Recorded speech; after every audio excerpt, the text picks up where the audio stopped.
episodes in a while. You have the amazing podcast, Jeremiah Wonders. Who's on this week's episode? Josh Adam Myers. Oh, very cool. You guys have a long, fun history together out there doing the road and festivals with the goddamn comedy jam, and it's very exciting. And I am still on my quest to find a saxophone sponsor. Hit me up if you know anything at Jeremiah Stand Up. Do you know anybody that makes saxophones? Lead us this way. It is very specific, but I believe in myself. Oh, yeah. Chroma Chris with Silent but Deadly here tonight. Chris, what did you think of tonight's episode? It truly was mad, Tony, in all ways.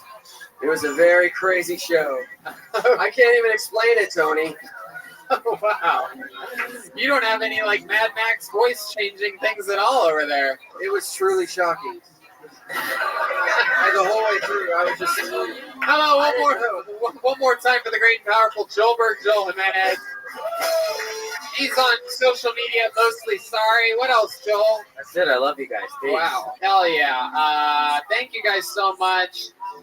Dallas, Texas, New Year's Eve. Jeremiah is going to be with me doing stand-up comedy on that night for 2 shows. I'm doing the Irvine Improv, January 3rd through 5th. Raleigh, North Carolina, just got your own Kill Tony, January 10th. Stand-up on the 11th and 12th. Kill Tony Phoenix on January 26th. And I'm doing London Soho Theater. 6 shows, February 18th to the 23rd. That's just me, one-man shows there in London. And a huge, massive Kill Tony European announcement next week. See you guys. Good night, everybody. Thank you, live audience, for coming out. We love you. Good night.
Rabbi, coming to you live from the world famous Comedy Store main room for a brand new episode of Kill Tony.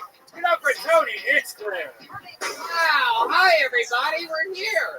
It's Kill Tony, Brian Redband here. Hey. We're live at the best comedy club in the world. You guys excited for a great night tonight or what? Wow, it's good to be back here. A lot of fun stuff happening with the show, including we are going to be announcing, or on Wednesday actually, they go on sale, our European Kill Tony tickets, everybody. We are going to Ireland, Dublin, Ireland, Manchester, England, and London, England. 3 separate Kill Tony shows. How crazy is that? The show that you're at right now travels the globe because we're live on the internet right now.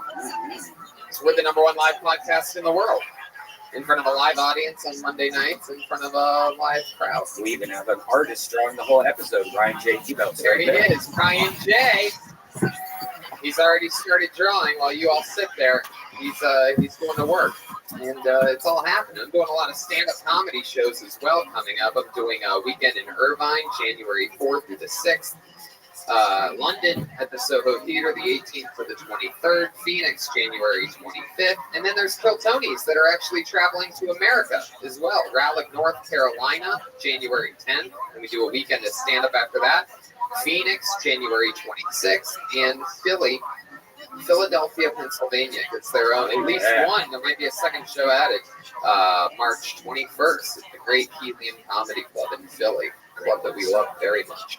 So we're traveling all over. It's all happening. Those pre-sale tickets for London, Ireland, and Manchester go on sale this Wednesday at 10 a.m. Those will be available at TonyHinchcliffe.com, probably DeathSquad.tv, of course. And check out KillTony.tv, where all the archived videos are of the Kill Tony show. And also, they just added all the band characters and which episodes they're on. So for those of you that are diehard fans of the band, you can have an expedited process there at KillTony.tv. See some of your favorite characters. You guys ready to start this puppy pie or what? Let's. You want to read this one? We can do that, right?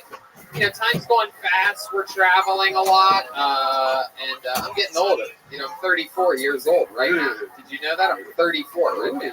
Did you know that 66% of men lose their hair by age 35? And the thing is, when you start to notice hair loss, it's too late. It's easier to keep the hair that you have than replace the hair that you've lost.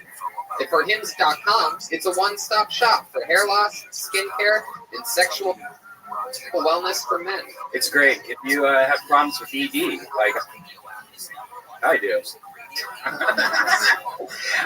instead of going to the gas station and getting a boner pill, you can actually go on this website and talk to a doctor through the website. You don't have to go to a doctor's office. That's embarrassing. You just, answer some simple questions. The next thing you know, you have a prescription to some of the best ED medicine you can get. Sure, you could save hours by going to forhims.com, and you can order now. Our listeners get a trial month of Hims for just $5 today, right now, while supplies last. See website for full details. This would cost hundreds if you went to the doctor or pharmacy. Go to forhims.com/KillTony. That's FORHIMS.com/KillTony. Forhims.com/KillTony. You guys ready to start this show or what? Here we are. We are live. Every single episode of this show, I always have one of my favorite comedians in the world on. This is a very exciting one for me because this is a guy that I just found out about recently, a couple years ago. He's an unbelievable New York-based comedian, and I absolutely fell in love with him. You know, after 12 years in this game, it's hard to find a comedian in which you're like, whoa, that guy's fucking badass. This is one of those guys in which I just fell in love with, and I'm so excited that he's here. We've been trying to get him on for a while. Ladies and gentlemen, this guy's a fucking monster. You ready for this? Make some noise for the great and powerful Tim Dillon, everyone. Yeah, here he is. Welcome. Thank you. I like the ads. I look like the guy in the ads. They're like, and now let's meet the man we talked about for the last 3 minutes. You are the Newport Hims mascot. He loves it. He doesn't even have sex. He just likes to look at it and then go right back to bed. I fucking love it. I am so glad that you're here. We are going to have so much fun. Tim Dillon hosts the amazing show Tim Dillon's Going to Hell, available on iTunes and the Gas Digital Network. Thank you. That's one Our person. friend Louis J. Gomez was on last week. Yeah, he's my boss. Luis Gomez is the Puerto Rican rattlesnake is my leader. If I want to say something controversial, I got to run it by him. Oh, I wonder if he'll allow it. I think he might. He was the first person in the show's history to almost kill a comedian with a sword last week. Yeah. The sword has just sat here for 311 episodes. Oh, 311. Is this episode 311? If it is, we need to figure that out and play only 311 between comedians. Yeah. Jesus Christ. It's 3:50. What type of hater in his 40s is up there right now? It just hates 311. Got dumped by. All right. Traumatic 311 memories up there. It's number 315, so we don't have to worry about it. Oh, god damn it. We missed it. Oh, there he is. Oh, it's Stoddard. Oh, it's my friend Kai. Oh, how dare you, Kai. There he is. Oh, my God. I'm going on the 311 cruise March 1st through 5th. Did you This know is that? 311 cruise? Yeah. Wow. Yeah, it's my second time doing it. It's Yeah. an amazing trip. This guy's clapping underneath the table. I love that 311 fans are now embarrassed. And people are clapping into the table so they're not spotted out. I fucking love 311. Where does it cruise to? It's 2002? Is that where? Non-stop. I love it. I'm so fucking excited to have this show tonight. We have a band on this show. Every single week they commit to being different. different characters. I never know what they're going to be. These guys don't know what they're going to be. So we all find out together at once. They stay in character throughout the episode. They're amazing improvisers, and I think it's one of the funniest things in all of comedy right now. So let's see what they are this week. It's the best damn band in the land. It's the Kill Tony B Band. Jeremiah Watkins, Joel Jimenez, and Chroma Chris. Oh, shit. Whoa.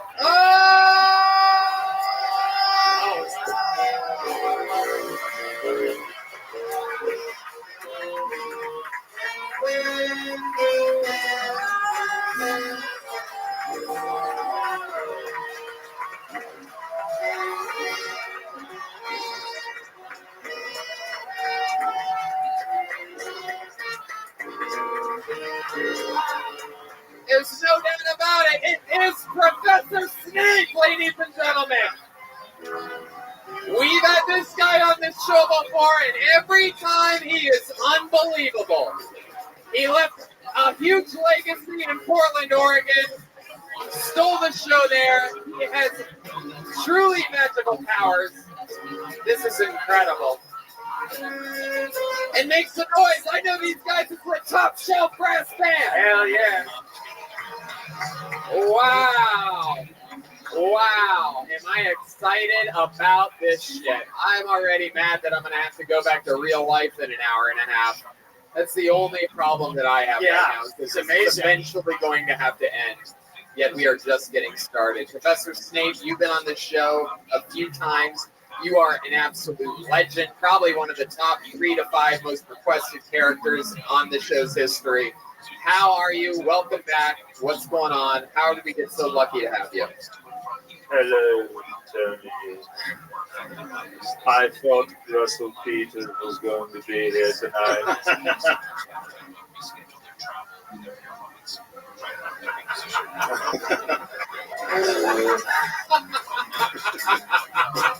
That's next week. That's actually 1 week from today. Russell's going to be here.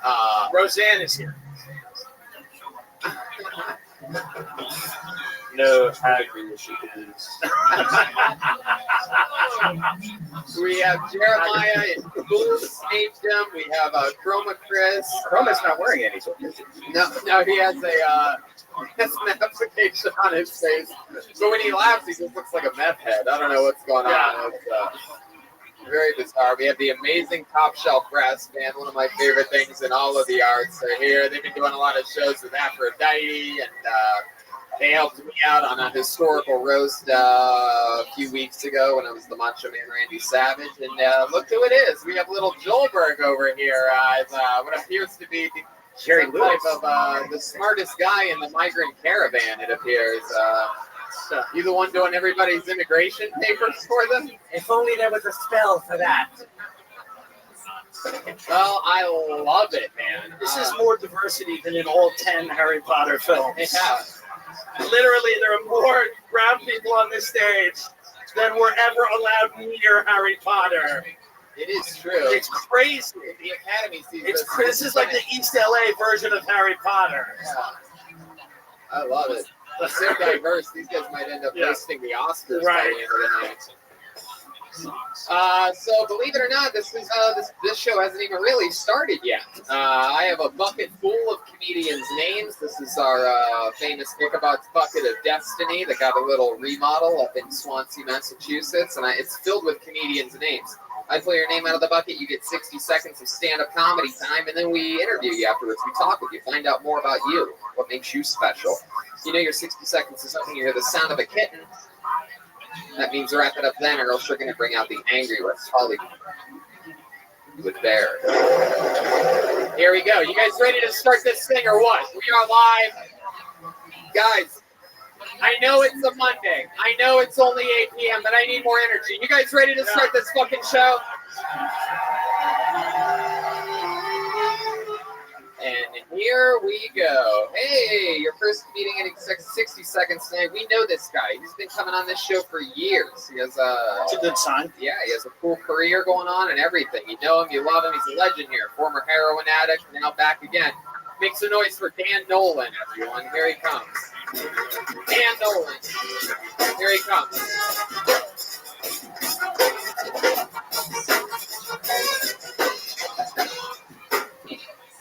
I did do heroin.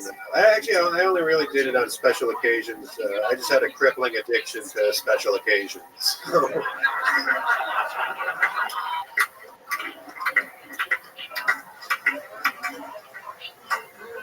I used to drink a lot too. I used to drink till I blacked out. The worst part about blacking out is that people still want to hold you accountable for your actions. What the fuck is that? They say stuff to you like, oh, drunk actions are just sober thoughts. Like, yeah, I must have always been secretly fantasizing about shitting my pants during a fist fight.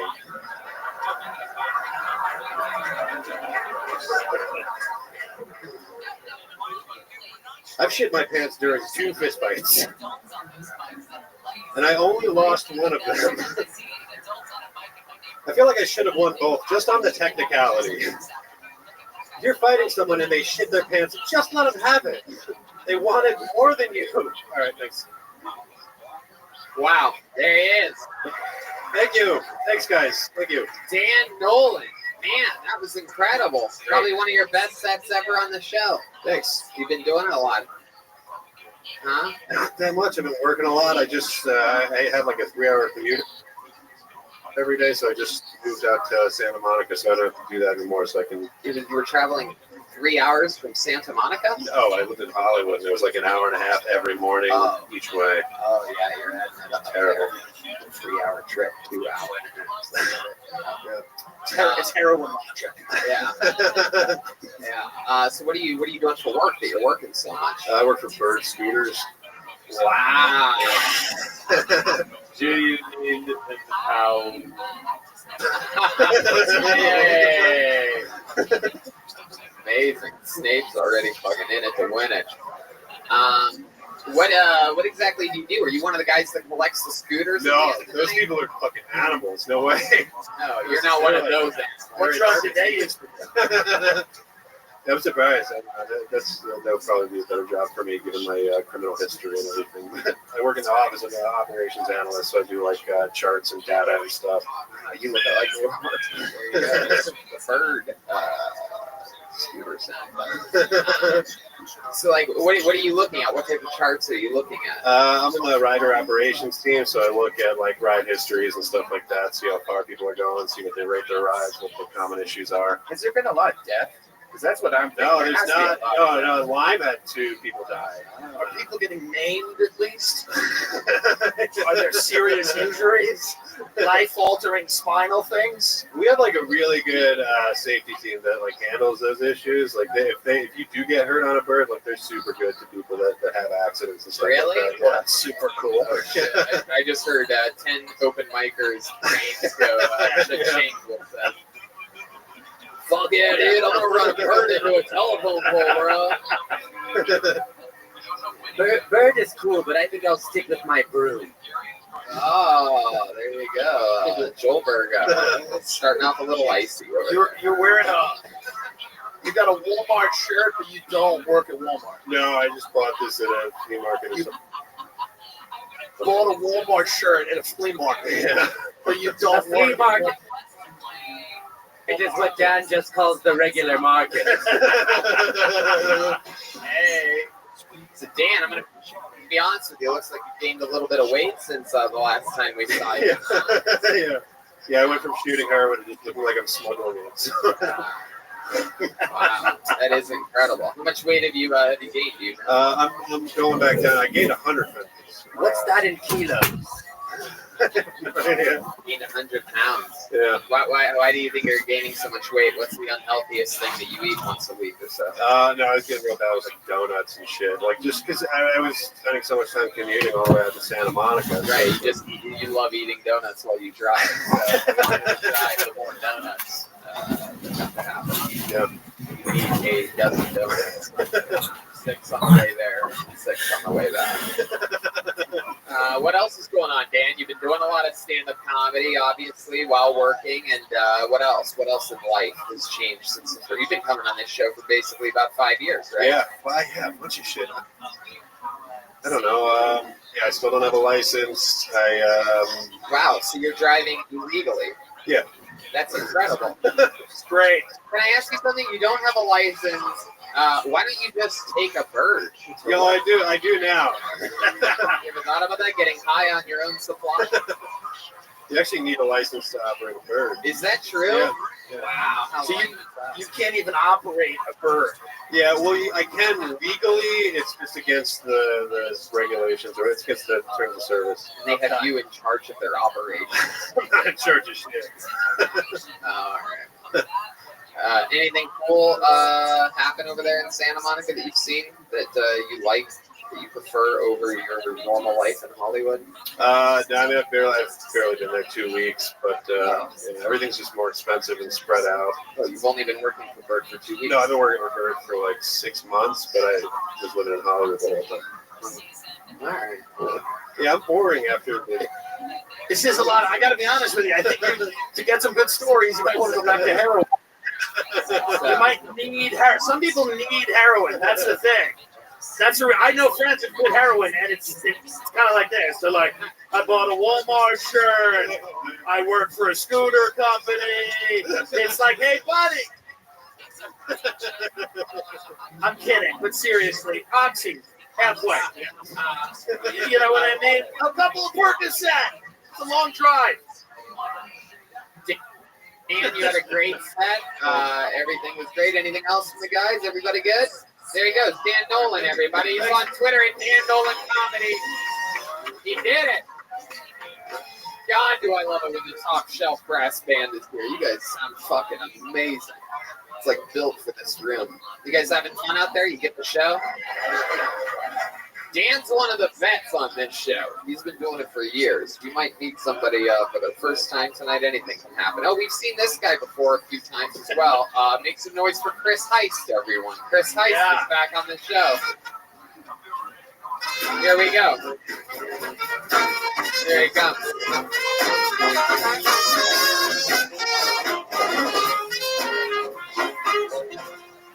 Thanks, everybody. So, yeah. You guys ever hear the conspiracy theory about the people that secretly run the world?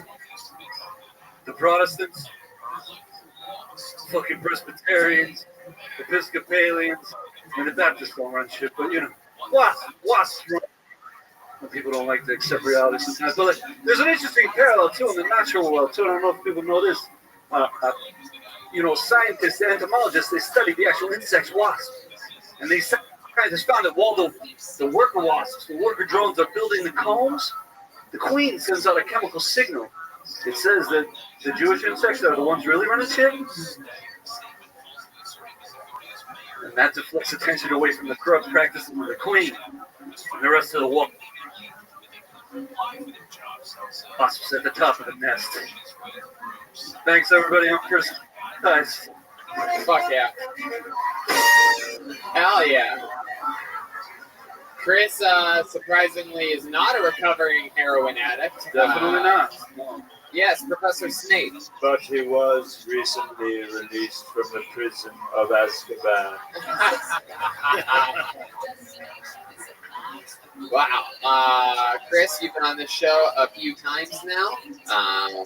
It's always been fun, and here you are yet again. I didn't understand it, really, anything that you said. I will say this. I didn't find it incredibly funny, but if you had a live stream on YouTube, I would watch it for hours. I would never turn it off. Do you ever think about that? Do you ever do any of your own shows or anything like that? You have a No, I don't have a podcast. People have been telling me for years to make a podcast. Yeah, You got to do it. I should probably do it. You got to do it, man. yeah. You can get all the equipment in the tent. It's so easy Yeah, now yeah. to start your own media network. Heck yeah. There. Chris, Fuck yeah. so remind us, you're what, a substitute teacher? Not right now. I'm working in a survey call center. I plan to eventually do that. I'm fucking yeah. But minimalist, all that shit. Minimalist. Lazy. This is what he wears every day. You would be the coolest You were a substitute teacher? I used to be in Florida. Yeah. Before I was Of course. They don't of care. course. Florida's like, anyone teach. Come on in. You know? Oh yeah. Hey, Jerry Sandusky, come help the kids. In Florida, Chris Heist is actually the dean of admissions. Right. Yeah. What age were the kids? I did middle school and high school substituting, but then for the past 3 years I was a college calculus tutor. All right. Yes, not for teacher. That's what they were. You would not be welcome to teach at an hospital. I don't know. It looks like he could substitute teach for the Slytherin or something like that. No, that is my house, imbecile. Oh, yeah, that's right. That's right. I don't know shit about Harry Potter. I always forget. Me neither. Chris, so how's living in LA doing? It's all right, you know. It's a like, fine it's cool, living. like, right, exactly. How long have you been here now? About 5 months. Yeah. So, we were talking last time the whole makeover thing. Yeah, I wanted to give you a makeover, and you wouldn't agree to it on stage at all. Where are we at on negotiations for that? To give you one of those like Maury Povich makeovers. No, yeah, I don't want They to don't do it. really do that on Maury Povich. So it's more like a Ricky Lake thing. It was. Yeah. What we about were- extreme home makeover where we give you a house? Yeah. How about that? Or at least a shed, like a shed. A nice, warm, insulated. Oh, yeah. Do you have any pets? Do you have any? No. No? Jesus. Really? You sure? No, I mean, I'm sort of. Sure there's not a wolf living in your apartment? Yeah, right. Who has their own laundry? What am I thinking? No, yeah, we were talking about the makeover thing. I don't know if it, What do you think? Yeah. Would you be down for that? No, I'm not down for it. I think this. I don't know. Our culture is too uniform, obsessed with uniformity already. You know, everything's too ordinary. Everybody's obsessed with. I agree 100%. Yeah. So I think my point. I Like, never said we were going to make you ordinary. My envision for a makeover for you would just be like, it'd be one of those like we found this homeless man and we changed his life makeovers. Yeah, you know what I mean? Fab Like, Five or whatever. it's You called. look like Jesus. Like, I wonder if you are Jesus. Like, I wonder if this is Definitely where Definitely would Jesus be here doing Jew conspiracy jokes? Probably. Let's be honest. Probably. I don't know. I would go to church. The joke technically was against. I it was know, trying to tear but down it's- centuries of listen. anti-Semitic propaganda. I And it's understand, very but it's a lot of people don't like that joke for the broad strokes, you know? That's the Oh, yeah. issue. They're not- they're really- Why does he and Joe look like two different eras of John Lennon? That's a good question. But it doesn't make up if we can make it. Joel back in the Beatles days and Chris in John Lennon's modern form right now. Yeah. Right? The Beatles and the Roaches. Hell yeah. But yeah, I was just thinking that, like, whatever. It's everybody else. Like, the problem isn't me looking weird. The problem is everybody else not looking weird enough. Like, so if there's gonna be a makeover, it should be everybody else. But You sound like Christopher Walken. Do you know that? No. Do you know that you talk like Christopher Walken accidentally? Has I- anyone ever told you that before? no, but no, fucking A. There we go. I mean, I just noticed There we now. go. You've been on the show 3.5 times, but I just noticed right now you sound. I've been talking a lot today, so maybe Yeah. You just slipped into a perfect Christopher Walken. well, fuck yeah. I think this was your plan all along. Have you ever, And a brilliant plan it was. Snake? Have you ever stabbed someone in the face with soldering iron before? No, not that I recall. Please say that line for the audience. What is it again? I was just from what movie? Just Yeah. Never mind. No, fucking actor. I'm not an actor. I'm not an actor. Has passed. Yes. Apologies from my memory forever. Yes. Fuck yeah. man. Chris clearly took improv courses over at. Definitely not. I'm not a fan of the improv. Wow. All right, look, stand up. I mean, I gotcha. Chief. I would love if after the show we just saw you getting a Mercedes and we're in. You're like those fucking suckers. That's what no. People think. Yeah. People either think I'm homeless or a millionaire. Right. So it's like, Yeah. yeah. But Who yeah, thinks, I just think who way thinks too you're a much- millionaire? Let me ask you that Well, question. that- The homeless. No, because yeah, there you go. Solberg. Yeah. this whole thing moving along. right, There thank you very much. Nice, everybody. Thanks, everybody. Oh, yeah, you can download my albums for free, my stand-up albums for free. Hell yeah. ChrisHeist.com. ChrisHeist.com. There he goes. HEIST. All right. Onward and upward. He's got a free stand-up comedy album. God bless him. Hell yeah. He can bless himself. Right, it's true. All right. Pulled another name out of the bucket. Make some noise for Evan Leslie, everyone. Here we go. Evan Leslie. We know it. Evan Leslie, here he comes.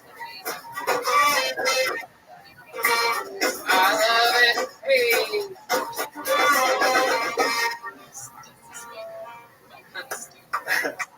One more time for Evan Leslie, everyone.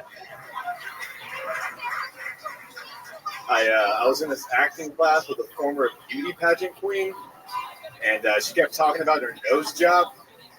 Like, nobody asked her, she just said it, you know? She's like, yeah, I had a nose job. It's because I broke my nose in a snowboarding accident. Ah, that's interesting. How'd you break your tits? Was it a motorboating accident?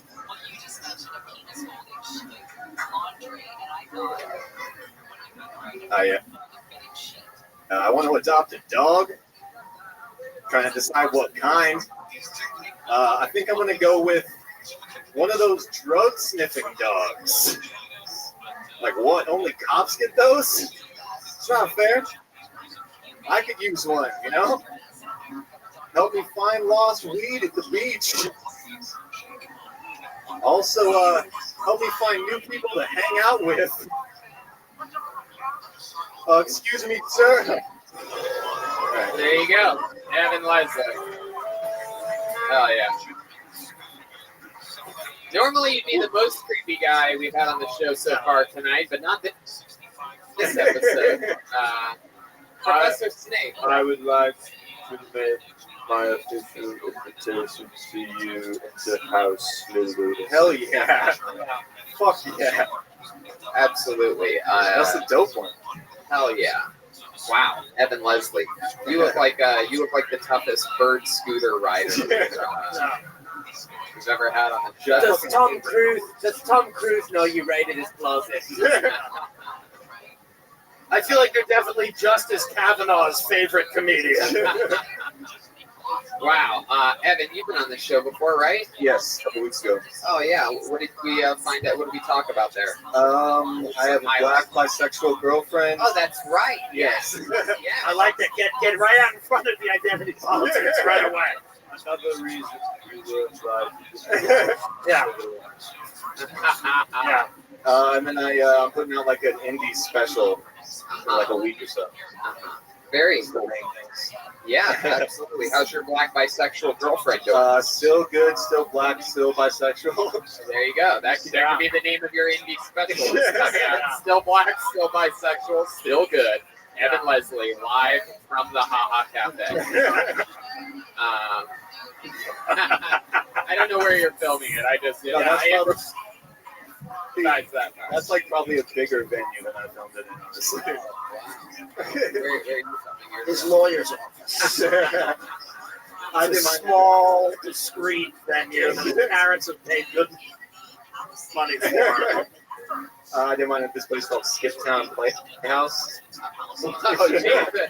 God. Evil laugh. Skip Town Playhouse. Yeah, it's like, it kind of reminded me of like a little West Side theater in New York or something. So it's like you control the sound in there. Right. How long is the special? That's half an hour. Okay. It's like more of a mixtape. Yeah.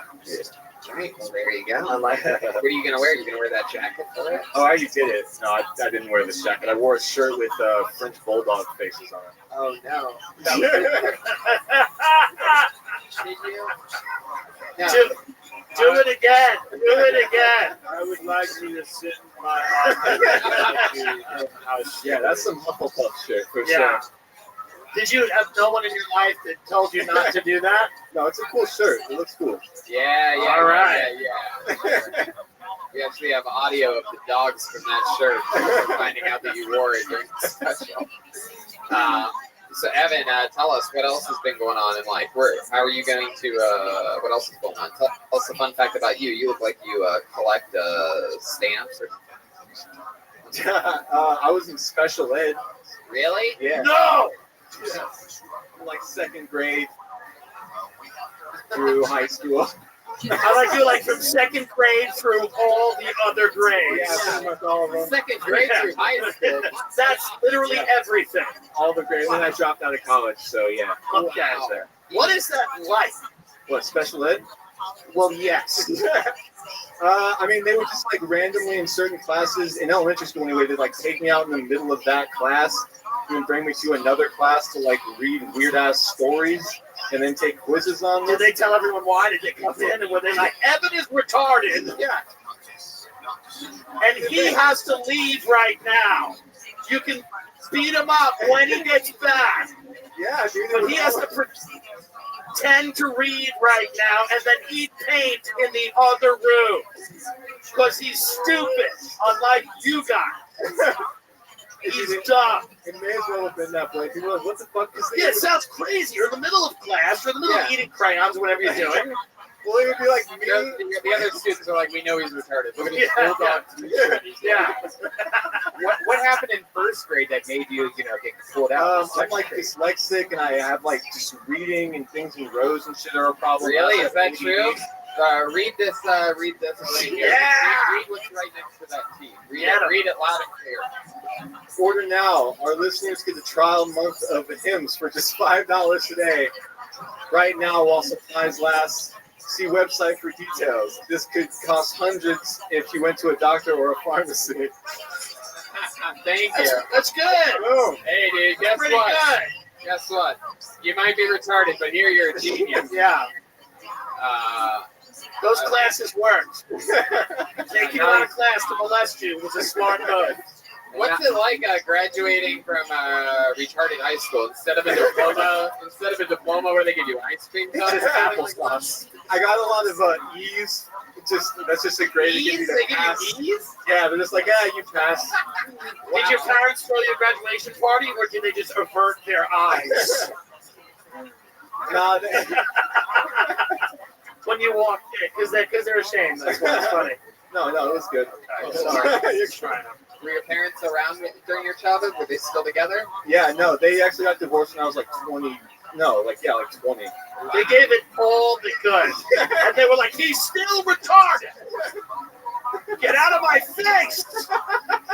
It's your cup. What did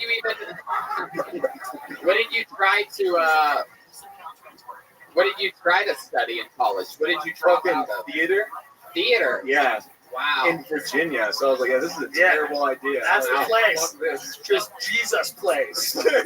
Taking theater in Virginia is actually one more way to find out you're retarded. Yeah. That's the final test. What did your parents do for a living? My mom, she works at a preschool, like teaching them how to like set up the preschool and like bring in new philosophy and stuff from like. Wait a minute. Your mother instructs a preschool to bring in new philosophy of education. Yeah, for like early childhood education. And her son can't even make it through a class without being yanked out.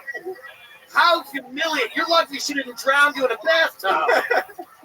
She's woman of the year. No, she's dope, yeah. All right. I love that your mom knows about preschool and her son learned at a preschool level his entire life. What about your dad? He stayed home and cooked and cleaned and shit. What a bitch. Oh my God. Anyway, He was taking a ride. He cooked and cleaned. wow, I see where you get the retard side. Yeah. Be cooked, be clean. All right. Sorry to all the retarded listeners, by the way. Yeah, it's really. Only Uncle Tony can use the R word this loosely. Sorry. It's for you, the comedy fans, the First Amendment fans. That's why we're basically never going to have the Netflix deal. Tony, For you asshole. it's inspiring. He used to be in special ed. Now he's one of the guardians of the galleys. All right. Well, Evan, it was fun to have you on thank again. you. Thanks for always being a great interview. Fun set. Evan Leslie, everybody. He's on Twitter at Evan Leslie Jones, believe it or not. He's out there. That's available. We're having fun. We're playing with fire. You guys having fun out there? All right. We've had a lot of people who we've had on this show before. This looks like it could be a new name. Make some noise for your next comedian. Devontae Green, everyone. Here we go. Devontae. Here he comes.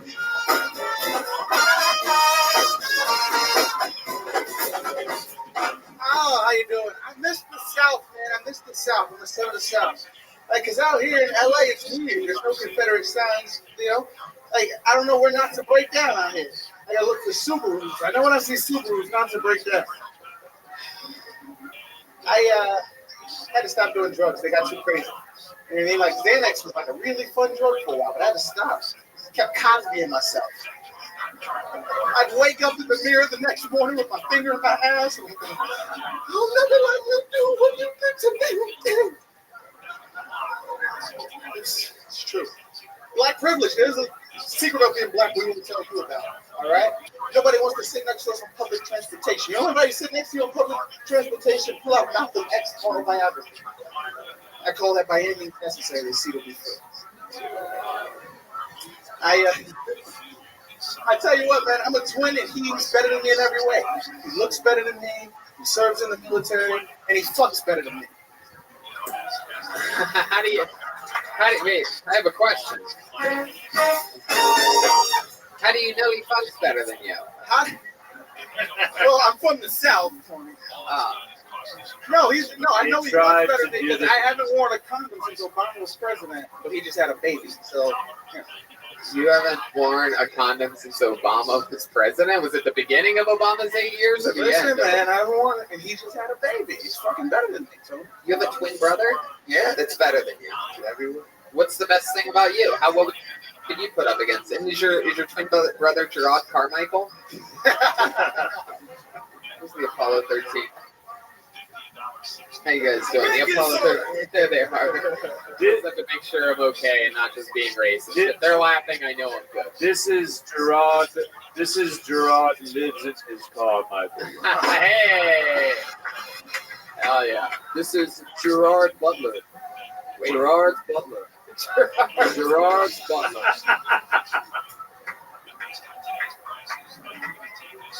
Points to Slytherin!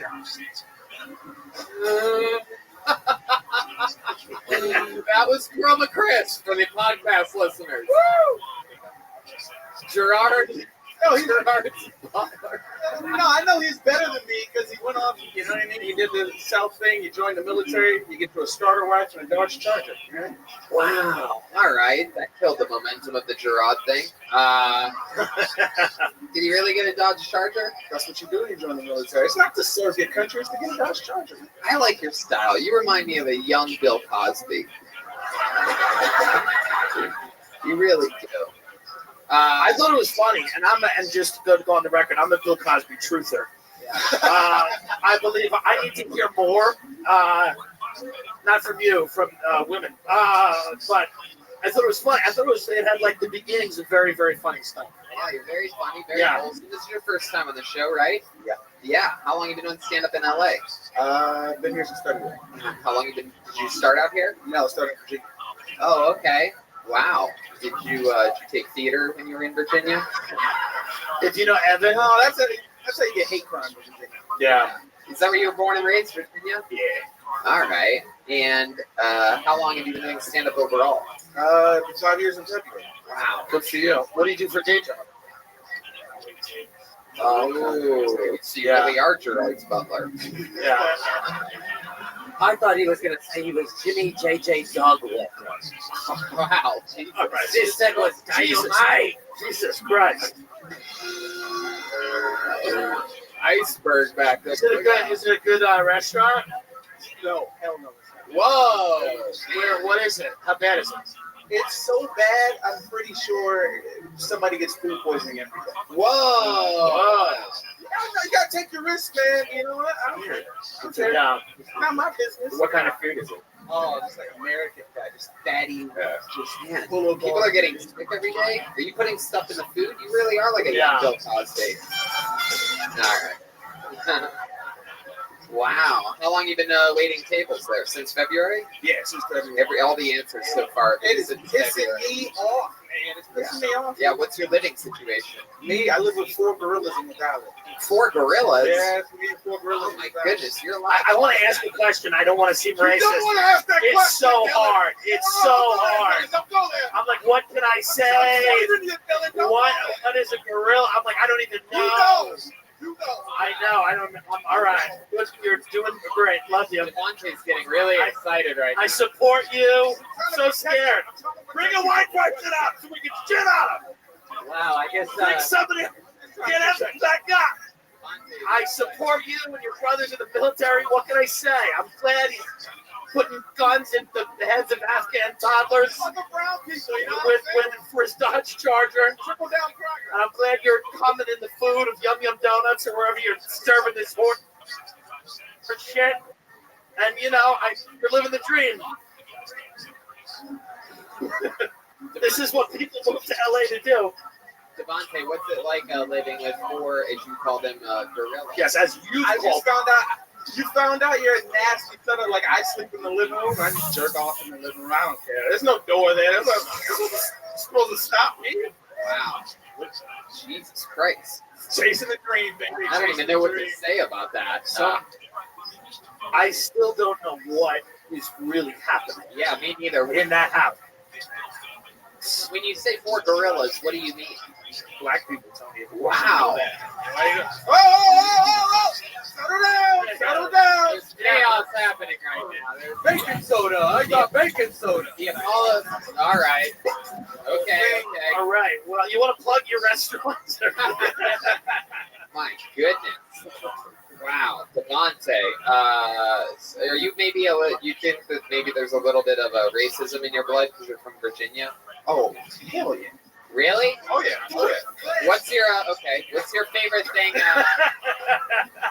What's your least favorite thing about black people? Oh, I'll tell you. You know, listen. God. And it's something black women Oh my have been God! You doing. just took the mic out of the mic. Black stand. women, listen, I'm gonna tell you, man. Holy shit! Black, questions happen. Black women have been doing this brunch thing they got from white women. I swear I can't fucking stand it. There's this new thing. You gotta go to brunch on Sundays with black people now to wash the hole off from Saturday. I don't get it.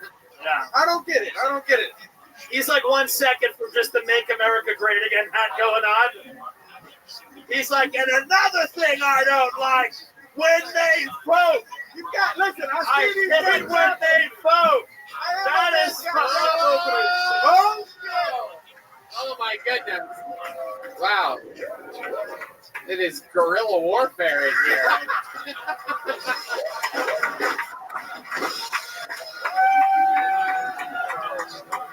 Oh wow! Thank you. I got a fist bump from Stephen A. Smith on that. Oh shit! There you go. Oh, thank you. I've been blessed by Professor Snape. Only this show does everyone give you props when you call black people gorillas. Okay. Even they love it. It's insane. All right. All right, Devontae. It was so nice to meet you. I love your performance and style up there. You take the jokes well. Great, honest, fun interview. There he is, Devontae Green. There he is. Boom. God damn, am I having fun tonight? I knew it. I knew it when I saw fucking. He's just going back to make an All Lives Matter sign and hang it on the parkway. You know. Oh my god. Woo! Okay, this looks like a fun name. I don't know what this person's gonna be like at all. Make some noise for Rogan Kemp. Rogan Kemp. Rogan Kemp. Here we go.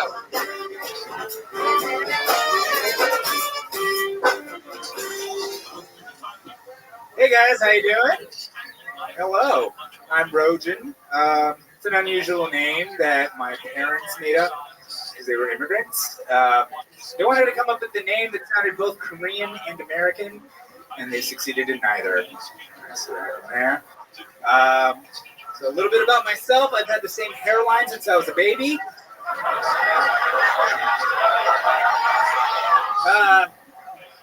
A lot of people think I'm balding, but I've actually retained the youthful scalp of an infant, guys. Youthful scalp. I know I could do something about it, like go to forhims.com or something, but I'm more concerned about keeping these jokes than I am my hair at this point. That's where I'm at. I've been told that I have the confidence of somebody who has no idea he's Asian.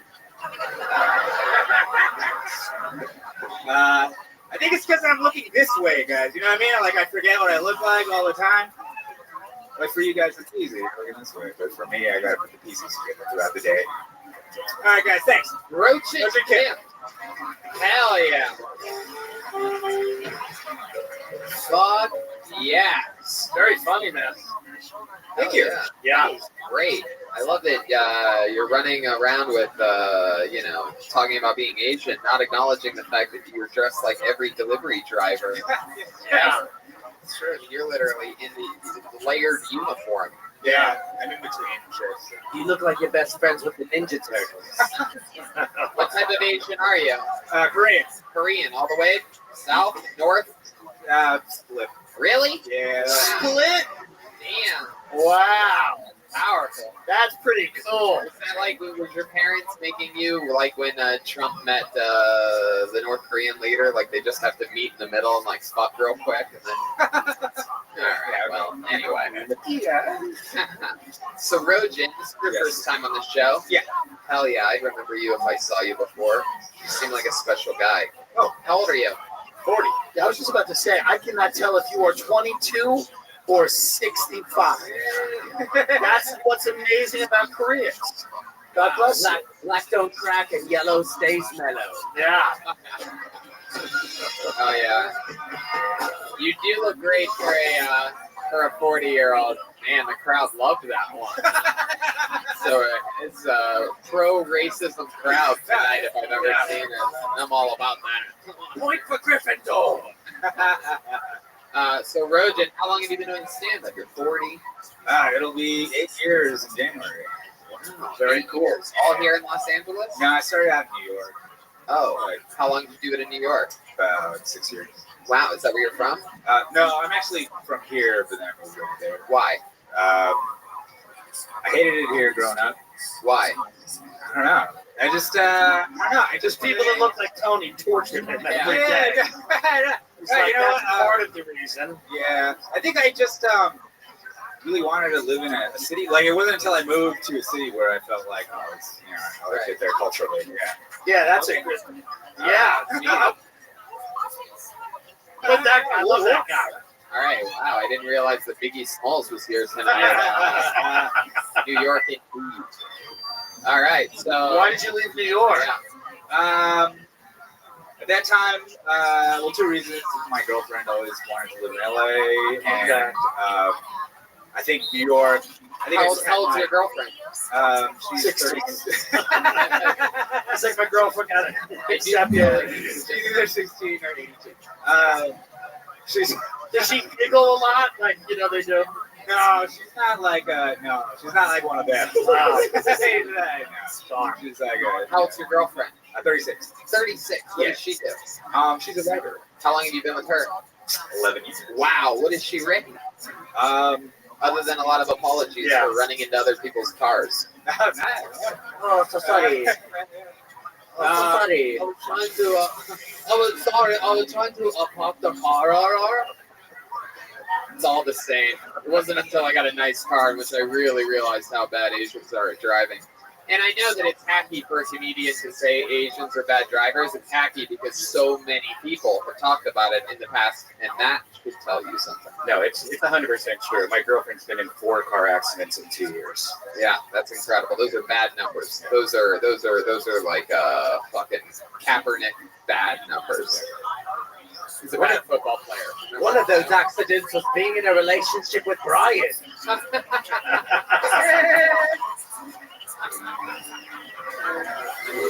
I think Brian got mad at that. He did like this fake. You offended Brian. I don't think your magic wand. Oh, pee-pee. Sorry. Pussy lip dick fuck. Rojan, tell us something, some interesting fun facts about you. You look like you have some like special hobbies or skills or talents or something like that. You have like, you're really good at Sudoku or something. No, I used to grow weed in my apartment in New York. Really? Like a moron. Yeah. We need better than that. You better than that? All right. We need like you run a site on the dark web where you sell livers. Okay. Or you get foot jobs for ramen. I met my Yes. met my birth mom for the first time at Port Authority.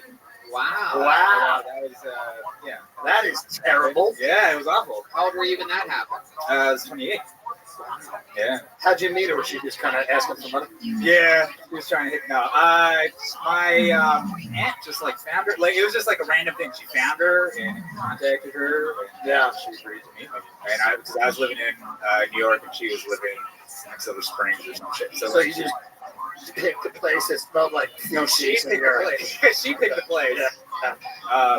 Which I don't know. I thought it was like kind of convenient at first, right? It's like Yeah. it's a major transportation hub, but then I realized it was just so she could make like a quick exit. You know, Yeah. like she was like super convenient. Yeah.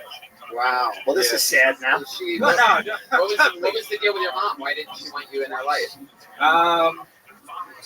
I think it was because You guys really taking that oh one come the on wrong way. guys, it's fine. I'm fine. Yeah. Guys, he's fine. Fine. It was. He's It was. fine. She was jealous of Indiana Jones. All right. He took you under his wing at a young age. Dr. Jones. What's the next? Are you Dr. Jones. Okay, Goldberg, what's next? A photo presentation? Are you trying to get to work? Professor Snape. That joke should have been kept in the chamber of secrets. Very nice. Wow. So Rosen, Yeah. you just met your mom. Why was she not in your life? Do you know? I think it was because I was a shitty baby. You were a shaky baby. Yeah, that's like I've thought about it for a while. As most babies. Yeah, right. Why were you? No, I asked her about it. I was like, "What happened between you guys?" My dad just like never talked about it at all. She like you kept crying, pooping your diapers, asking for my milk, and I wanted nothing to do with that lifestyle. Okie dokie. So answer the question, Rojan. You were just about to answer. Yeah, she was basically like, it just wasn't working out with, the thing I didn't mention was that she brought her mom to the meeting, which is also kind of, at first. I love that you're having a heart-to-heart with your family while people are getting jerked off at the Port Authority terminal. Yeah, right. For $3. Yeah, so she got her mom to the meeting, and then her mom, my grandma, started just being like, "It was my fault." She started taking the hit for the whole thing. Yeah. So it's really not clear to me what really happened. Do you think there's any chance they just weren't there were just other Korean people that Yes, but they were actors. they were not at all your family? They were just confused. It's just like random. Yeah. It's like, you gave me up. They're like, all right, sorry. That's just part of Korean culture. Yeah. You just if anybody comes up and says they're your kid, Do you still talk to him? Like, no, we stopped. What are you No, gonna because say? yeah, she just did not want to be part of my life. It's fucked up. Yeah, what are you gonna do? Well, she's here tonight. Yeah! Let's bring her out. Oh, she's going to do a minute. it's Mrs. Kim, everyone. Mrs. Kim. Where's she at? Oh, she's still not. She still doesn't want to be part of your life. That's all right. Yeah, she's All right. sorry. Funny, great stuff. There goes Rojan Kim, everyone. Rojan Kim.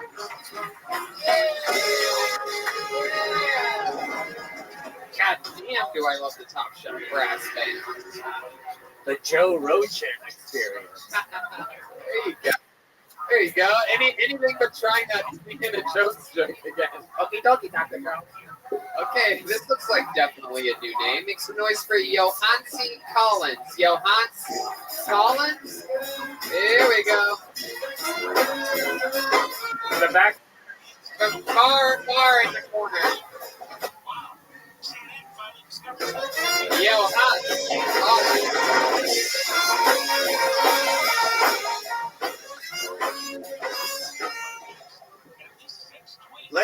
gossiping with your man, ladies.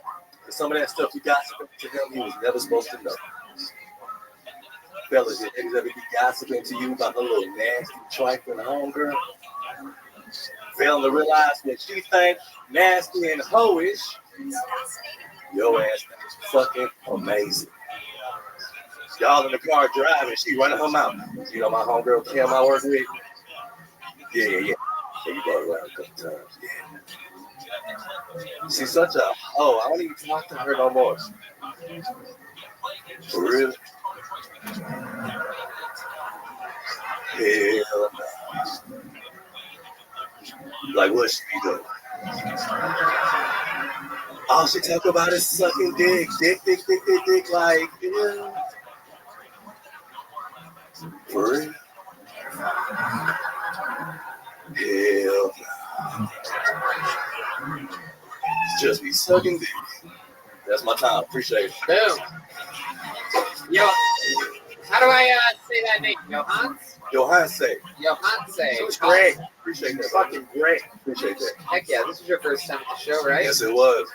Hell yeah, you've been signing up for a while? Nah, this is my first time. Beautiful, very lucky. Hell yeah.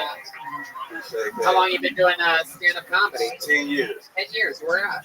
Atlanta, Georgia. How long have you been in Los Angeles? Just been out here for a couple weeks. Oh, okay. Very fun. What are you doing in town? Stand up NBC. Oh, yeah. Yep. Awesome. The diversity show? Yes. Okay, Brian.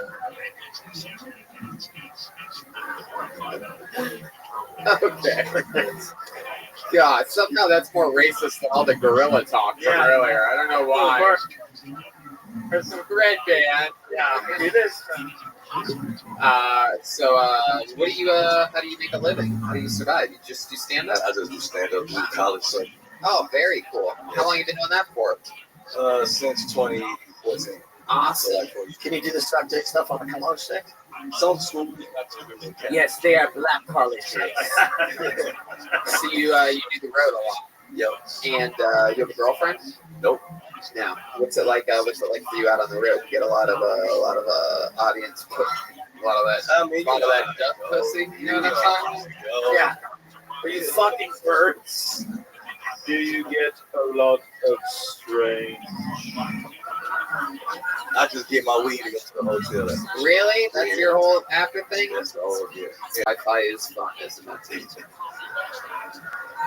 It's such a thing. Why is jerking off in a hotel such a thing? What is? Because you have to clean it up. Throw all everything inside the Oh hotel. God, Red Man. Why did I turn to you? Anything crazy ever happen to you out on the road? You have favorite places or least favorite places? Any fun? Anything? I like going Memphis. I do a lot of sight. Oh, okay. What's the best school you ever performed at? Fayetteville, North Carolina. Yeah. We got North Carolina here. Yeah. Oh, and Fort Valley. Oh wow, you ever perform at the retarded college in Virginia? Yeah. Yeah. No, not yet. Yeah. Shout out They to just- Virginia State though. Yeah. They just bring in colors for that school. So when's the last time you had a girlfriend? 2012. 2012. Yeah, it's hard to do when you're traveling. You know it. The college. Yeah. Bitches be crazy. Bitches be crazy. Bitches be tripping. Wow. You think you'll get sick of it? You think you feel like you get to a point if you're 60 and you're talking to college kids, will that get weird? Yeah, I thought about it. Yeah. What's your favorite thing about LA?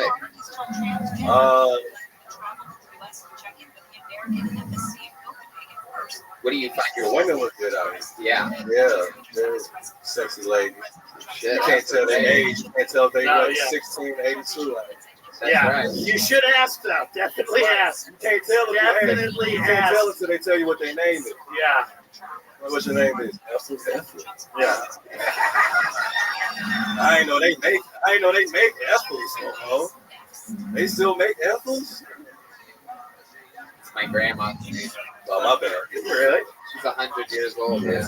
Shout out to my 100-year-old grandma. Oh yeah, shout out to her. She'll probably be dead soon. She's from Old Town, Ohio. Hey, so tell us something else interesting about you. What else? Do you have any other fun hobbies? Anything you like to do for fun, like that you're into other than stand-up comedy? Anything to pass the time? Or... Do you have any tweets you would like to apologize for? I hope not, man. I hope.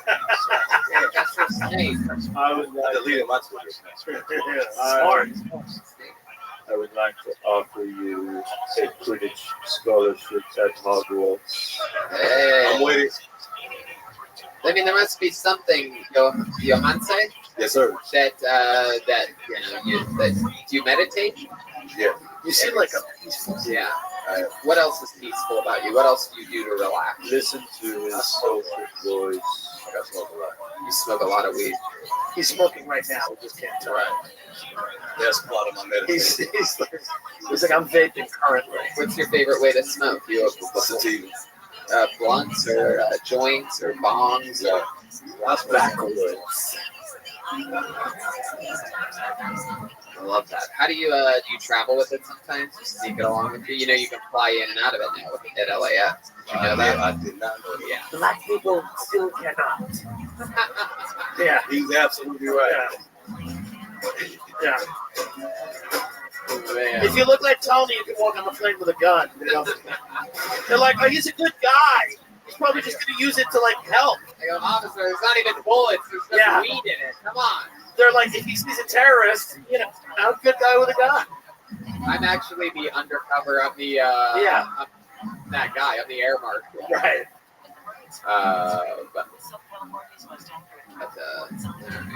It's really funny, man. Yeah, I appreciate it. It's so fun. I love one of the things that I love about this show is that, some people, it's their first time. Some people have been doing it for months, and every once in a while you'll get a 10-year calm, elected veteran in here just to lay it down for a minute. The whole mishmash of everyone in the interviews is so fun. So thank you for signing up. Thank you for doing it. There you go. Colin. Let's go back to the bucket again. Yeah. Come on. Someone's got to bomb. Someone's got to do horrible. It really has. Come on. How many of you like it when comedians do good on this show? How many of you want to see somebody eat it? Yeah. What? Oh, the comedians were louder than the audience on that. Well, looks like we have a chance of that happening right now. This guy's been on the show a couple times, and this might be it. I remember this guy. Make some noise for Alex the Key Garcia. It's Alex the Key Garcia. Here we go. Alex the Key. Here he comes. Yeah. Here we go.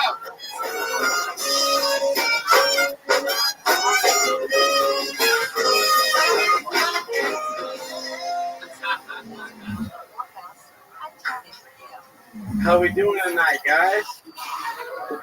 All right. Hey, everybody knows that douchebag at work or at school that just is in the background, just crumbling that paper. Everybody knows it's coming, And he sees that trash get from a mile away. And everybody's and poor Jackson doing a research paper or something important. He faced back just he's about to say Kobe, and he missed the trash can. I got one rule. If you fucking miss that trash can, you fucking walk up to the trash can, pick up the paper. I don't want to see no fucking. You don't get the ball back when you fucking miss, bruh. Like, damn, you didn't get another shot.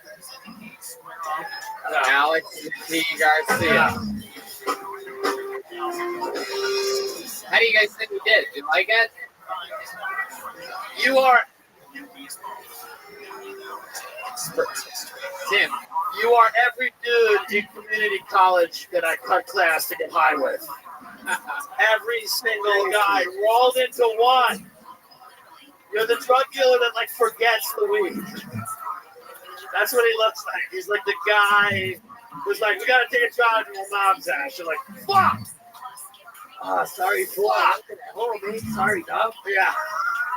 Hey, big dog. Sorry. You do look like a mishmash of like everybody that we've had up here tonight. Big I Mac feel Miller. like you tried to grow weed in your apartment that you share with gorillas while I actually did grow it. Yeah. I can't say it now. Yeah. I don't have weed, but do you like salvia? You look, yeah. You look like you sit Shiva for little. I like little P. Yeah. Good man. Too. R.I.P. Mac Miller, Big Mac Miller. Okay. All right, Alex. Hey, shut up, fool. That minute went quick. You can finish. Very Are good. you Mexican? What? I'm Puerto Rican. Oh, I'm ashamed. All right, moving on. Back to you in the studio. Why do you seem so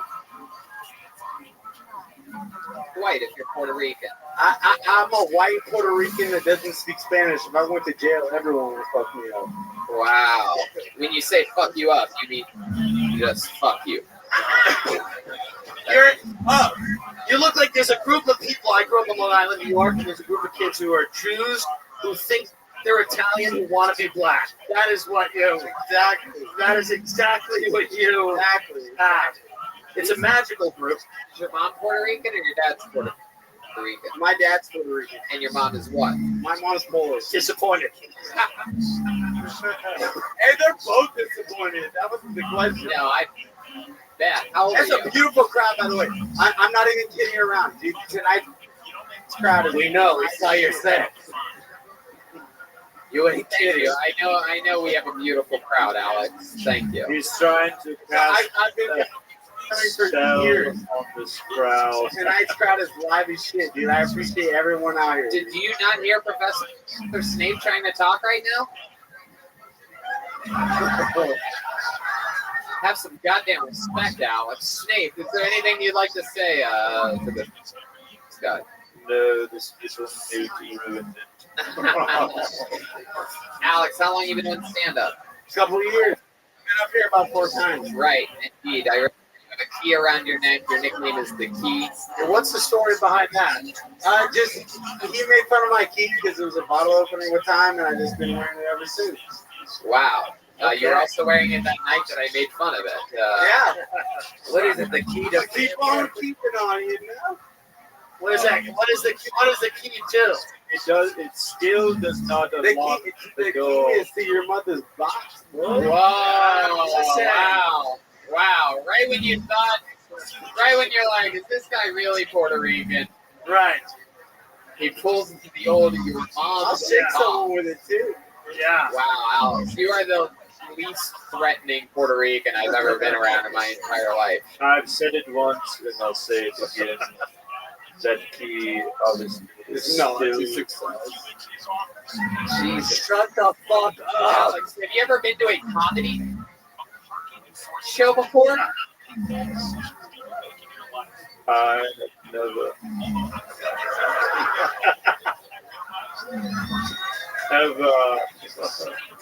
ever in all my wonderful years living hated the muggles so much.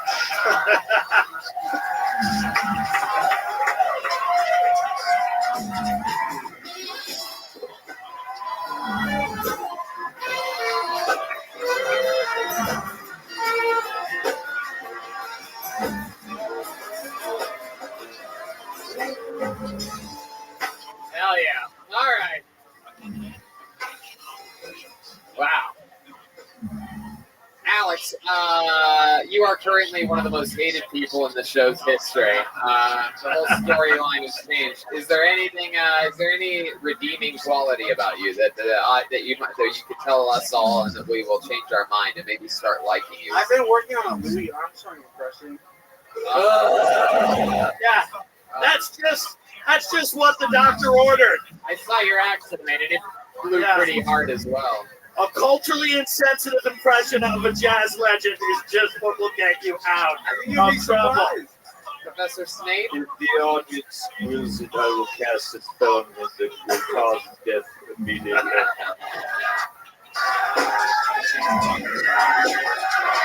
Sounds like the crowd wants it. I don't know what to do. He's looking at me for some reason. I asked you for a redeeming quality about What's yourself. that shit I don't like? I asked you for a redeeming quality about yourself, and you said that you do you've been working on a new Louis Armstrong impression. I guess we have to hear it. Let's hear this impression.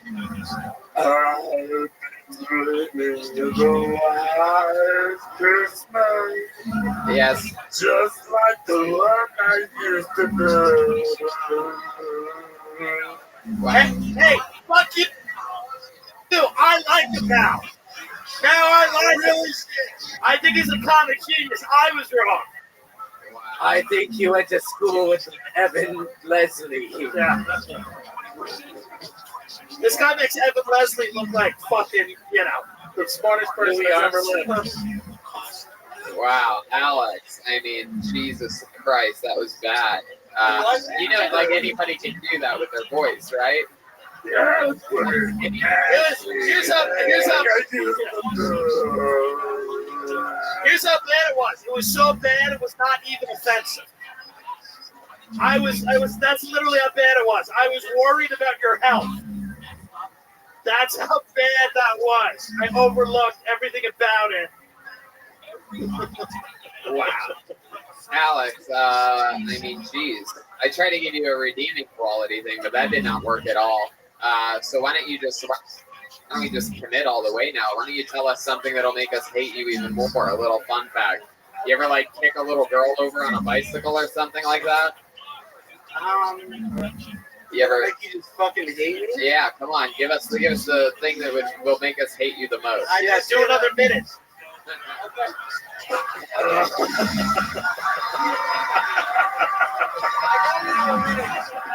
You want me to do another minute? No. Tell us something. It'll make you fucking hate me. I got another minute for you. Tell us, answer the question. You have an answer for it? Yeah. Yeah. I can be a death metal screamer right now, dude. Dude, you do these impressions that anybody can do. Louis Armstrong, I can scream. Oh, Louis Armstrong, I'd like to see you do that, dude. That's White Christmas, isn't it? Professor Anybody can do that too. Yes. I'm sorry. After seeing this man perform on stage, I think to myself, what a horrible world.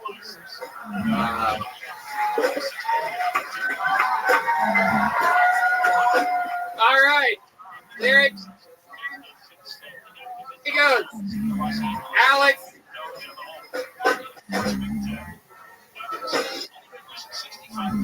All right, there you go.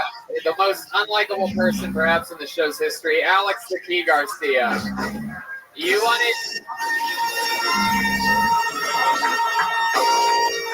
it bad, and you got it. The Kill Tony bucket of destiny just keeps on giving. There he goes. Alex the Key Garcia.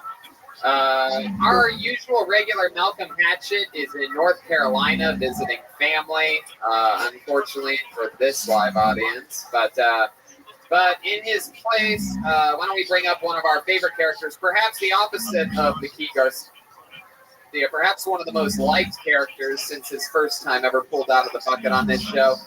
He's a current sensation. You know him, you love him, ladies and gentlemen. It's the one and only. He's here. William Montgomery, everybody.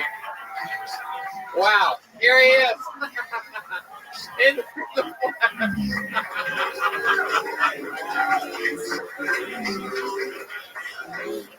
Come on, everyone. It's William Montgomery.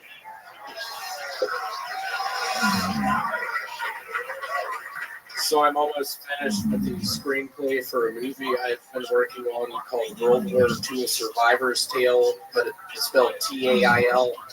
And it's about a family of squirrels living in a tree in the middle of Berlin during World War II. It's based off the film by Shel Silverstein. Basically, Larry, the father of the Squirrel family, begins getting suspicious when Hitler starts rounding up all the Jews. Patricia, the mother of the Squirrel family, knows something's wrong, but Hitler's got some pretty good plans for Germany, so she's on board. Basically, it's the struggle of Larry and Patricia's marriage while also witnessing the transformation of Berlin during World War II from the perspective of a Squirrel family up in a tree. Jonathan Taylor Thomas makes his theatrical return as Oscar, the older brother of the Squirrel family. Critics are hailing it as a sublime combination of Five Goes West and Schindler's List. A must see. Oh, wow.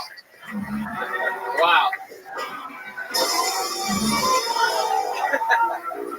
Wow. Amazing. William Montgomery, you are here. God, are y'all ready for Christmas?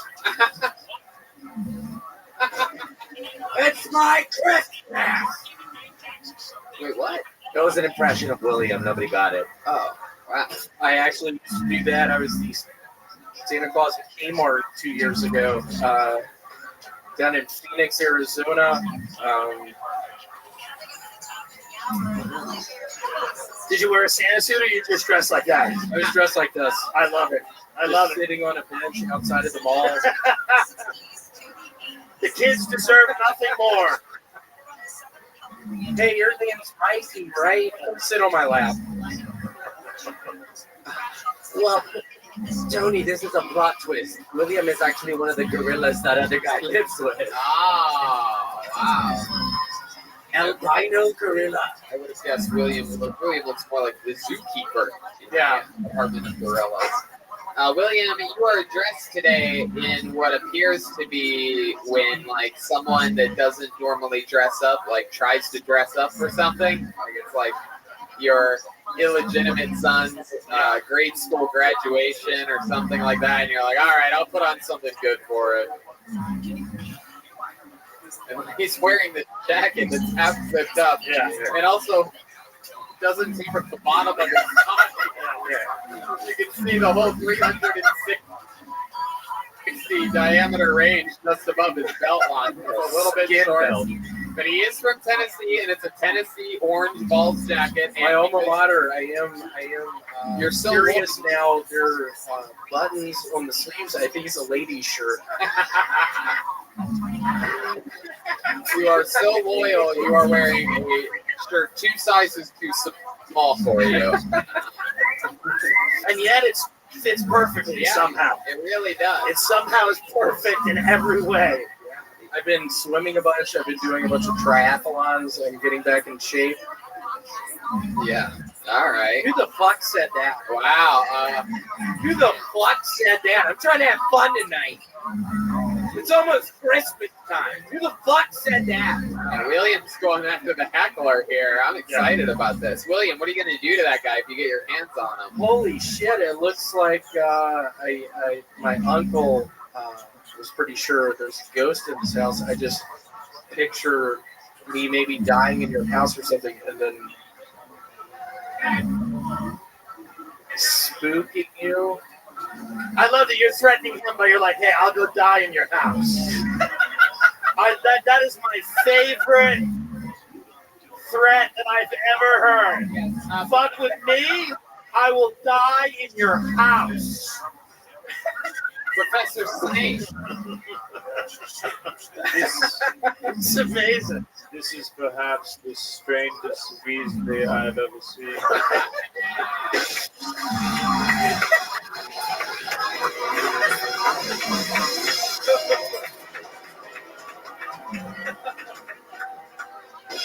William does have a big red hairdo and beard. For those of you that haven't seen the show before, I've actually I'm going back home to Memphis for Christmas, and I have got to shave and get a haircut. Do you mind turning down the lights a little bit with the sun? Yeah. No roommates think they live with an orangutan. Okay, go ahead, William. Go ahead. I'm just about to fly into the Memphis airport. My mother, Frances, will pick me up. She will see I haven't shaved in a while. I haven't had a haircut in a while. And she will say, "Hello, William. What's going on out here?" She honestly, my mother texted me, "You can do the lights up." That was good. No, my mother honestly texted me this past week. She's like, William, did you lose a tooth? Did you? Did you lose a tooth? I did.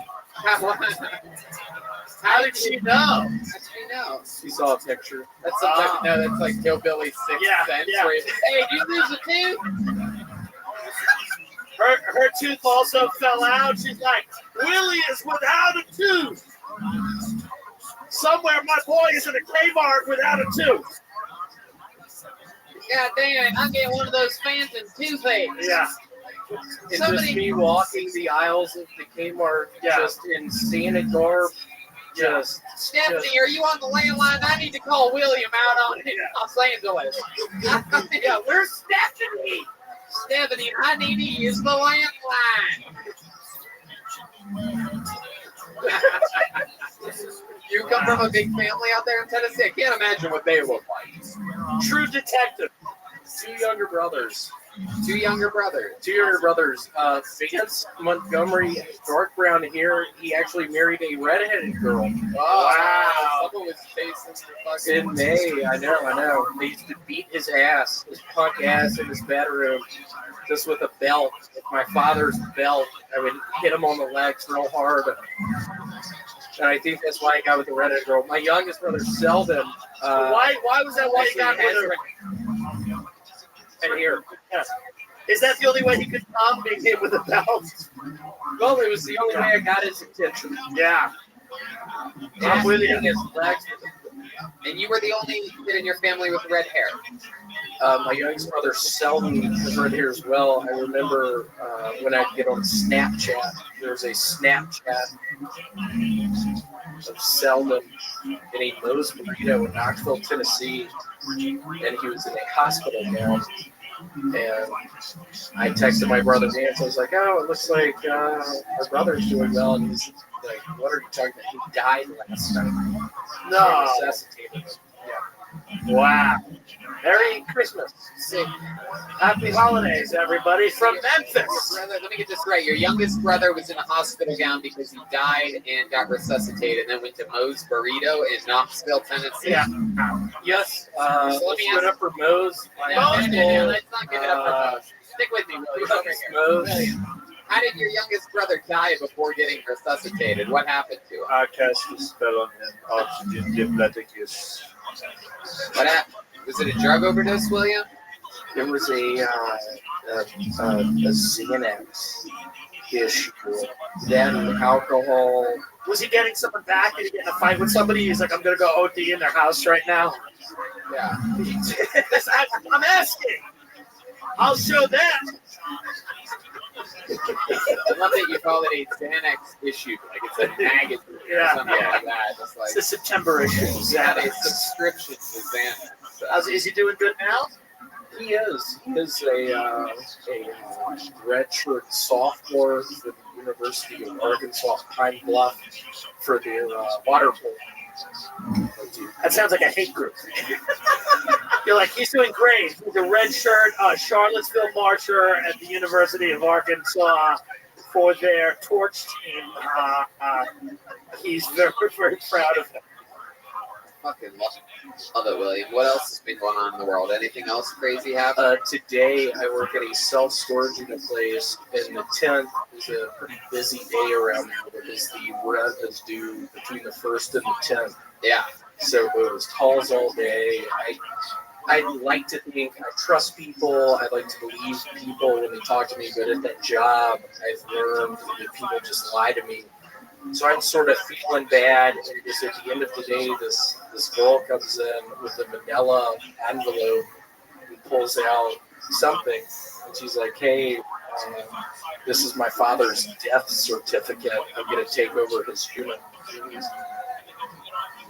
And I just said, "Your fucking father, those 2 months of back run, at this motherfucking place. Are you serious? You're gonna give me a death certificate? I have to pay my bills. I have a family.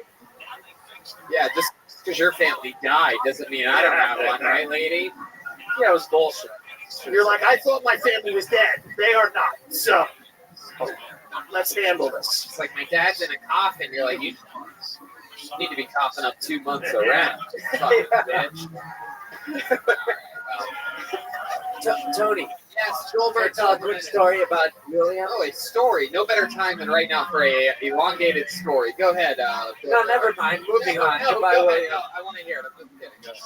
well, a few weeks ago, William was one of the cholos with us on stage. Right, the night before, my whole life is based upon William coming to the show. We're all going to be cholos, and William calls me back. He goes, "I'm not going to make it. I'm hurt real bad." And I go, "What?" He goes, "Yeah, I fell in the tub. I'm hurt real bad." And I was like, "No, you're fucking kidding me, right? I need you here. Like, you gotta be here." He goes, "Yeah, I'm not gonna make it."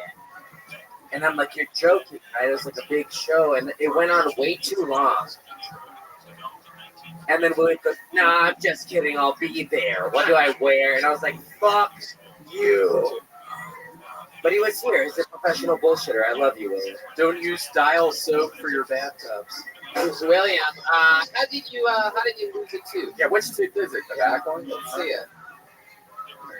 Where's it at? I don't know. I really have not. I remember when I was down in Destin, Florida, probably 12 years ago. There were these Cajun people taking beer bongs, listening to music out on the beach. Yeah. And my parents were like, "William, don't go mess with them. Some bad will happen." I end up in their All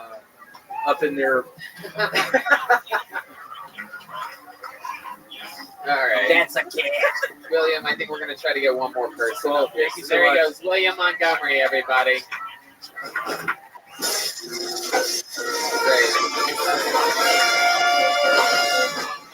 Great. What do you guys think? Should we go to the bucket one more time? I don't know. That wasn't really good enough. I don't know. Should we do it one more time, or you guys want to go home? All right. Even the elephant is the old elephant in the room. All right. Well, let's see what happens here. Make some noise for Danielle Arts, ladies and gentlemen. Danielle Arts. Arts. Back corner again.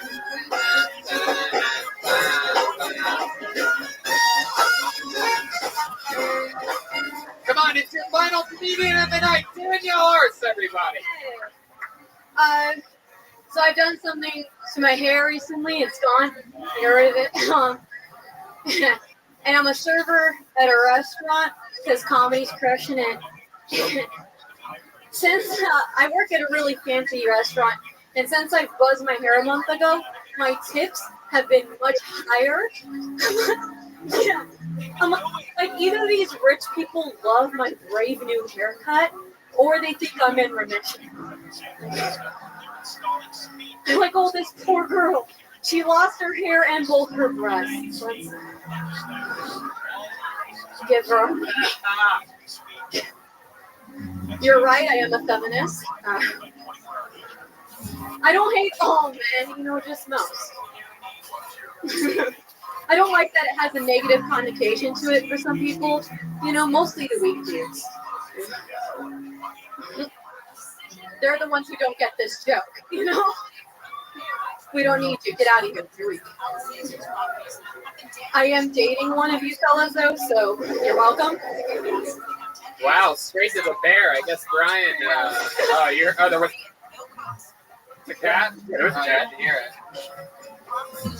Danielle Arce. Yeah. Hello. How are you? This is your first time on the show, right?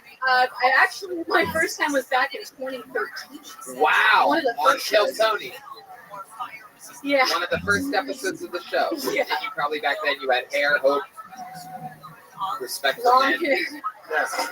Yeah. I had a lot of shit. Wow. She was in a Christian cult. It was a different time. It was a different time. I mean, what happened to you exactly? What did you do? Open for Louis? I mean, have a lunch meeting with Harvey Weinstein?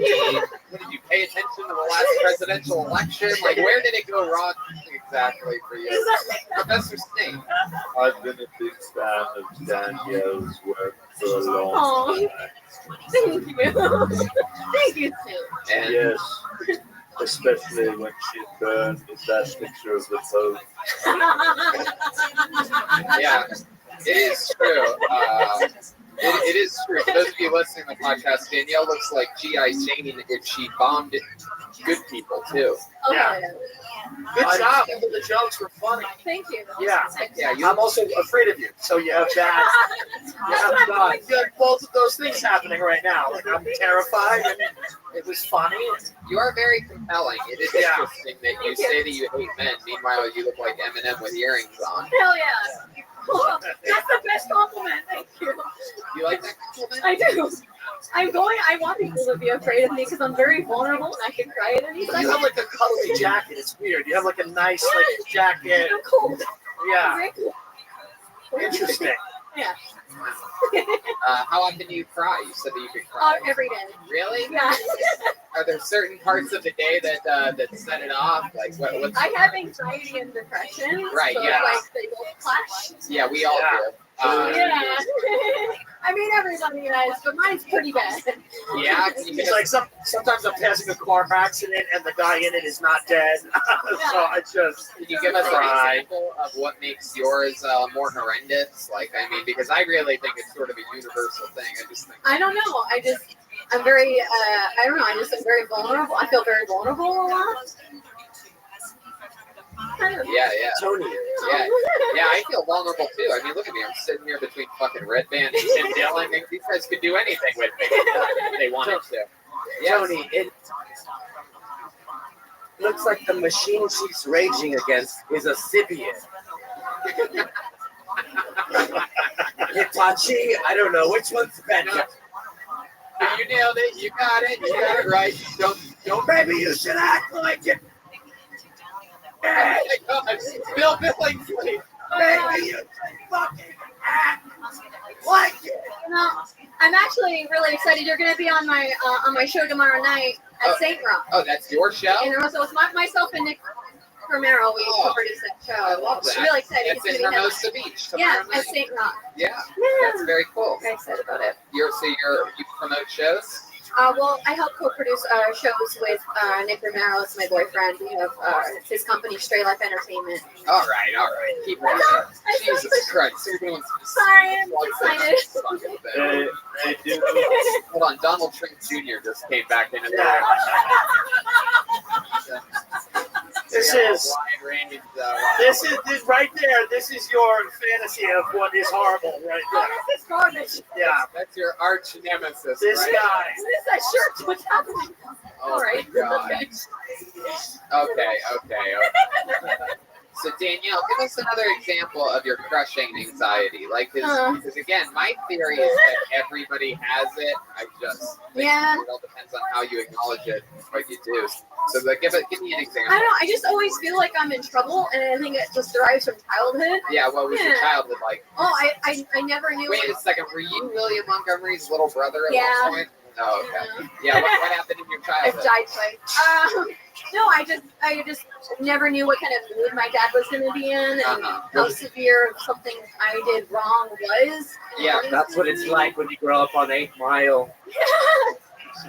So you know, would, like, hit you sometimes. More than sometimes. More than sometimes.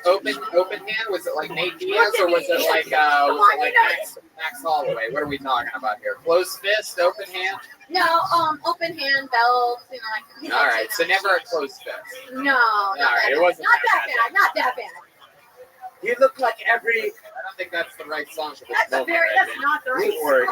When you look back on it, do you forgive him? And oh yeah, he's a good guy now. He's definitely.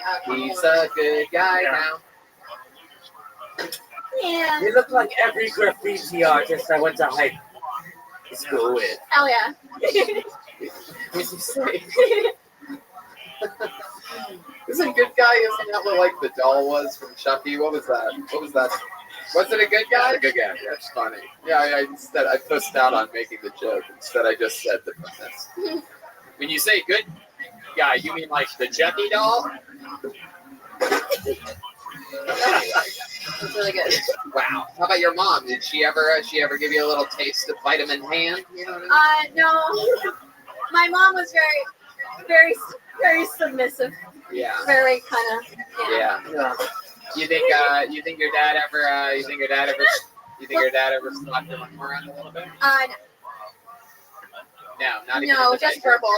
Just verbal slappage. Yeah. Well, that's fair. Yeah. It's a marriage, you know? That's what it is. How long ago did you cut your hair off?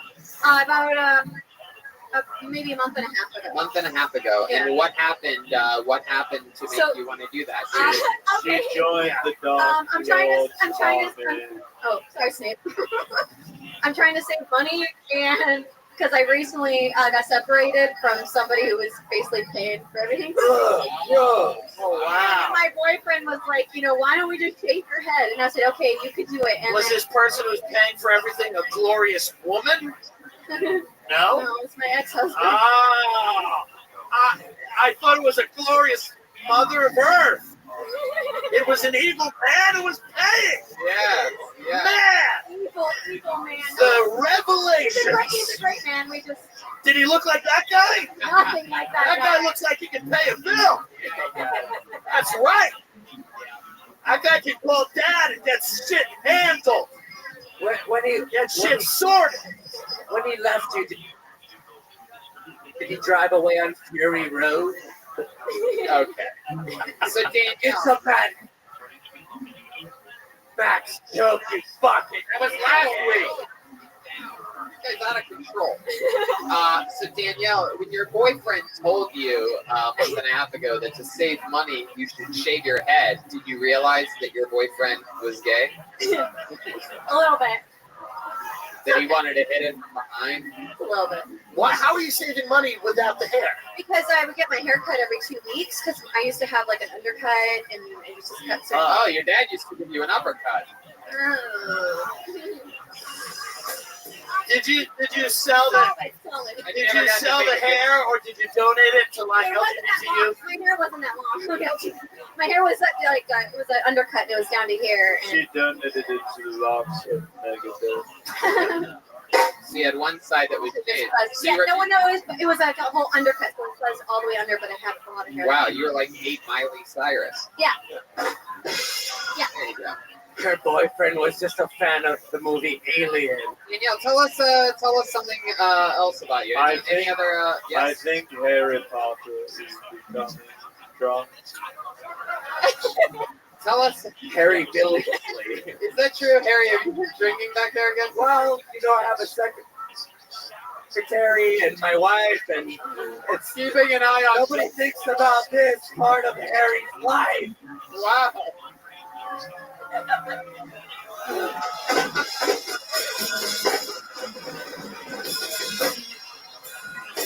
Yeah. Out of control. Danielle, tell us something. We'd be surprised to know about you, like something fun, a little fun fact. Do you ever do anything? Any special awards that you ever won? I don't know, but I used to own my own business. I used to own a martial arts school. That's not so that makes sense surprising. I don't know anything else that's super interesting. Yes, Professor Snape. How high can you get? Interesting question. You I haven't asked. trained in a long time. You want to give it a little? Not really. Danielle, how many you want to see how high Danielle can get? Yeah. Hold on. I haven't Danielle, trained real in so quick and long. relax. How many of you want to see how high after that Professor Snape can get? Oh yeah. All right, well, here we are to end tonight's episode. Hey, that's pretty good. We go higher? Oh, Come on, pretty good. pretend it's Jordan Peterson. Go. Hey, that's good. All right, here he is, Professor Snape. I want to crush it, please. Crush it. Watch out. Yeah. Whoa! This is ridiculous. This show is so dumb that it literally ends like that. This is the second episode of Kill Tony that has ended in a how high can you kick contest? I think we finally answered, can I kick it? Yeah. Yes, you can. Make some noise for Danielle Arce, ladies and gentlemen. She's on Twitter at Danielle Arce, DanielleArce. I'm going to be doing her and Nick's show tomorrow night in Hermosa. That is true, at St. Rock. If you live or are around anywhere near around Hermosa Beach tomorrow night, look at this drawing from Ryan Shahibel. Look how crazy this is. Look how that clearly looks like you. That's Is that amazing. Crazy or what? I'm amazed. Make sure you check out Tim Dillon in Madison, Wisconsin. Comedy on State Street. Get tickets for that, TimDillonComedy.com. And check out Tim Dillon's Going to Hell on iTunes and Gas Digital. Check out all the band's characters at KillTony.tv. It's now been labeled, so you can go and find. You can like, for example, right now, if you're like, God damn, I love Professor Snape. I want to go see some episodes that he was on. You can go to KillTony.tv and go scan for it, and it'll show you all the episodes that he's been on. How about you make some noise one more time for the great, powerful Tim Dillon, huh? Follow him on social media. TimJDillon.com. I'm telling you, I'm pretty sure he convinced you throughout tonight's episode, but if you don't believe me, I'm telling you, this is one of those guys that has that type of Tiffany Haddish heat where I feel like we're lucky to have him on the show right now, and in a couple of years, he won't even be answering my text messages. So I think you're going to be... We'll be dead. Yeah, I got you hosting the Oscars next year by a... So sweet. By a long shot. So that's Tim Dillon. How about you make some noise one more time for the one and only Professor Snape, Jeremiah Watkins. Jeremiah has an amazing podcast called Jeremiah Wonders, where he has a lot of fun in and out of characters and real life talks. This week's guest is the Sklar brothers, one of our favorites here in Kill Tony history, one of our favorite repeat guests. Jeremiah, what else is going on? You're coming with me to Dallas, Texas, New Year's Eve. We're doing some stand-up comedy shows, and what else? I would like to give a special shout out to Joe from Joe's Pizza on Sunset. He's here with us tonight. Wow. Best pizza in Los Angeles and New York. Joe's on Sunset. We love them. They're right around the corner here. If you guys ever come here for the live shows often, you're ever in the mood for a delicious slice of pizza, it's right on the other right on the other side of La Cienega. It's literally the best place to eat around here. Sorry to the Comedy Store cook if he's around here with a sad cold chicken tender in his hand right now. But yes, Jeremiah. And then I'd like to give another shout out to David Knowles and Seth Miller from Vinci Music in Pennsylvania. They're trying their hardest to get me a saxophone, so we shall see if that happens. Wow, that only took a week or two. Huh? Speaking of great instruments, how about you make some noise one more time for Chroma Chris down there, huh?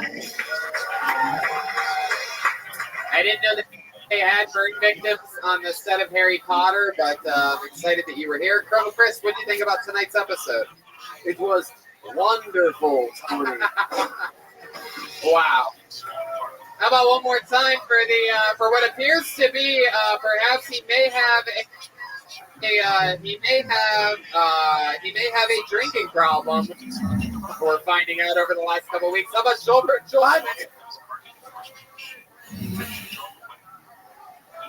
I'm going through a lot.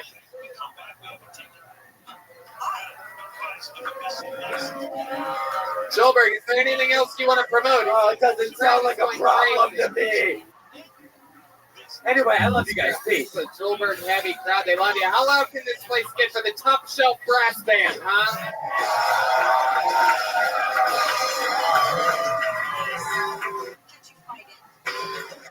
I mean, the production on this fucking show increases literally 10,000% when you guys are here. I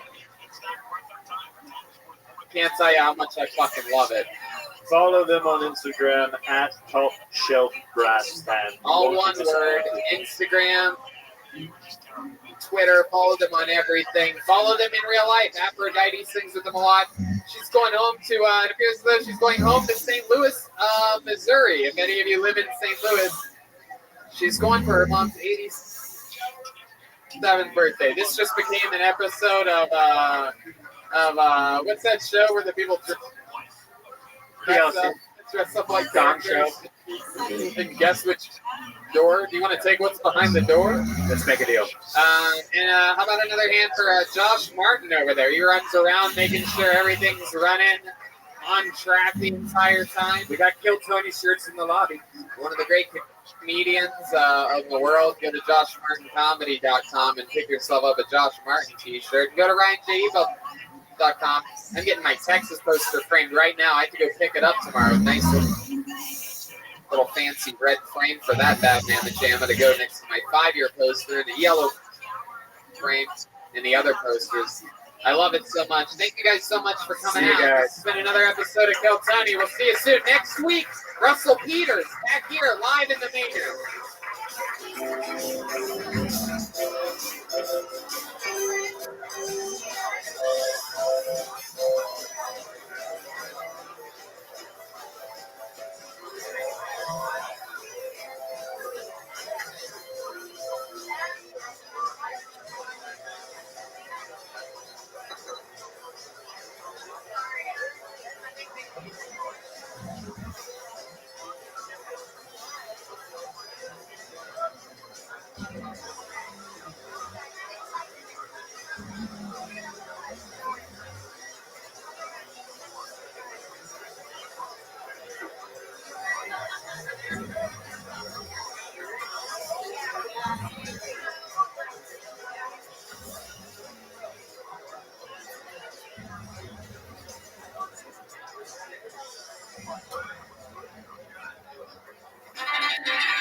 Hey, this is Rabbi coming live from the world famous Comedy Store main room for a brand new episode of Kill Tony.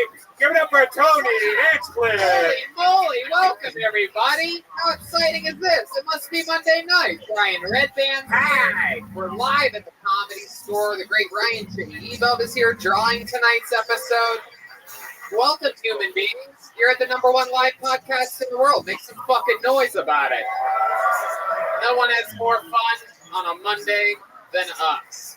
And why don't we start the show with some breaking news? This is a very exciting announcement. This podcast started here 5.5 years ago up in the Belly Room. And I'm happy to announce that we are adding a date to our European tour. That's right. It is going to be the great Manchester, England will be getting their very own Kill Tony on February 15th. So that's Dublin, Ireland on the 14th, Manchester, England on the 15th, and London, England on the 16th. How fucking cool is that? If you're wondering, how often does that happen in the live podcast world? Not at fucking all. We're going to those places because we're amazing. Special. It really is amazing. I'm so excited about it. And the whole band's coming with us. Jeremiah and Joelberg are coming with us. We are going to fucking Europe. And we heard today that tickets are going crazy fast. So if you haven't got them, get them quick. Yeah, especially in London, get them super fast because if we get rid of that first show fast enough, we might add a second show. So I mean that's a big might, but you have to buy them in order for us to add another one. So those of you interested in going to 2 Kill Tonys in London, just buy tickets, more tickets for the first one, so we'll add a second show.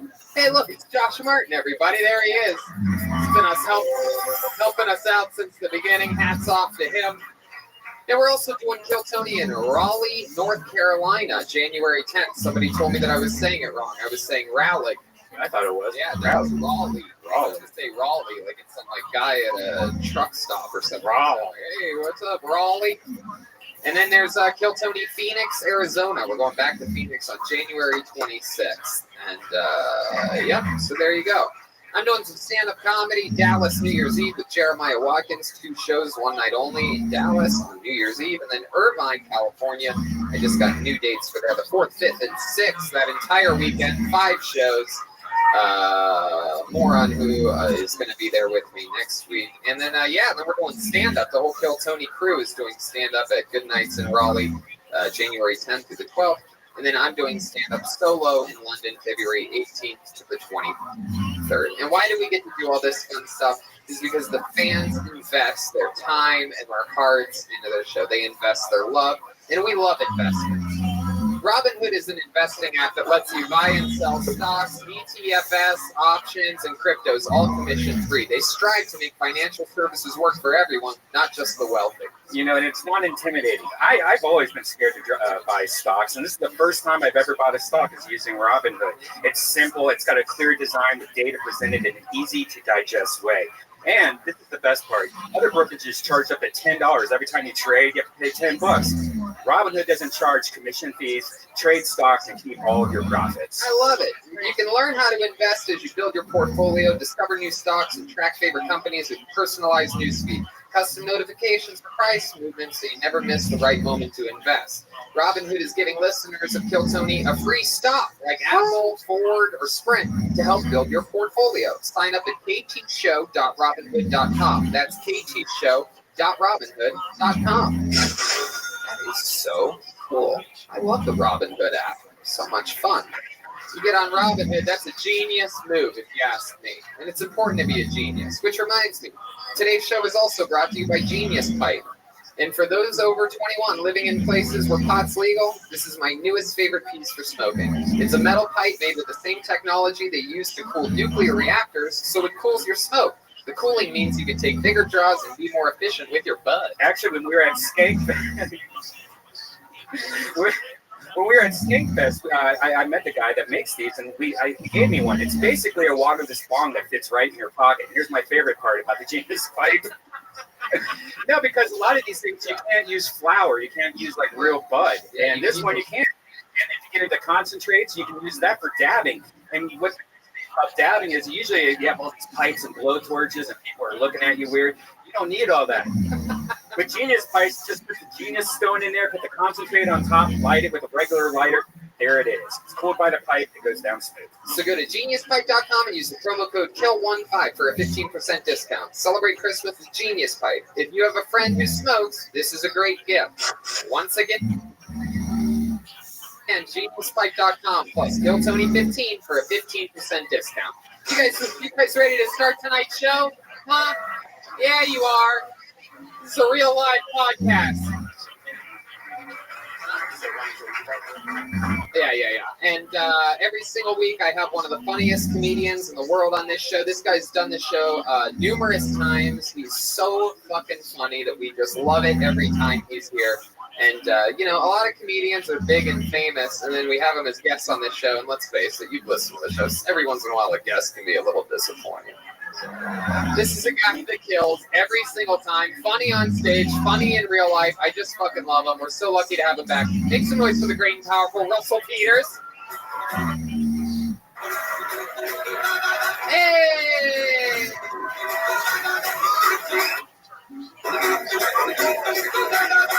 Yeah! Hey now! Well, hello, Anthony and Brian. Oh, hi. Well, welcome back, Russell. You're back. I am. People are excited about this. The audience is pumped. I can tell the comedians are excited. I feel like they always feel like they have some weird chance of getting to open for you somewhere. Let me just break your hearts now. Not yet, kids. Not yet. So welcome back. Life is good. You ready for the holidays? Aren't we all ready for the holidays? Even as an atheist, I'm happy about the holidays. I'm safe. No, that's not what an atheist is, Brian. What was the noise you made there, Brian? Safe. Yeah. We don't believe in that guy either. Why? No up, no down. But you know who I do believe in is the band that we have on this show every single week. They commit to being different characters. I never know what they're going to be. We never know what they're going to be, and they stay in character throughout the show every episode. It's the greatest thing happening in all of improvised fucking sketch character comedy right now, and I'm so lucky that it happens on this show. So without any further ado, it's the best damn band in the land, the Kill Tony Band. Jeremiah Watkins, Joelberg Joel Jimenez, and Chroma Chris. Yeah.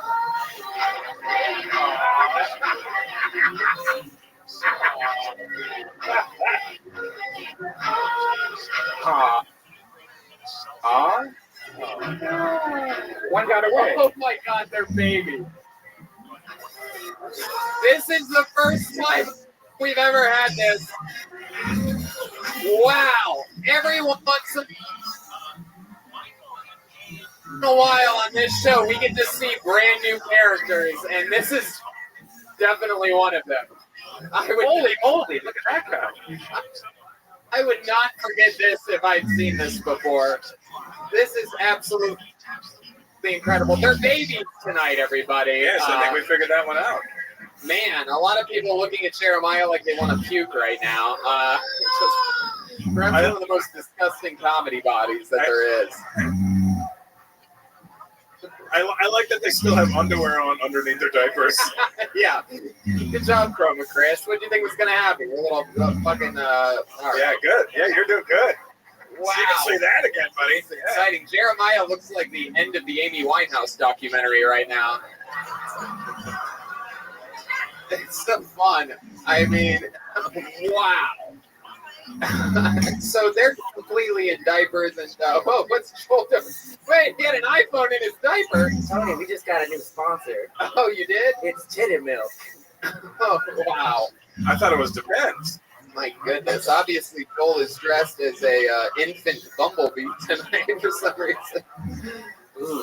Okay. All right. So I guess we're going to be hanging out with babies. Am I correct, Jeremiah? Are you a big giant baby tonight? I'm a genderless baby. I haven't decided yet. Oh, maybe by the end of tonight's episode, we'll find out. How many of you think that's a boy? Wow, okay. It's non-binary. 0. 0 people, by the way. For those of you listening to the podcast, I know sometimes we don't have the audio of the audience covered. There's almost no question I could ask in this room in which 0 people would reply. 0. It's an anomaly. There's about, I don't know, maybe 200-300 people in a fucking room, and nobody said that Jeremiah could be a boy just then. 0. How many of you think that's a woman sitting over there? Yeah. Wow. I'm so excited about this. We're going to have babies on stage with us the entire time, Russell. We have a bucket filled with comedians' names. You guys ready to do this shit? Yeah. You know how it works. We meet brand new people here. Sometimes it's someone we've seen before. Sometimes it's a comedy veteran that's been doing it 20 years. You never know who signed up in the bucket. Sometimes it's their first time on the show. Sometimes it's their 15th time. Julian Aguilar. If I pull your name out of the bucket, you get 60 seconds of stand-up time. You know your time is up and you hear the sound of a kitty. That means wrapping up then, or else you're going to bring out the angry West Hollywood bear. And we don't want that to happen again. And then we interview you. We talk about anything in the world and talk about maybe what more you could be talking about more of and find out more about you, what makes you different as a human being live around the globe on Kill Tony's YouTube page. Are you guys ready to start this show live right now from the Comedy Store on the Sunset Strip every Monday, except for Christmas Eve and New Year's Eve? Yeah, except for the next 2 weeks. Yes, and the one Monday in the middle of SmackDown. That's February when we're here. But we'll link it up. That was those 3 dates every single Monday. Don't forget it. All right, here we go. I pulled the name out of the bucket. I think we've seen this young man before. This looks like a familiar name. Make some noise for Daniel Valdez, everyone. Here we go. Oh, here he is.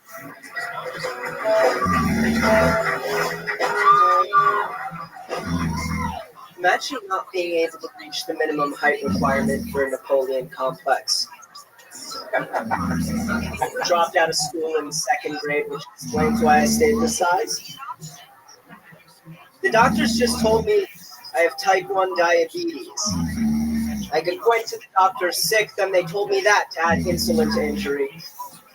It's terrible. There's 2 types of diabetes, in case you guys didn't know. One where you eat ho-hos every single day, and then, then there's the other one that I have, which is when God wakes up and decides to hit you with a fuck you stick. Thanks. That's it? Just 40 seconds? It was a short set. My God. Jeez Louise. 40 seconds from this little fucking, the tiniest 45-year-old I've ever seen in my life. He looks like he was on that show, Miami Vice. What? Red Band? Did you just make a Miami Vice? Looks like a bouncer at a daycare.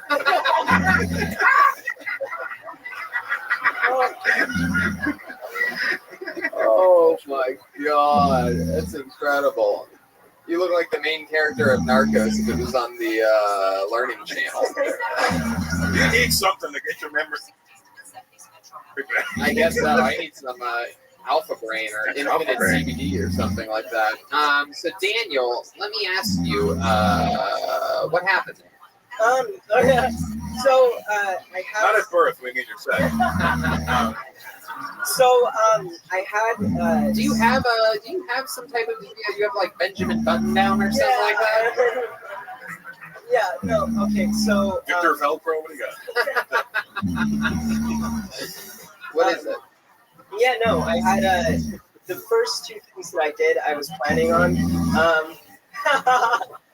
Yeah, the first 2 things I did, I was planning on, but the diabetes material that I added was unplanned. That happened Monday.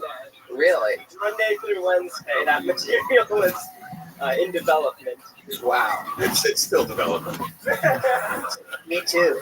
Yeah, I mean, diabetes is... Me too. Can we throw, you guys have an extra diaper? Sorry about these guys. We didn't know. I'm really adding insult to injury. So Daniel, what? Wait, the last time you were on this show, didn't you go on a ride on Jeremiah's shoulders? Yeah. And now I'm a baby and he's a man. Daniel, so how long have you been doing stand-up comedy? My first time. Oh shit! You just got a diaper. Put it on, Daniel. Come on, no need to wait. The mic is up in the mic stand. There we go. You're doing it wrong, Daniel. Daniel's first time putting on a diaper. Look for the hole. It's like underwear, Daniel. You ever worn underwear before? Well, not this big. So now we have a giant baby helping Daniel put a diaper on over his pants. For some reason, that looks 10 times funnier than I thought it was going to. It feels good. I'm going to say this. Wow. It's the first time I've heard appropriate humor at the club. Daniel, man, how would you feel about always wearing a diaper as a stand-up comedian? This could be your new voice. I think that I feel free. Can I put on your shirt now? Yes. I think it's only right that we do a full switcheroo here. The baby wants to wear Daniel's shirt. The whole place is in chaos. Daniel just turned into a Mexican superhero boy, by the way. Oh wow. Now be careful, because Build-A-Bear closes soon, and he won't be able to get another shirt. So. I swear. He just grabbed. Go. Wow, this is just absolutely adorable. So Daniel, over here, stick with me. That's going. Oh wait, this shit's about to share. This ends badly. Don't rip it. This ends badly. Jesus, Jeremiah. Oh my God, when did Jeremiah turn into Courtney Love? How did this happen exactly? I can't remember which episode it happened all the way. Oh my God, look at this. Wow. Oh my god. Jeremiah looks like he's about to take that little boy to the abortion clinic. Who, Daniel? Yeah. He is gonna This is incredible. So Daniel, how often do you what's your dating life like? My girlfriend's in the audience. Really? Who's Dying. your girlfriend? Which one's your girlfriend? Oh my god, she identified herself. Wow. That's crazy. That's a good step. How long have you two been together? That's a good first step. Do you go up on her? I mean, sorry, you go.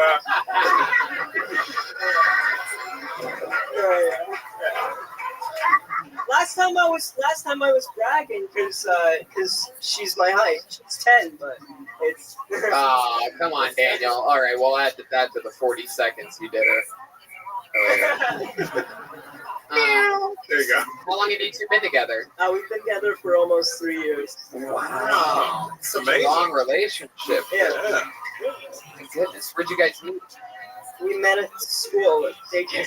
Yeah, no. All right, Daniel. We met at school at. Met her on Kinder. Hey. Yeah, no, we met Nailed in college in New York. College in New York. He's from New York. I'm from New Jersey. Oh, same shit. You think he's from a Big Apple? So what were you studying in college? We were going to an art school. Arts? Yeah. Huh. Do you ever get any acting work? Yeah. I was a child actor. Is that true? Yeah, I did. I mean, you still are, but if you shave, I'm sure you can get all the roles. Were you in anything we might recognize, or any I don't know shows if we've ever anyone heard of? knows the Wonder Pets. Yeah. My daughter watches that. Yeah, I was a little alien on the Wonder Pets. Oh, nice. That's a good show. She watches that. Did you have a beard when you did it? No? No, I was a little. Do you still, what do you do for work now? Now I'm an usher at a theater. And then. Wow, an audible awe from an audience member. Oh. Which, by the way, I know her. She works in the kitchen here at the Comedy Store. So I don't think it's more insulting than getting an awe from somebody that's working the deep fryers at the Comedy Store. But that's just funny because it's true. Fuck. You try to usher people to their seats. You're like, sir, right this way over here. He's like, Suck my dick. I'll sit wherever I want. I might take that shirt off, like real quick. It's starting to soak in. I'm gonna have to watch. Daniel, have you ever had any problems ushering people? Do people not listen to you? Yeah, no. So what I've started doing is I just say like, hey, I'm down here. Yeah. Ticket, please. Yeah. What's that day? Is it hard to walk over popcorn? When they Where are you? almost got me. You ever hide out in the jumbo drink? Where are you carrying tickets at exactly? I didn't know the Wizard of Oz had a movie theater. It's really, Is it a really movie mean. We got really mean. Yeah. Where are you carrying tickets at? You do not want to say? No, I think it's the Pantages. Do you know Pantages? Sunset. Yeah, Hollywood. yeah. Well, I'm sure they'd be very proud to see you up here in a diaper. Oh yeah, I wear diapers somewhere too. Oh, Jeremiah is getting a rattle with his feet. For you podcast listeners wondering what the audience is Really looking gross. at A lot right of man foot happening, which is never fucking good. This is. All right, well, Daniel, you got the party started tonight with a bunch of babies up here. you, Nobody Daniel. better than keep the diaper. You get to keep the diaper. Thanks for being a great sport, Daniel. No, there you get go. the shirt back. Jeremiah's taking the shirt off. And like that, he's back to being a normal human baby. All right, there goes Daniel Valdez. Ladies and gentlemen. So you get it. That's how the show works. Anything can happen. You could end up wearing a fucking diaper off stage by the end of the night. That's how it goes. All right, pull another name out. Make some noise for Mitch Brown, everyone. Here we go. Mitch Brown. Wow, I see a couple people out there that are dressed alike. There's some let's make a deal vibe going on out there. You have furries out here. Here he comes, making his approach.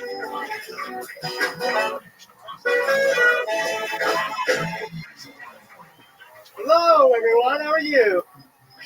Cool. My name is Mitch Brown. I acknowledge that is a incredibly generic white guy name, but as you can tell by my body and face, it fits. It works. It's worked for me all my life. I had a friend once tell me that I look like the guy from every college brochure ever. Just fucking looking like church camp Draco Malfoy. Contrary to popular belief, I do have a black friend. His name is Eric. Eric one time told me that I look like Eminem if Eminem didn't hate his mom. Just listening to Muppets and signing shit. All right, thank you guys. Fuck yeah. Mitch Brown. Welcome to the show, Mitch. This is your first time here, right? This is my first time here, yes. Good job. I've never seen white privilege in a person, but it's nice. There it is, right there. You know, yeah. It is incredible. You are so white. I was expecting you to sound British. Yeah. But you didn't do that as one of your jokes about what you look like. About how I'm not British? Yeah. You did other jokes about like what you look like and you should sound like and all that, but that one that I just did was bigger than that stuff. How old are you? I might steal it. Yeah, you might be able to. How old are you, Mitch? 27. Jesus. And have you ever grown facial hair? Have you? This is my beard right now. You know, Daniel Valdez is ironic. He's much more of a man than you right now. Hey, fuck height, Daniel. You look like a man. You know what I mean? It's true. It's true. True. So, Mitch, this is your first time on the show. Yes, sir. And clearly, by what you're wearing, it's also your first day of 8th grade. In a preppy school because you're wearing fucking weird neck shoes. I don't even know where you got those fucking shoes. 1994. Are those Bass Regions? Oh my god. Is there a penny in there? Your good luck penny? Do you put it somewhere in there? It's unbelievable. I so rarely do this on this show because I'm always like, shoes, who cares? But my friend, I must ask, what are those? Yeah. I mean, that is really incredible. Like, that's bad in every way. Sometimes I'm like, oh, maybe they're cool in like a hip way. I could sort of see why like a artsy person would like those. Tony, they're airborne. They're airborne. Borden. Hair Borden. Because he's boring. Yep. No, I got it. Sometimes you have to spell it out, little baby. You should just go with hair boring. Hair boring. Boring. That's why you're rich. So Rich because I don't spend my money on those fucking shoes. Mitch, yes. Are you as white as we think you are? Where are you from? Texas. Yeah. What part of Texas? Austin. Wow. Yeah. Born and raised? No, actually born out here and then raised in Austin. Why? How do you end up getting raised in How Austin? did that go? That's backwards. No, that'd be like 1992. There was just like a wave of people from California that all went to Austin, and then they all raised their kids there, and then all their What are kids your parents like? You cool with them? Yeah, we're cool. We're cool. They Wow, you're just turning into Jerry Seinfeld right there. He kind of looks like a young Louis C.K. Yes. I'm still going through puberty too. This is all. Like if you start jerking off right now, we're gonna have a problem. I think he started already. Contain I don't know if myself. you saw that set, but You look like a grown-up Cupid. it's true. You've grown up Cupid. Right in time for the Valentine's Day. Huh. What do your parents do? My mom is an accountant, and my dad is a computer science. Getting whiter. Getting whiter. Yeah, What do you do for work, Mitch? I do advertising. What? Advertising. My goodness. How long have you been doing stand-up? 4 months. 4 months. Oh wow, you're brand new. Yeah. It's, getting into it. So what do we do for fun? What is a guy like you into? I drum. Wait, what? I do. Well, I don't know if this is humanly possible. I I don't know if this is humanly possible for a Joel. It hasn't started yet. My God, Jesus Christ. Challenge accepted. I don't know if it's possible for the whitest white guy we've ever had. Joel, do you not remember how this goes? It's like Joe, you wait 30 seconds, then you do that. Let him make the announcement and then build up. No, he has to drum first. I love it. Okay, so I think we just outsourced the drumming to a white guy. I don't know if you know this. This is an exciting thing on this show, Russell. But when we find out somebody knows how to drum, we offer them a chance at a position of a lifetime. Not only do they go from only having 60 seconds in an interview on this show, but at the end of this, he could possibly be the new drummer for Kill Tony. Which means not only is he on the show every week, but if he wins tonight, he will be going to Dublin, London, and Manchester with us. The only problem is Joel has never lost this competition. It takes a lot of charisma to win. Best of luck, Mitch. This is a Mexican drum off. Here he goes. He's going in for his drum solo. Joel is nowhere to be found at this point. All right, ladies and gentlemen, for his first ever drum solo live here at the Comedy Store with the Mexican drum off, competing for a full-time position here on Kill Tony. I would strongly suggest that Mitch represents the proverbial wall. Yes, this is true. Here he goes with a powerful drum solo, ladies and gentlemen, Mitch Brown.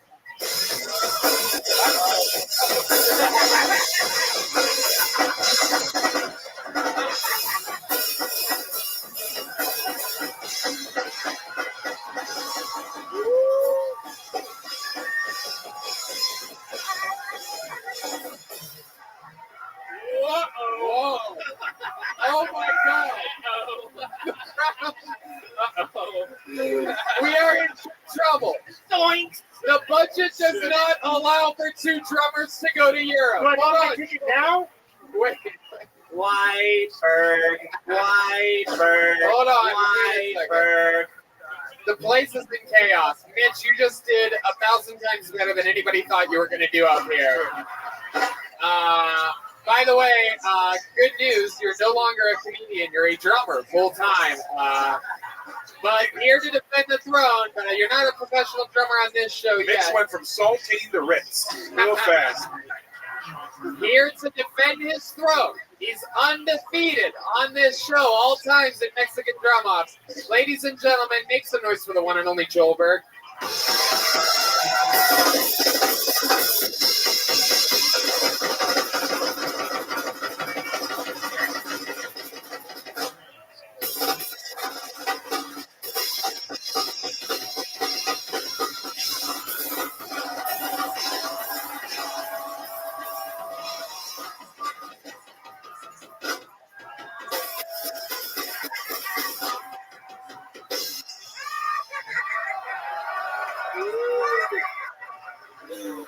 Wow. Unbelievable. Unbelievable. In all fairness, it's still close to my eyes. That was the closest ever. Oh, I'm sorry. You gotta change my diaper now, bitch. Oh, shit. I'll see you soon, London. Wow. Man, should we do this the old school way? How many of you think Mitch won that drum off there? How many of you think Schulberg retained? Well, Mitch, the good news is you're a lot better of a drummer than you are a comedian. You know? Oh, you got to kill in front of this crowd tonight, one way or the other. Mitch, thank you so much. There you go, Mitch Brown. The crowd is a rock and roll crowd tonight. I like you guys. Hey, can I just say how nervous me and you were? That was really rough. It was going to be really hard to explain to Joelberg why he wasn't going to Europe anymore. It would have been so much easier to smuggle him into Europe, too. We're just returning him. All right. He's from here. Wow. How about another hand for Joelberg? He would clap right now, but his hands are bleeding profusely from playing the drums. I've never seen you play like that. I know. I'm impressed, man. That was your best drum off ever. Okay, we're gonna change it up a little bit. This little cutie name has hearts over all of her eyes. Make some noise for Lisa Shishikiha. There we go. Here she is, Lisa Shishikiha. Hi guys, I'm Lisa, and I'm very shy. I'm so shy I lost my virginity in a threesome. I needed a friend to support me in this big adventure. I also losing my comedy virginity right now to you guys and a bunch of people I don't know. So we have like a 50 song, 80 song. I hope you enjoying it. If not, then fake it. It might help me finish faster. Also, I met this fine gentleman a couple of weeks ago, and I think he's into some kinky stuff because the first thing he asked me to put out my cigarette on his body, which I did. And now every time I smoke, I miss him. I'm like, where's my ashtray boy? So I think I could date him. He's cute, but I don't know how it's gonna work out because what if on the third date he's gonna ask me. He's gonna ask you that. Lisa Shishikina. Wow. Lisa, how long have you been How long have you been rigging the elections for? Yeah. This is incredible. Baby Jeremiah, yes. I think I finally picked my gender. Wow. Look at the little baby rushing right over to Lisa. It's not developing. Say that again. I didn't hear I that. think I could breastfeed you, but my breast not developing. Wait, the breast milk is what? Can't develop the She breast said they're not developed enough. I'll try. Where are you from, Lisa? I think he's willing to give it a shot. I'm Russian. You're Russian. We figured that part out. Heck yeah. You're Russian. You're flirting with Joelberg. You would think you'd want to hook up with somebody that can get you a green card, but I think you picked the wrong guy. I didn't finish it because I want to say that I could date him, but maybe on the third date he's gonna ask me some weird stuff like cut his ears off. And Cut his ears? Why would he ask? You don't have to ask me twice. Lisa, I'm so confused. Why would he ask you to cut his ears? Hilarious in Russia. You're so uncultured, it bothers me. You don't know about ear cut off, you idiot! Yes, Mr. Peter. You're so stupid, American! Aha! Tony. Turban fall over eyes, can see! Jeremiah. She can hack my erection anytime. Oh, I don't think that's what they were saying on the news. It's election, little baby Jeremiah. Well, I don't know the difference. So, Lisa, what the hell is going on here? Was this really your first time on stage? Wow, all right. How about that? One more time for Lisa. Heck yeah. I mean, for your first time, you still did better than Mitch. No. I mean, So yeah. the very first time I was on the stage, I was 8 years old, and it was in front of the school, and I forgot my part. It was I in front started of this crying. what? where? Like school. Oh, that's school. That's school. That's Okay. cool. They made me cut ears. And not in 8th grade, but stop fake ears. Not that funny. Display my moose knuckle. It was dominated at school. I have been training since 8 years old. This is incredible. I saw you last week when you fought Joanna Jędrzejczyk for the You did great. for the women's. This is Valentina Shevchenko, correct? How many people have you killed? You ever kill a man? You ever kill someone? Well, I'm from Siberia. Oh, insurance fraud. So she's. They used to sell Siberia. people What level on Bond N64 was that exactly? I think it was the second level. Frigid. Yeah. The Siberian. So how long have you been in America? 9 years. 9 years. Oh, nice. And how old are you now? 29. 29. Oh, wow. You look good. Generally, people don't age that well out here. But Yeah. What have you been doing for the last 9 years? Well, I recently moved to LA in May. I used to live in New York for the past 7 years. wait, what? She just recently moved to LA. You lived in New York or Europe? Oh, New York. Oh, okay. Yeah. Wait, is it Europe? It's my accent. Europe? Europe. Europe? I'm sorry. What have you been doing for a living? Like, what do you do for work? I'm a waitress. Oh, really? Where? Well, waitresses are always good at Russian orders. Yeah. Okay. So stupid. Get me a BLT and put a rush on that. Do people ever offend you by ordering Russian salad dressing? No, people usually can offend me if they ask me to recommend the drinks and they say, oh, maybe you drink vodka straight up and you don't. Vodka? Well, it's not even a They thing. always drink Vodka. Doesn't that mean water to you guys? Yeah, kind of. Right. You want some vodka?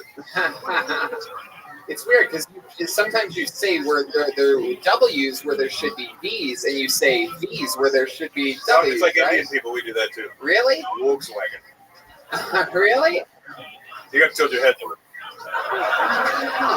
Volkswagen. What? I would like some vodka, very, very fast, please. Okay, so Lisa, you've been waitressing. You waitress at a corporate chain or a little private place? Well, I used to be a bartender and I studied wine as well, but here and there. I think you mean fine. Exactly. It's harder to find a job here in LA. So I've been waitress. It's a small place. What did you used to be? Bartender. Oh, a bartender. In New York. But there's a lot of Russians in New York, and they own that Oh, shit. please, Russians are everywhere, not only in New York. No, I know. Jesus Christ. She's letting out the infiltration secret. The infiltration secret is out. Unbelievable. Collusion. What do you miss most about the motherland? What do you miss most about? I'm with friends. I'm with family and friends. Yeah, your friends. What do you and your friends like to do? What do Russians do when they get together Guess in Siberia? what we do. I mean, you drink. We drink vodka. But like, what's like something crazy? But what's a crazy personal memory that you have of your times in Russia? Like, if you were going to talk about one of your craziest times you ever got drunk in Russia, that you think us Americans could never understand. Like, what did you do? Like, do you guys ever get drunk and like fight a polar bear? Yeah, exactly. That's what we think Russians do. Bears are not in Russia. Oh, I'm sorry. You did not let them. No, you need Siberian Huskies. That's it. Zetkinese. Come on, please. I take polar bear. I cut the ears. Who cares? What's Now he's funny, polar bear. You don't get, you stupid. What's your favorite memory of like crazy drunken Russian memory? Well, I wouldn't say I was drunk because I was a child. That does not change. Yeah. But the craziest thing I've probably done is like in the winter time, it's very cold, so the river is frozen. No. And In other redundant news. we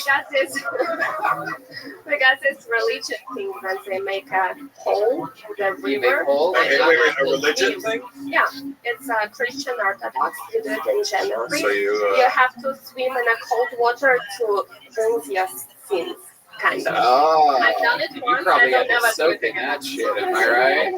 You guys wonder why I don't believe in God.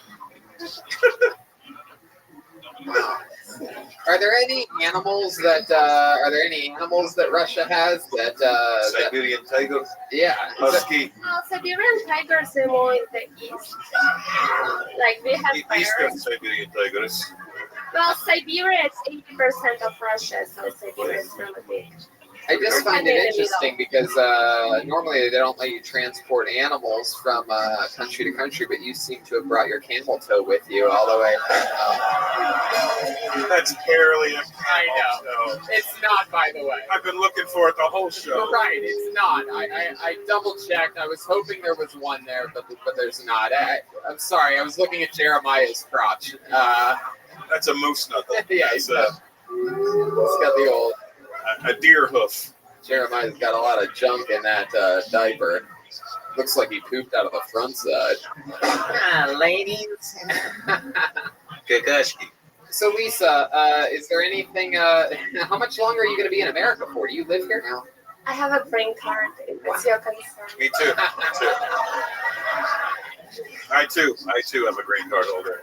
You got so you married someone? Are you married? That sounds like the opening I dialogue. used to be married.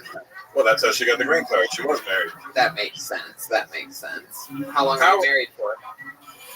Officially, we're still married. We just don't live together anymore. Oh shit. Okay. Is he a new I actually, I'm a stepmom because my husband still on the papers. He had a girlfriend. She had a child. But while he was with you? Stepmom. Excuse me? He had the kid while he was with you? No, I already moved to LA once they made it. Okay. Kinda. How old is your stepchild? She was born recently, like maybe a month. So she's 9? How old is she? No, a month ago or so. Oh, a month ago. Your husband just had a kid a month ago. Yeah.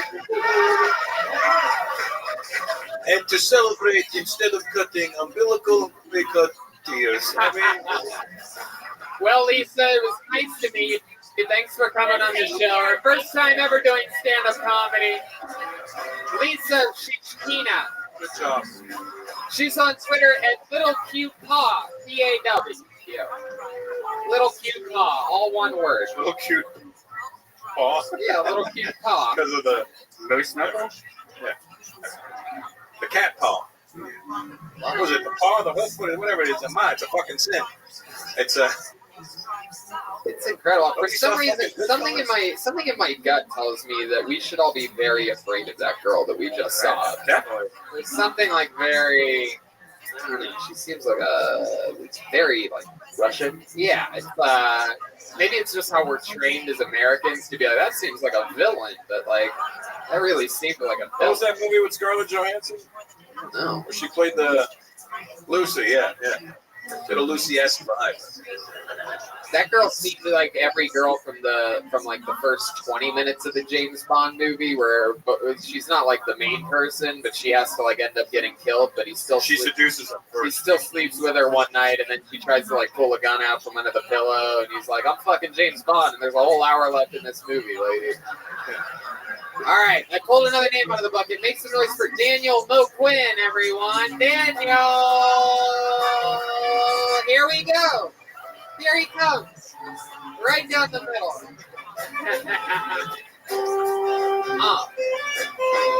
One more time for Daniel Mo Quinn. Hello, hi. Thinking about cutting my dick off. Anybody else in here? Yeah. So a lot more than I thought. That's cool. Yeah, man, I'm gonna cut it off. Not transitioning into a woman or anything like that. Just gonna $10 it down there for a while. Dude without a dong. I don't want to become a woman because I still want to make the same money I'm making right now. You know what I'm saying? Hey, don't groan. That's a reflection on society, not me. Okay. I'm just pointing it out to you lovely people so you can do nothing about it. That's all I'm doing. I'm not using it anyway. I mean, never taken a dick pic before in my life. Not once. Women have asked me. They said, "Daniel, can I get a dick pic?" And I'm like, "No." They say, "Why?" I say, "Because I don't want Mark Zuckerberg to see that shit, or whoever's watching from the cloud. I don't know. My dick never been photographed. It's like an uncharted island. It's like a forbidden fucking. All right, whatever. You know the best part was? Oh man, that was a brand new joke and I fucked it up. And the irony of the cat sound related to he's talking about cutting off his dick. And also, just so you know, we already have a Jeremiah. So, do you want to give it another try? That last joke that we no, it's done. I already did it in the other room and it went great. So fuck you guys. Well, I don't think that's really how it works. I think everybody's really like, no, dude, fuck you. Because, please, somebody. I'm just sort of curious as to what you were going for, but if you want to write it out as is. No, it's fine. I'll just leave it there. I feel okay about it. It's very exciting. First we had a Russian on, now we have a person who looks like they do hack computer programs professionally. Hey, at least you went with computer programs on that. This is your first time on the show, Daniel?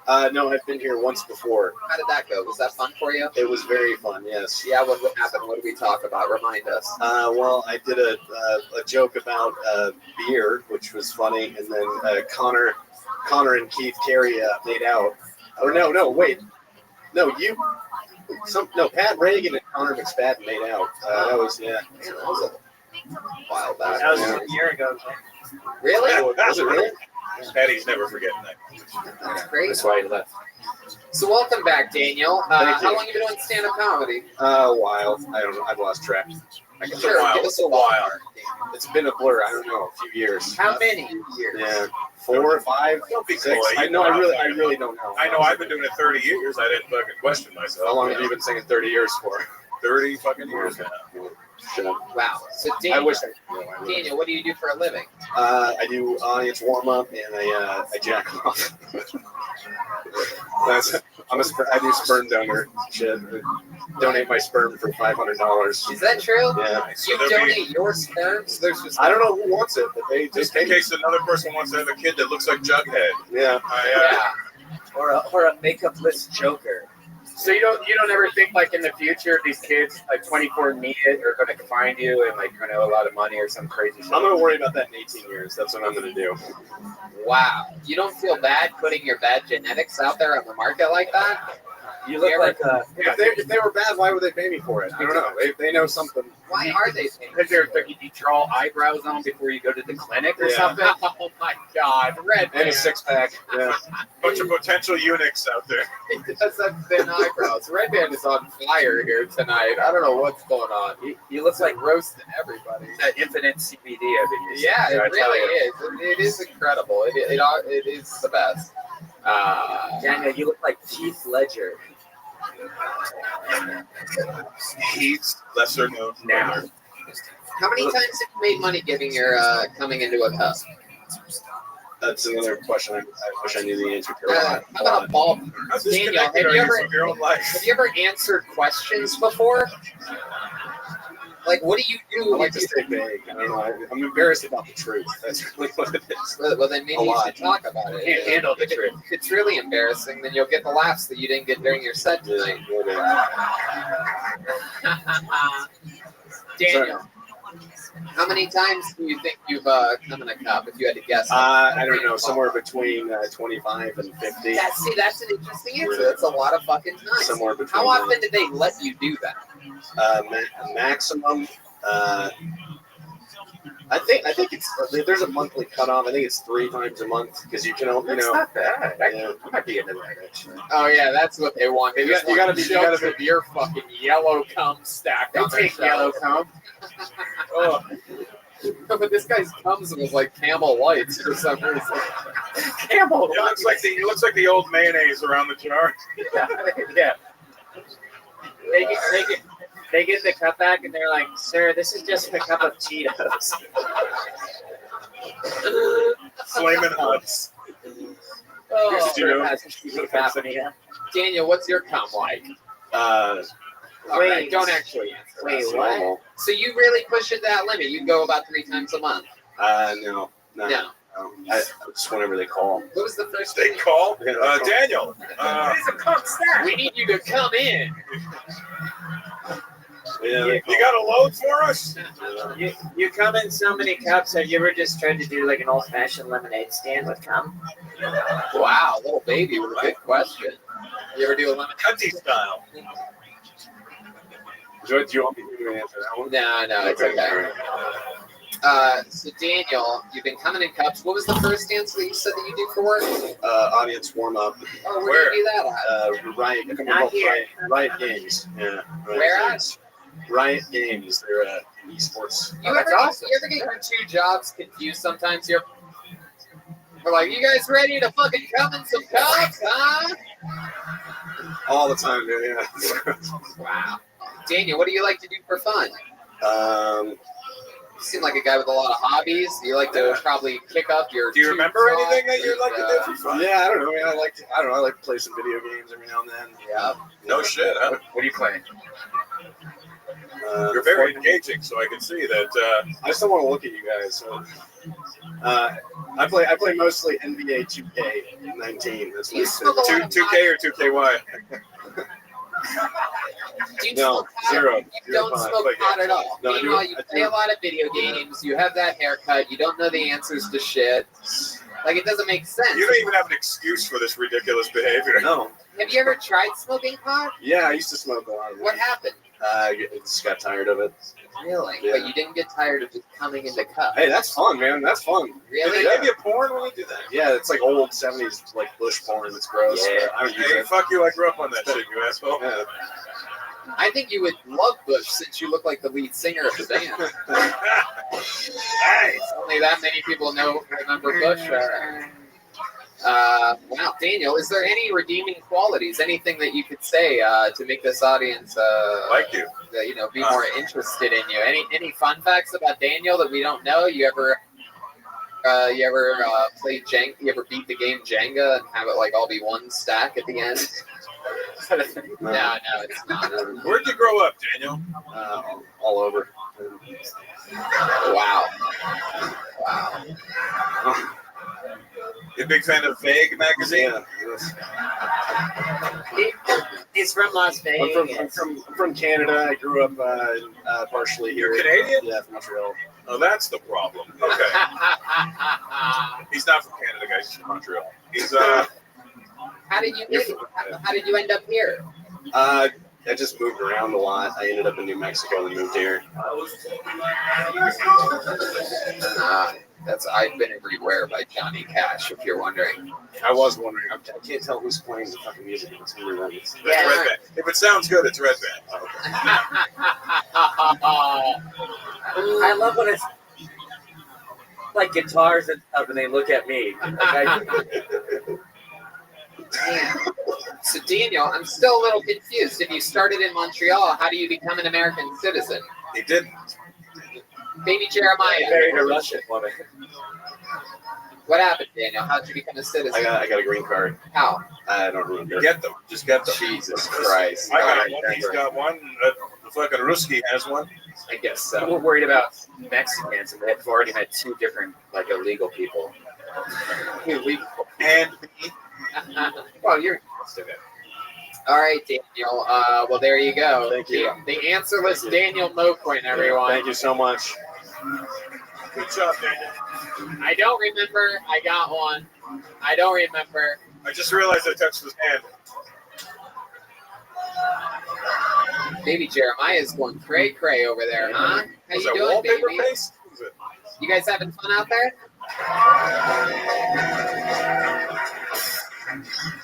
All right, I pulled another name out of the bucket. Make some noise for your next comedian, Nick Estes, everyone. Nick Estes. Here he comes. Hell yeah. Here he comes.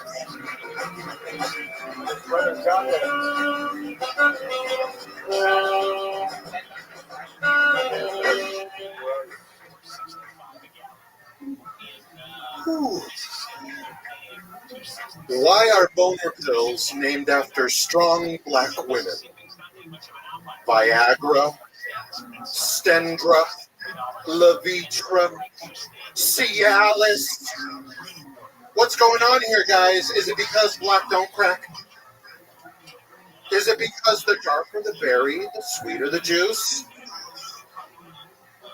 And if they could somehow capture the potency of that sweet Halle Berry juice and concentrate it down into a tiny blue pill, would that pill have the power to give any man on God's green earth the hardest, longest lasting erection of his whole damn life? Yes, Lord. Can I get an amen? Hallelujah. Thank you, Jesus. Thank you, Tom. Wow. Nick Estes. Is the Apollo 13 here tonight? Hey, it's just. Is that okay? Everybody went home for Christmas?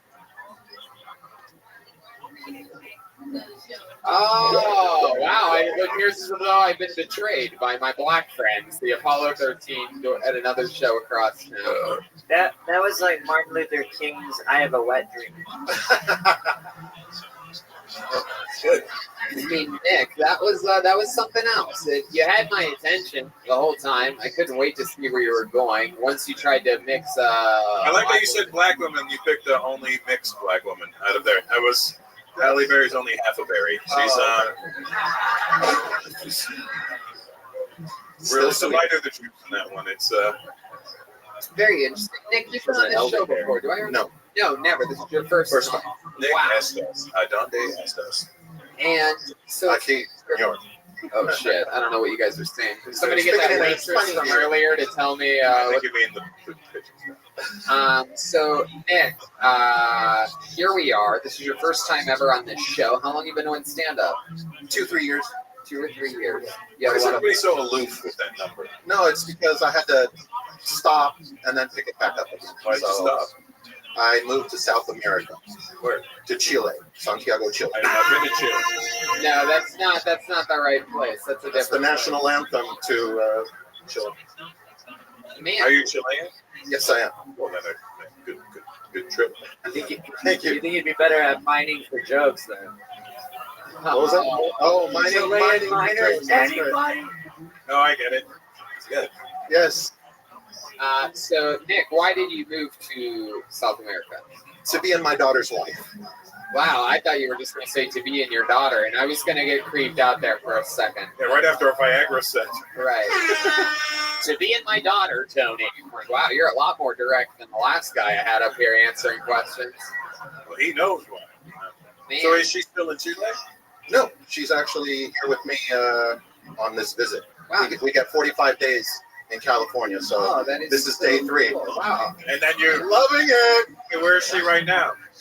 She's at my house. Did you guys come left up? her there? No, my grandma's there. Did you guys come up via migrant caravan?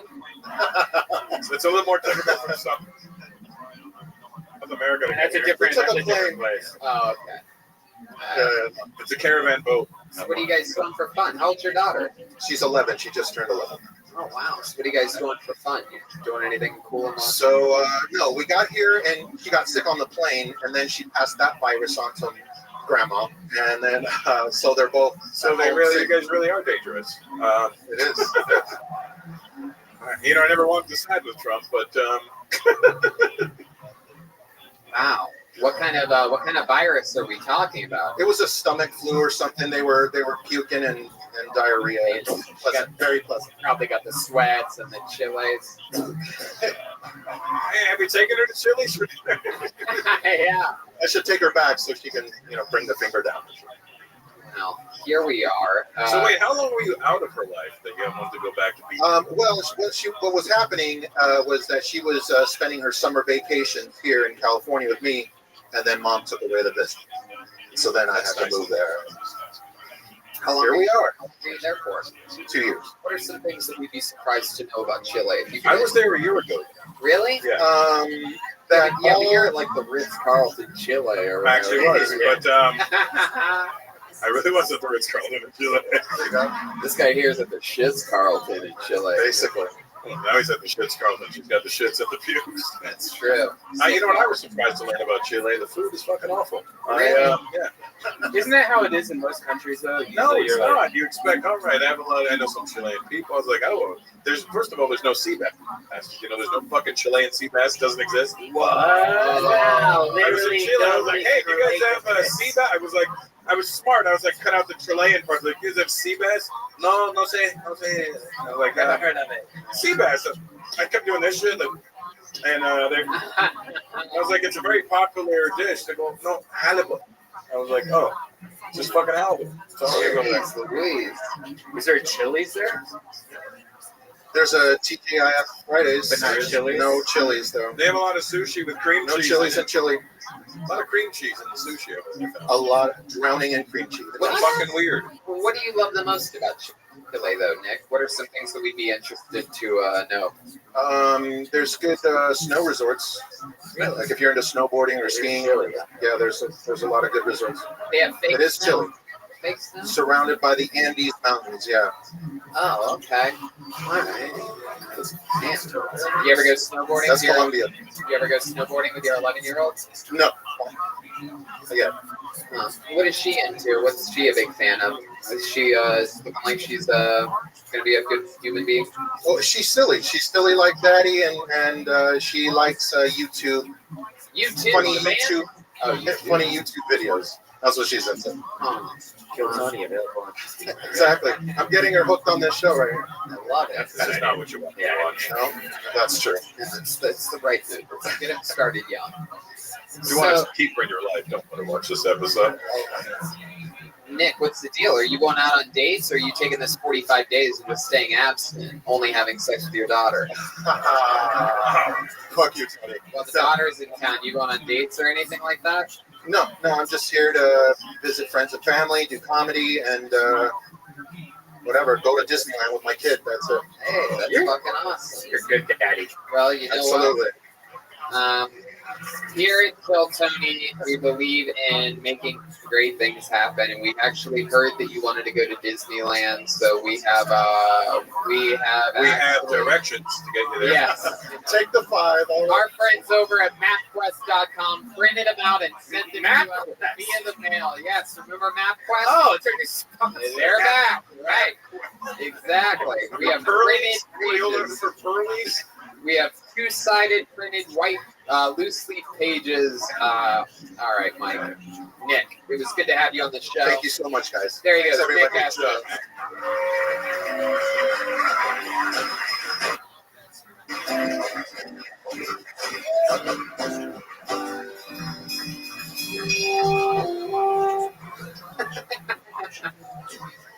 Okay, keeping this fun train moving along. Let's put our hands together again for Sean Mayer, everyone. Sean Mayer. That looks like a new name. Sean Mayer. There's people in luchador masks out there tonight. Here he comes.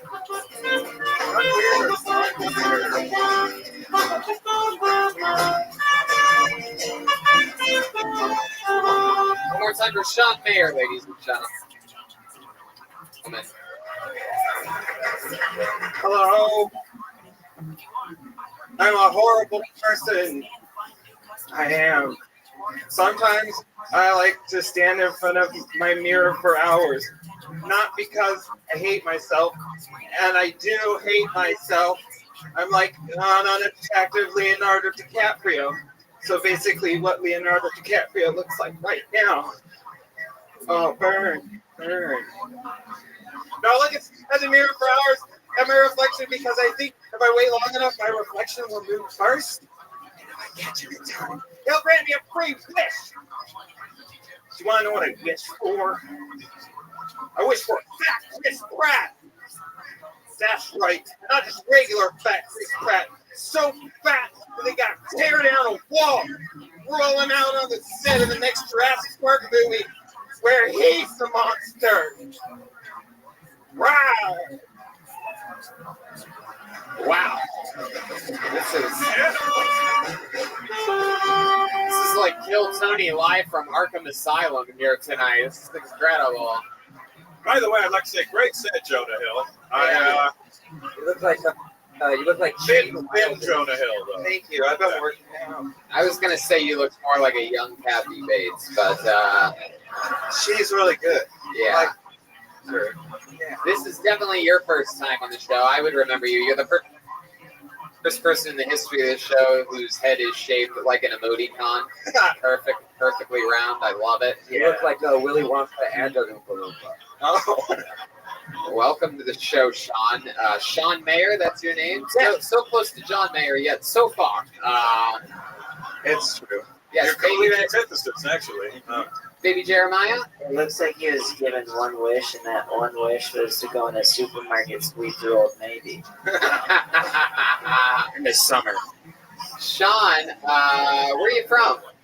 I live up in Portland right now. How long have you been in LA? Wait, really? Portland? Yeah. No way! Didn't see it coming. No. How long have you been in Los Angeles? I just came in to see a friend. Yes, you were just here for like a week? Mm-hmm. Okay, and how You're shaking profusely. I get stage fright. Is that true? How long have you been doing stand-up? A year. A year. Well, you did your best, you know? Yeah. You get nervous every time, huh? Huh? You get nervous every time still, or is this one especially nervous because you're at the company store on the Sunset Strip, streaming live globally, one of the biggest comedians in the country, one of the top young rising comedians in the world, next to him. Yeah, you're next to two babies on stools. They're very They're so high. So cool. Right. Well, I don't want to make you more nervous, but I just found out that the talent booker is worth watching from the back of the room right now, looking scouting for. Oh yeah, it's actually there too. Yeah, it's crazy. Yeah. He's not waving. He's just trying to say stop. Yeah, please. I love it. When you wave your hand like that, you look like one of those lucky Asian clocks. And by the way, Teddy Atlas is here, and he's furious with you. He's So Sean, you've been doing stand-up for like a year. How old are you? 33. 33. That's when Jesus died.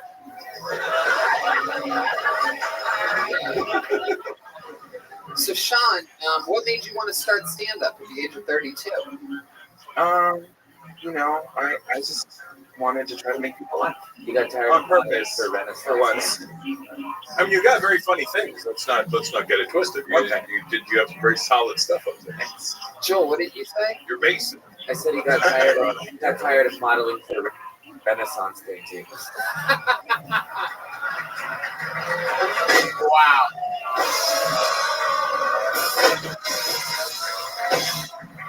Incredible. Do you do improv or acting? Yeah, I do some improv. Yeah, and you learned that up in Portland? No, in Dallas. Oh, okay. How long were you in Dallas for? About 7 years. 7 years. Where were you born and raised? Kansas City. Wow. So you've lived a lot of different places in your life. Yeah, they run me out of town. Why do you move so much? Why is that? How'd you get from Kansas City to Dallas to Portland? Are you registered or are you just Oh, to vote or to sex offender? Oh, sex offender. I would say No. Let me pull out my app and check on this. Sorry, Sean. That's fine. Your parents live in Portland? No, they live in Kansas City. How'd you end up there? I got a job at an animation company. Okay, animation. You draw? Yeah. I hope not. You're fucking shaky as shit. Yeah, I know. You draw professional. What is it? It's a tornado. Well, I You can draw an audience to one of your shows. I run their 3D printers. Wow, that's so cool. Hey, look, it's a jagged bottle of water. So you're the guy printing all the dicks. Okay.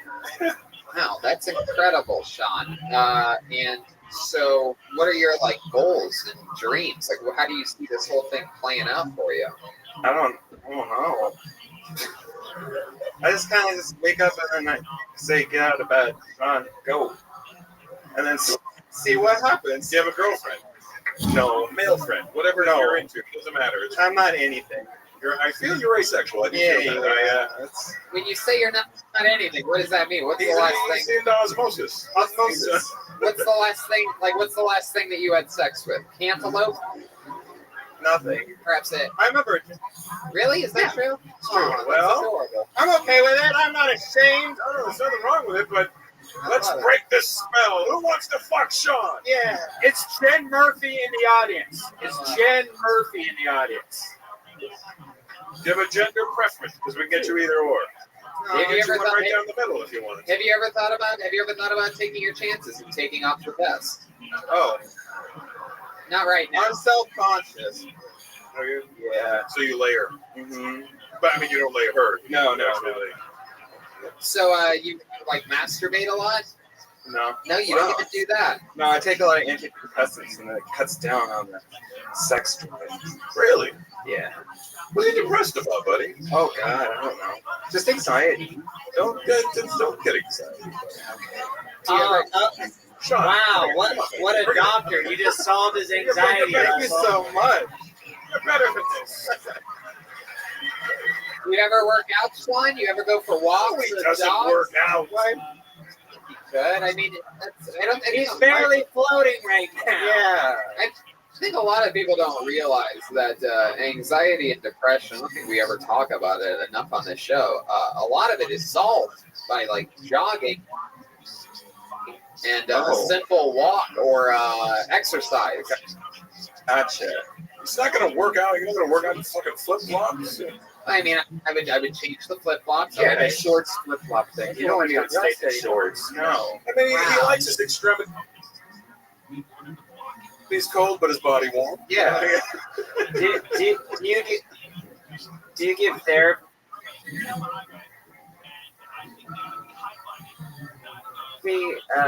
Sessions too, Tony, where because that advice was so good as a doctor, lose the flip flops and start running, and then anxiety's gone. I've never wanted sudden infant death syndrome on somebody more in my life than I do right now. You taking shots, and I've never wanted an abortion so bad. So there you go. Okay, well, there we go. It's called a stalemate. Speaking of abortions, Sean, yeah. I really want you to find happiness in life. I'm working on it. About It's a daily process. You'll be fine. Go up, get out, change the world. That's how you gotta do it, yeah. But more importantly, change your royal down there. Yeah. You have a bicycle? What? Oh God, no. I have everybody in Portland has a bicycle. Yeah. But Yeah, why? those power assist bicycles are fucking amazing. I like those. What's the most exercisey type of thing that you ever do? He walked to the stage. Yeah. What up? Oh. I like tap Already dancing. done. That's fun. Really? I took a tap dancing class. Are you fucking serious? Can you give us a little example? Can we put up Flip flops. Wait.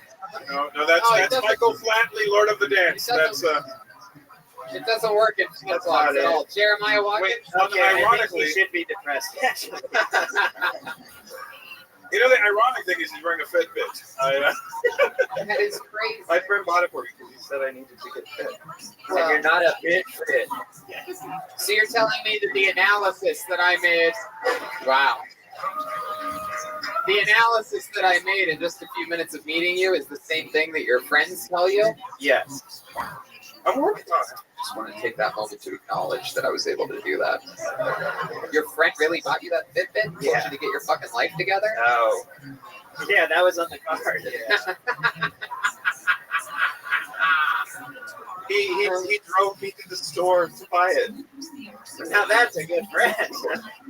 Wow. I love it, Sean. Well, He made you walk home.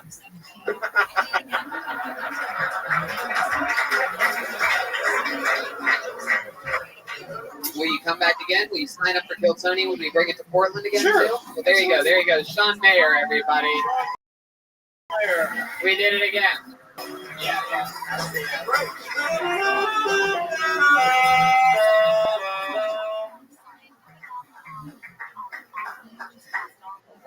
Yeah. All right. So here on Kill Tony, we have a listenership that spans the globe, and I'm just going to come out and make an announcement right now that I think is going to shock a lot of fans of this show. For the last few months, we have had an amazing run with our first ever male, our first ever African American, our first ever regular that was an African American male. His name was Malcolm Hatchett, and no, he didn't die. He's still alive, but he has moved on. Can you just call him black? It's very insulting with the African American. I think it feels weird. Black dude, what are you going to go with? Anyway, unfortunately, a huge announcement here. Malcolm Hatchett will no longer be the regular on this show. Yes, he is moving on from being a regular. We'll see Malcolm perhaps on some special appearances here and there. But, so it's been a great run. If you message him on social media or anything, tell him how much you love him. Don't be a weird hater troll. And it's not diabetes either. Follow him for the rest of his life. We still love him and believe in him, and we're very proud of the work that we've all done together with Malcolm on this show. Now, with that said, what do you say we do something a little fun? In his place for tonight, why don't we bring up someone who we've fallen in love with on this show, someone who became an instant fan favorite and a huge favorite of the entire cast of this show. very, very wacky, interesting, silly, smart, well-executing type of comedian. He's one of my favorite people to watch nowadays. Make some noise for, let's get a new minute from the great William Montgomery. Let's see, is he here? Is he here? Oh, wow, here he is, ladies and gentlemen. Wow. Come on, everyone. It's William Montgomery. So I've been performing exorcisms down at the Indian reservation.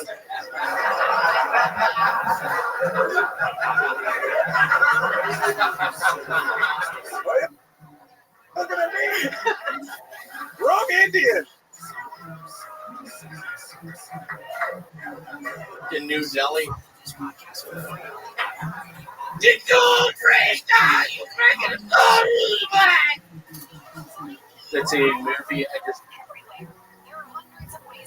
finished. It's about an American code breaker that goes down to Jamaica to crack the biggest code Jamaica's ever seen. And in the middle of him cracking the code, there's a tap on the shoulder, and he turns around, and it's a Jamaican man. He's like, The code break down. You breaking the rules back?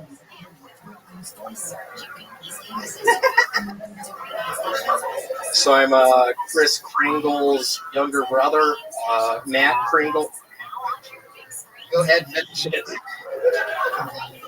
I'm a member of a satanic church called the Church of the Secret Serpents. All right, William Montgomery with a new minute. Hell yeah.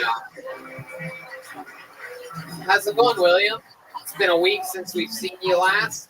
I know, it's been a good week. We're getting even closer to Christmas, and I'm just reminded every single day as we get closer to Christmas of my buddy Dillard Butler back at Presbyterian Day School telling me Santa wasn't real. Fucking Dillard. How long did he tell you that for? I feel like by the looks of it, he was probably college. It was. I was still at Larry and Francis's house, getting gifts under the tree. And then one day at the coffee shop, Dillard was like, "Hey, William, I don't get it. Do you believe in Santa?" And I said, "What are you talking about?" And he said, "He's not real." Who told you Santa Claus was real? Your parents? Yes. Yeah. You believe them? Are your parents still together, by the way? The mirror. They are. William, stick with me over there. Are your parents still together? They are. They are. How long have they been married? Larry and Francis, let's go up for 25 years, y'all. How old are you? I am 30. You're 31. So they waited until you were 6 before getting married. You were one of those little, like, flower boys, huh? I was. We had an old lady that lived next door to us at St. Nick. I've lived in 3 different houses. The old lady at St. Nick. I'd walk out the door and she'd be like, "Oh, there's the flower boy."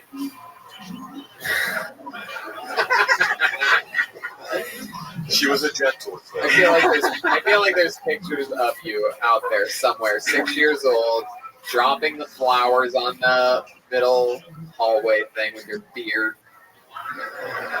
At 6 with the beard. Yeah. Little ginger beard.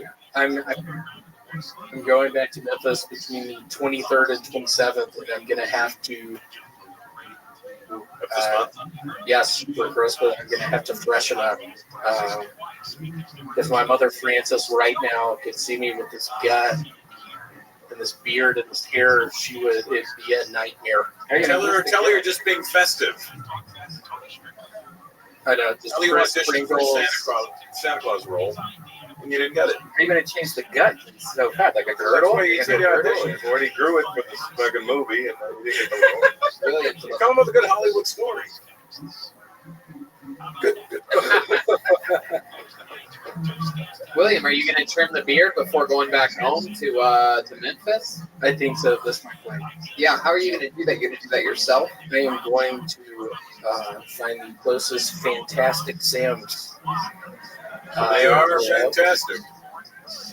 Man, interesting. That's fucking crazy. Huh. Well, William, it looks like you're already really ready for the holidays. You seem dressed to the nines. You know, William has been on the show. How many times do you think it's been now? 4 or 5, including San Francisco? I would guess 5.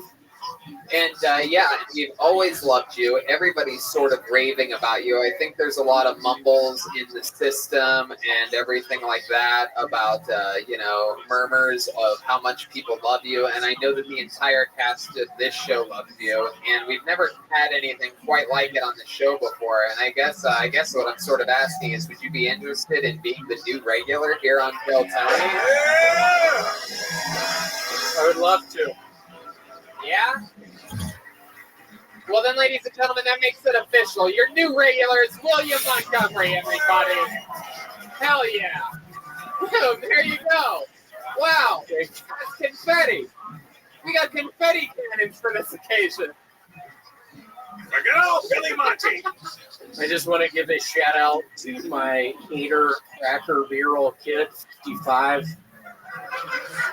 He talks so much shit about me on YouTube. If you're watching this, you spineless piece of shit, I hope you fucking like what you're seeing, because I'm sick of it. It's almost Christmas. I'm about to see Dillard Butler. That's what the fuck I'm talking about. And that's just a taste of what, Thank you. perhaps you could be having that much fun every single week. Oh my God, so fun. You know, William is one of the purest, funny men that we've had on this show. So pure, healthy, clean. Reminds me of Infinite CBD that offers the cleanest, healthiest, and purest form of CBD available. It's become even more popular, and you're seeing it everywhere because the stuff works. It gives you the benefits of marijuana without getting high. And I personally use the PM pills and the melatonin CBD to go to sleep at night. It's actually really helping me a lot. I used a lot of it last night. Actually, I cleaned out of all of Death Squad studios, and it took 5 hours to move it into this thing while we fixed the roof. And I was so sore. Came home, put a bunch of CBD all over my body. Felt good. I'm telling you, the stuff works, and it's legal absolutely everywhere. Did you know, Russell, that 42% of CBD users have stopped using traditional medicines? Why, I did not know that, Tony. And they have a full range of products from gummies to capsules to topical creams. So, in our favorite, they locked us down quick because we actually believe in their product. Where can I get this? Yeah, InfiniteCBD.com. They've got a lot of products that will improve your life. And for December only, if you use the promo code Tony15, you get 30% off. Normally it's 30%. But so stock up for next year. Buy some gifts for people that you love and care about. Once again, that's InfiniteCBD.com. Promo code Tony15 for 30% off in the month of December. Russell, have you used CBD before? I could use some tonight. You got any here? Yeah, we got some in the back. We also have a vendor sponsor friend, our friends over at Speedweed that carry products like that. And he's right over there. There he is. He's right over there. Shout out to Gino. Gino. Yes, baby Jeremiah has something he wants to goo goo gaga about. Yeah, I think we need to talk to the person who chose the placement of ads in this episode. It seemed to work absolutely perfectly to me, but it's our new regular plug. Yeah, that's right. Yeah, maybe I'll do it like your podcast and not put the ads where the most people are listening and watching. All right. Jeremiah wonders if you guys want to cross over. They do. They do want to cross. I'm a little concerned. I've never done your podcast. I'd love to hear it. You never asked. Wow, what a great time to ask that question. Could have asked that after the show, but all right, I pulled another name out of the bucket. Actually, this is crazy. This is very, very special. This young man has helped us with every single episode of this show. Very rarely does he sign up. Normally when only we have guests on that he thinks can help his career. But no, he's actually literally one of my favorite comedians in the world. Truly a monster comedian. One of the best features. He goes down the road with me a lot. He's a fucking beast. He's a paid regular here at the store. Helps produce Kill Tony. Makes some noise for one of my best friends. It's Josh Martin. He's signed up. Pulled out of the bucket. Yeah. Hey guys, this is not my natural voice. My voice is much better now because I've been going to therapy. and see a speech therapist fix my shit. And it's been a double-edged sword. Now I can speak correctly, but there was words I could never say that now I can say, and I fucking love it. For the first time in my life, I'm able to say retarded correctly. And a lot of people say, Josh, you can't say that word. It's offensive to mentally ill people. And I don't give a fuck. I fucking love that word. Like, for the first time in my life, I understand people who love their guns. And they're like, the only way you take this gun from me is over my cold dead body. I feel the same way about retarded. Like, I'll be in my deathbed, and my family will be all around me, and I'm like, come closer. And they'll be right here at my face, and then I'll just point to my youngest son and be like, retard. And then just die.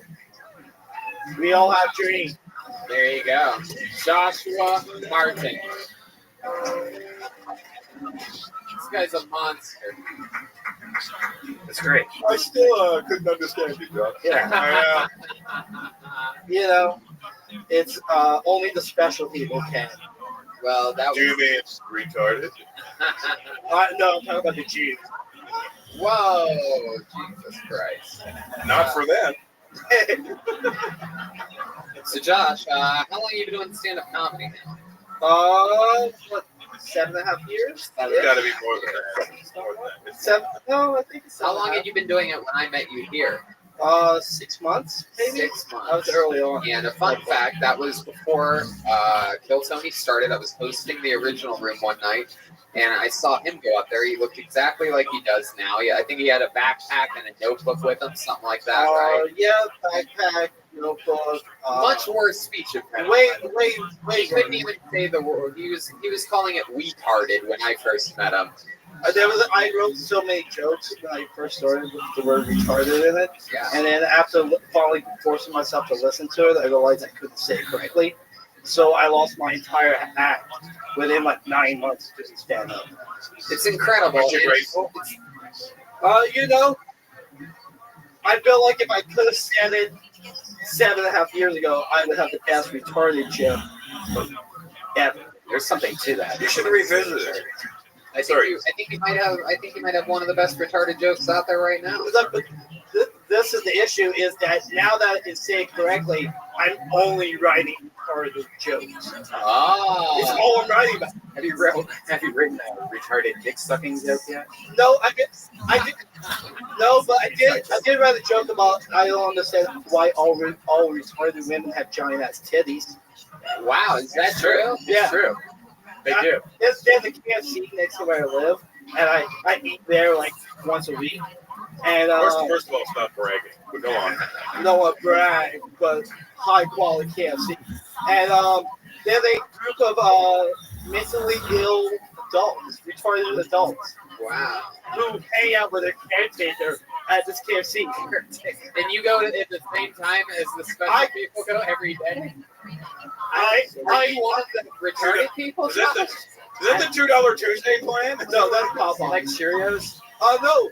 You just go to this KFC and stare at these retards' chicken buckets the whole time? No, I look at my chicken buckets, you mean their tits? Yeah, that's exactly. That actually Yeah. is the joke that I made. That's what I was talking. And they do ruined it, but it's good. It's like bumping mics. He gets a bucket of just bread. What I love about it is that they drink Capri Suns, but they're all adults. They're all like in their like late 20s, early 30s. What are you talking about? What is the general weekly retarded? What is their? They bring down. They have their own lunch. They pack a lunch. They bring a lunch, but their caretaker eats KFC. Oh, wow. She's a large black woman with big tits, just not retarded. Just not retarded. And I stare at her too. So you go get KFC. I eat a TV and then I just stare at tits, and I'm like, this is way better than porn. Do you order breasts? No, I get a thigh. I'm more of an ass guy. Wow. Yet you still stare at the tits. You know, if it's available. But last time this was like a month ago. They were there and it was these two, one dude, one woman, and they were all horned up the entire time. Really? Are these, just to clarify, are these retards or regular people? Retards. Okay. These retards are all horny as fuck. You can be retarded and horny. I did not know this. So they yeah. All retards get horny at KFC. It's actually a book by Judy Blume. Yeah. So dear God, are you there? It's me, the retarded horny one. You know what can cure a retard from being really horny? Infinite CBD. Rub it on your body at any moment, and it'll calm down the area. Oh, I swear to God. You know, CBD gives you the benefits of marijuana without getting high. You ever jerk off at the KFC? No, Your hands are greasy enough to move it, so it's perfect. Oh, this is finger looking good. It doesn't turn me on at all, but so like there's this couple, and they were all touching each other. Yeah. Like he was straight up going after those tits. Yeah, and then what happened? Wait, can you show us? Because I picture it like normal. Like, I don't see any tits. But like what's the? Did they go What's the into- retard group? Yeah. I want to know. It's very aggressive. A lot stronger, yeah. Honestly, it's like that. And she was like, she just grabbed his dick. Oh my God. And then I'm like, I've got to go. Jerk off. You didn't right watch now. it? I jerked. I had to. You did. You went and jerked off. Yeah, but I don't want to see your U-porn history. Well, I'm not a U-porn guy. I'm an ex-hamster guy. I do like ex-hamster. Ex-hamster's good. I watched some amazing porn recently. Yeah? Yeah. It was not what I was expecting. It was a white guy who was literally You weren't expecting a white guy? No. I only saw the picture, so this is why I clicked on it. I didn't even. Yeah, but if you put your icon over it, I know. I just saw the picture. I'm like, I have to watch it. It ended up being just. It ended up being a white guy laying a Confederate flag towel on the bed. So I thought it was gonna be like a white power porn, like fuck black people. We got fuck on the towel. But it ended up being him just laying the towel. It just ended up being him laying the towel, and then he jerked off while watching a black guy fuck his wife on that towel. It ended up being ugly. I guess at that point you can lay down the Confederate flag. Yeah. I was like, you know what? Since it's making America great again, let's do this shit. Wow, I don't get that part at all, but they were definitely from where William Montgomery. I would have had the black guy put it on his dick and fly it at half mast, right? It would still be bigger. Is it too soon for Confederate flag jokes in this room? Never too soon. Josh, that was a very, very fun performance. Way to go for it. There he is, Josh Martin. He's on Twitter at Josh Martin Comic. Thanks, Josh. Mushy. Tony, tonight. What do you think? You think we can squeeze one more up here? Do a quick You one. guys want to do one more? Hey, Tony, since it's the holiday season, I just want to publicly thank Josh for all his help every week. He helps the band out so much, and he doesn't, get the credit. There you go. One more hand for Josh and Martin. We love you, Josh. We do love him. We do love him. I went deep in the bucket this time. Oh my God, this is crazy. The last time this guy was on, we actually, this is going to be a rough one. The last time this guy was on, he was very negative. He was very mean to me. It seems like he really doesn't like me at all. He accused me of being a Sprite salesman. Is this your father? He has only been on the show one time. We've somehow been avoiding this for a while. Make some noise for Go. Here he is. Here he is. Oh, yeah.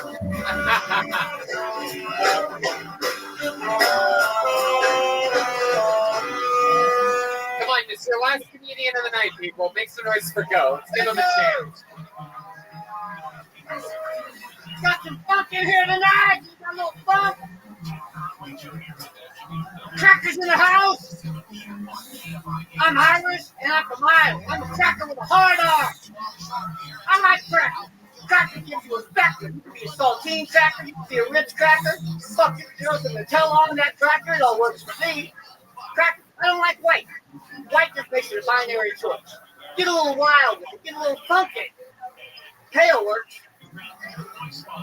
Even Kanye can wake up feeling a little kale. I'm the palest motherfucker you ever did see. Well, I'm so pale you can see through me. Just one funk ain't no ass hillbilly. I might be the palest cracker, peckerwood, white trash, hang around the bowling alley too late at night, piece of gringo that you ever did see. Thank you. Wow. There you go. Go, ladies and gentlemen. Is it true that you eat a Kentucky Fried Chicken every week? Oh, that's low. That's low, Tony. Cracker low. Hey, in all fairness, he's an aggressive kid grabber. Go. I like the creativity. You're taking chances. The only thing I don't get, Go, is that you're really not that pale. And you're talking about being pale. Seems like you have some good, healthy sun to you. You're just talking about being white overall. Well, I think the Irish and the white thing, that's kind of weird. For me, growing up, the white guys were always the tight asses, the money grubbers, the bougie people. Yeah, and what were the black people? Just to remind us. The people that I got along with, usually.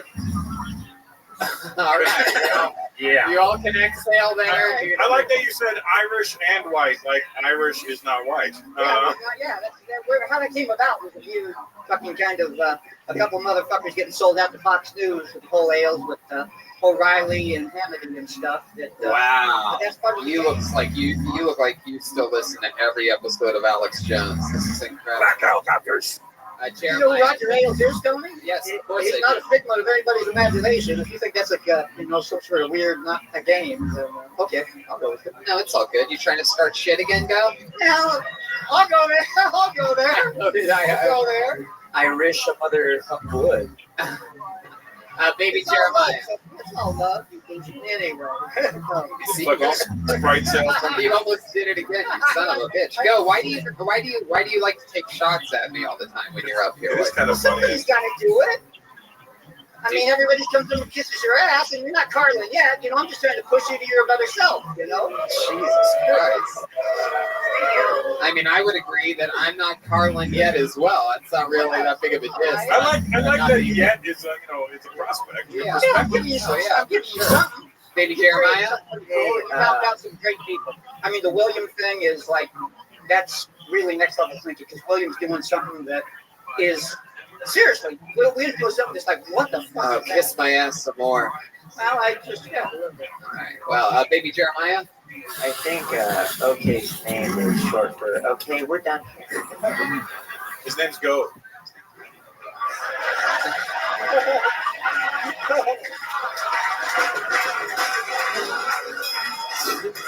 This episode brought to you by Infinite CBD. Wow. Go. How long have you been doing stand-up comedy for? I started comedy in '87. Wow. You've been doing it the whole time through? Well, I did it for about 5 years, and then I guess I cracked. Yeah. And What do you mean? When you cracked, what does that mean? What happened? just I got some shit going on, and then a lot of things fell through. And Anything you're willing to talk with us about? Seems like that's the most interesting stuff. Right? Well, I got pretty depressed and withdrawn, and I was like fairly well known in the Twin Cities, and it kind of sucks when you have to get a degree in notoriety, and then you go out, you just don't have your life anymore. You know, people recognize you, Gonzalez, Gonzo, or whatever. You know, it used to be Gomez O'Prey, was your stage name. Yeah. And what did he tend to talk about or do? It was kind of funky, kind of what you would expect, kind of Gomez O'Prey. Bailey's in tequila, drinking a Corona with a Wait, so you pretended to be a Mexican? Well, I was actually, my dad died when I was young, and I was raised by Mexicans, but it's Spanish before. We know how Mexicans were made. Yeah. You ever played the drums before? I did not play. Wow, that would have been the greatest Mexican drum off ever. How about a guitar with him and Betty? That's Chroma Chris over there. Sorry, my fault. That's I can't tell you people. Okay. And yeah, Chroma already. I think Chroma's got it. I don't think his guitar is. Well, sure he's missing one fucking thing, but Yeah, talent. He's got a few broken strings. yeah, that's good stuff. Go. Can you tell us anything else interesting about your past lives that we might find compelling? I had to abscond from the country once. Which one? To Ireland. From this country to Ireland. Why'd you leave? Because somebody I was doing business with fucked up, and people were asking questions, and then Like asking questions like, "Where's my money?" I mean, we're asking questions. Where do you think you're going to go from here? You're going to go to I was in Ireland? the We're chain going of to be there Valentine's Day, February 14th, 2019 in Dublin. Then we go I was straight in the to chain of Manchester and distribution. London. I was somewhere in the chain of distribution for distributing a certain product in the Midwest, and some people went down, and then they were. Wow, this reminds me of the movie Desperado if he was homeless. Yeah. You can't get any more desperate than that. And then what happened? I just lived in Europe for 6 months and came back and I was forgotten. So if shit ever goes down, grab your passport, get on a plane, and go to a fucking country and just hang out for 6 months. Let me ask you a question, Go. You seem a little, paranoid about something. And I think that's the word I'm looking for. What do you think's going to happen? If you had to guess? Oh, this is a long time ago. But I noticed you mentioned if you have to go, grab your passport and go. And you said something about Roger Ailes. That sounds like a great out in the 80s. I don't think if you're this ever, day and age. that'd be harder these days. Yeah, a little bit. I guess here's what I'm asking, Go. If there is sort of a crazy conspiracy theory that, or something like that you think might happen or could possibly happen, that you think mainstream people don't think could happen or anything like that, what would that be? Well, I'd say that this creation, this construct of whiteness, that people kind of gave up their past or whatever to become this white mesh of people that really don't have a past, that it's easy to manipulate people when they lose their past. It is true. I'm not giving up my fucking Irish. I'm sorry, that would be DMB for going for the Dave Matthews Band. I mean, I've got 5,000 years of Celtic history and stuff. So. Me too. Hashtag me too. I agree. A lot of people don't know this, but I'm extremely Italian, and the Italian people were treated very horribly when they came over. You get Hinchcliffe. Well, because I had older brothers and sisters that my mom had from a different dad. My mom was slutting around, basically, is what happened. And she was just fucking. So you're only half a guinea. My mom's Italian too, but she's just not like 110% like my dad is. My dad's so Italian, he owns an Italian restaurant. Olive Garden? Yes. Yeah. Go. Thank you so much for coming on the show again. I know last time you were on, we didn't quite see eye to eye, and I'm glad that you, like many of my favorite people, sign up and come back again, and don't let one rough set hold you down. You're a real comic. Thank you. There he goes. Go, ladies and gentlemen. He's on Twitter at You Got Wisdom. Joshua Martin's at Joshua Martin Comic. Daniel Moquin's got nothing. Lisa's little cute Mitch Brown. I'm Daniel Valdez, all one word. Sean Mayer, Mayer, and Hollywood Joker is my guest. Says, hey, look at that drawing from Ryan J. Ebald. All the prints are at RyanJEbald.com. Every single episode he draws live in person during live episodes of the show. No episode next week or the week after. Very important for you diehard Kill Tony fans. I know. I tried my hardest, but they're giving the amazing Comedy Store staff some well-deserved time off, and very, very exciting because we love the Comedy Store. How about a hand for the Comedy Store? We've been doing this for over 5.5 years now. And we're back January 7th. I'm trying to, I don't have anybody official booked yet, but I will tell you right now, some of the people on my January dream list, Joey Diaz, Joe Rogan, get Segura Kreischer back in here. We're going to figure out the exact dates. I'm going to book everybody in the next couple weeks. And our new regular, William Montgomery. William Montgomery will be here in 2019.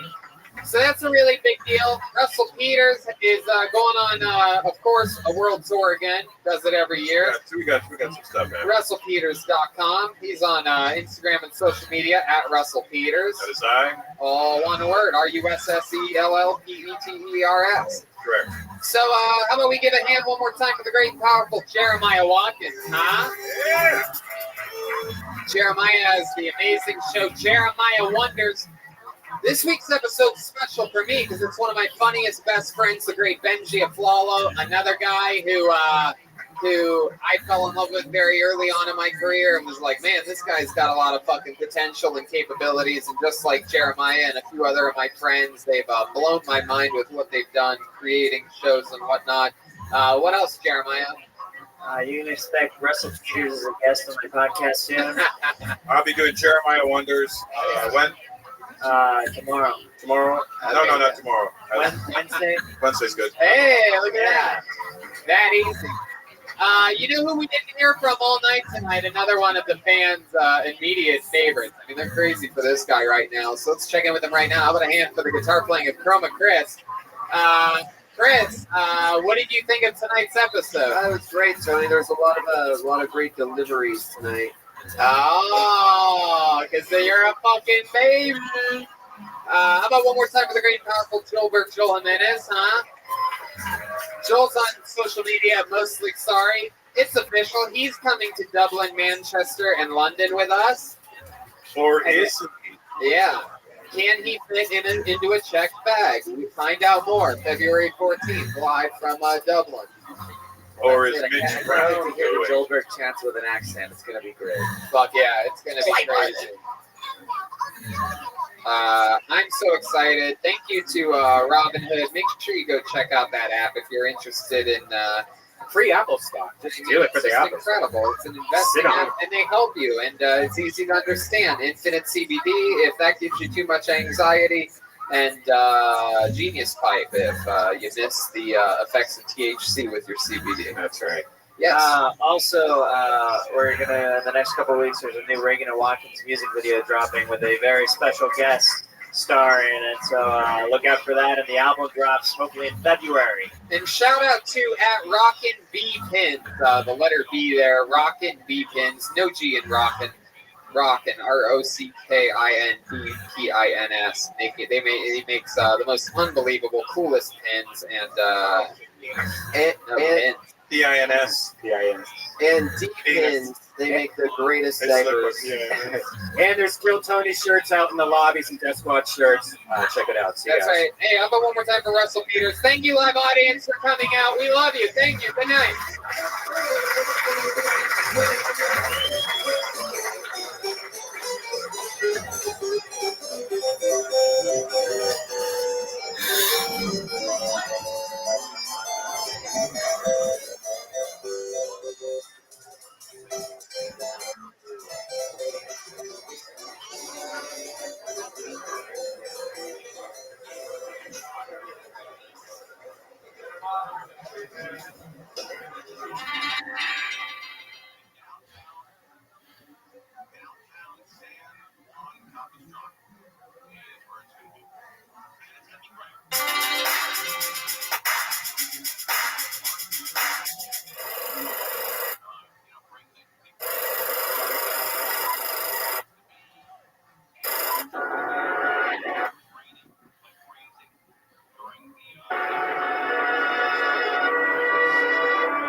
Hey, this is Rabbi coming to you live from the world famous Comedy Store main room for a brand new episode of Kill Tony. Give it up for Tony Hinchcliffe. What the fuck is up? We're back. It's 2019. Welcome. Brian Redband is here. What is up? The great Ryan J. Ebelt is here drawing tonight's episode, and we are back. I am so excited about this. Hello to the hundreds of thousands at YouTube watching live from around the globe right now. I am so excited because we might be coming near you soon. We're going to Raleigh, North Carolina this Thursday, and I'm doing stand-up headlining shows with Jeremiah and Red Band. They're going to be there with me all weekend. So Raleigh, North Carolina, Thursday, Kill Tony. Friday and Saturday stand-up shows, and Phoenix, Arizona, the 26th of January. Kill Tony, live, Phoenix, Arizona. It's Stand Up Live. We're back there. The 14th of February, we're in Dublin, Ireland, Manchester, England the next day, London, England the day after that. That's Kill Tony, Dublin, Manchester, and London. And then I stay there and do solo stand-up shows at the Soho Theater, January 18th to the 23rd. That's fucking 5 or 6 nights of just me doing stand-up there. And then, hey, March 21st is the big one, East Coast, Philadelphia, Pennsylvania. Philly is one of their own Kill Tony for a very long time. That is March 21st. The stand-up shows, 4 of them, on the 22nd and 23rd. I'm also doing stand-up. I just picked up another gig. I can't stop, Brian. Yeah, February 7th, 8th, and 9th in Calgary, Canada. That's just me doing stand-up in an ice-cold, freezing hotel. It's going to be exciting. We just took a few weeks off, though, so that was fun, right? We got to spend 3 weeks with the loved ones, you know what I mean? Which reminds me, sexual performance issues are more common than you think. Over 25% of new erectile dysfunction cases are guys under 40. That's like me. ForHims.com is a one-stop shop for hair loss, skincare, sexual wellness for men. Brian, you know a lot about this. Yeah, I'm 44, so I need all of that, you know, especially when you get older, you know, your sex drive kind of goes down. So I used to go to gas stations.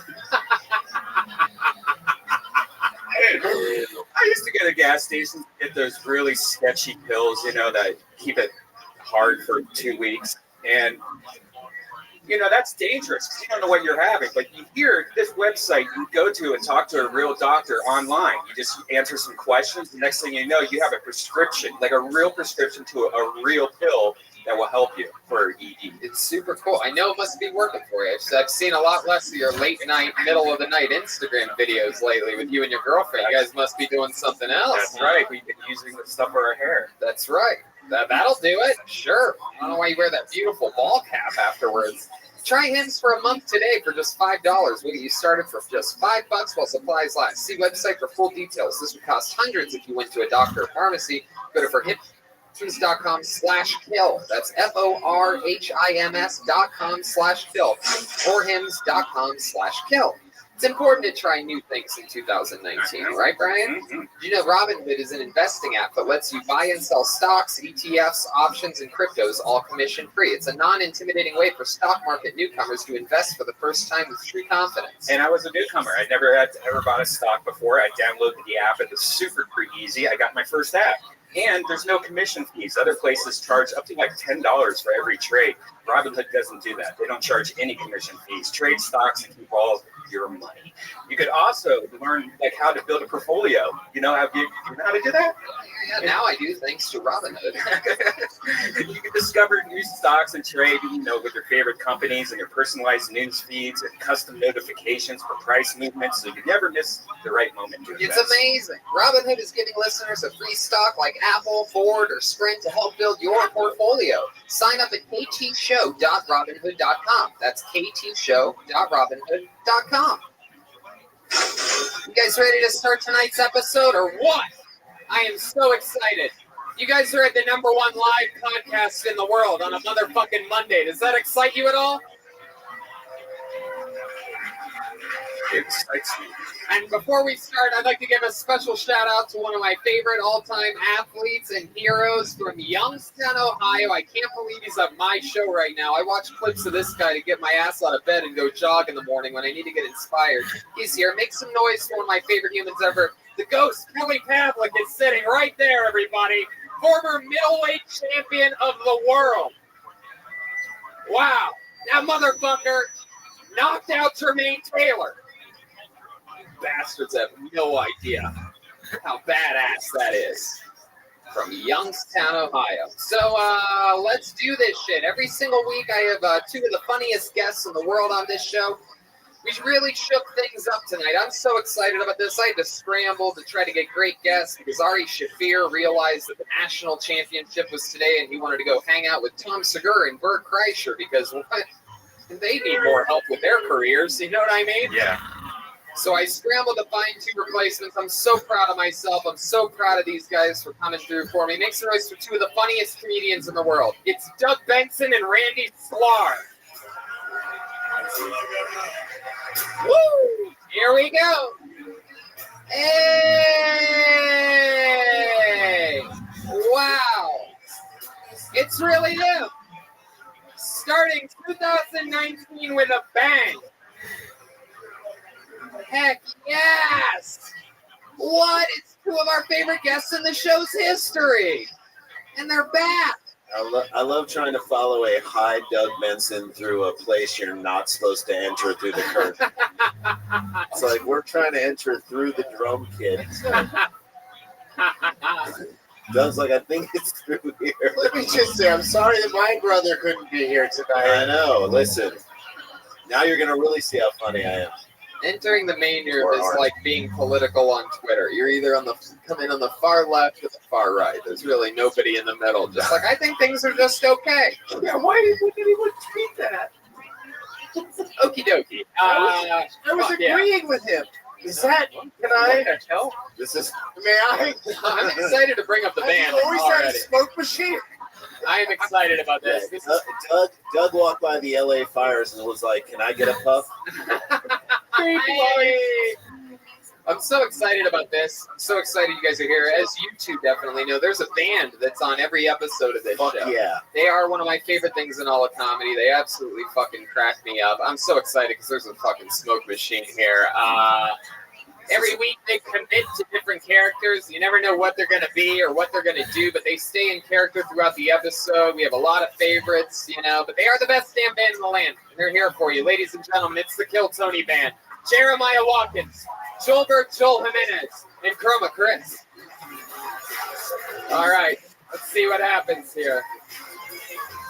Wow, a lot of lights, a lot of action.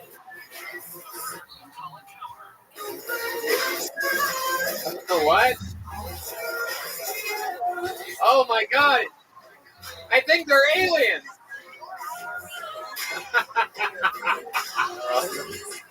Wow, look at this! Get out of here. Clearly, aliens. I feel like I'm in Burning Man. Wow. Do they come in peace?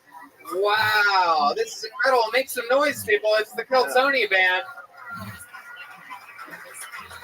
It's 2019, and they're starting us off with what I believe is brand new characters. Jeremiah, I'm going to take a guess here and say that you are an alien.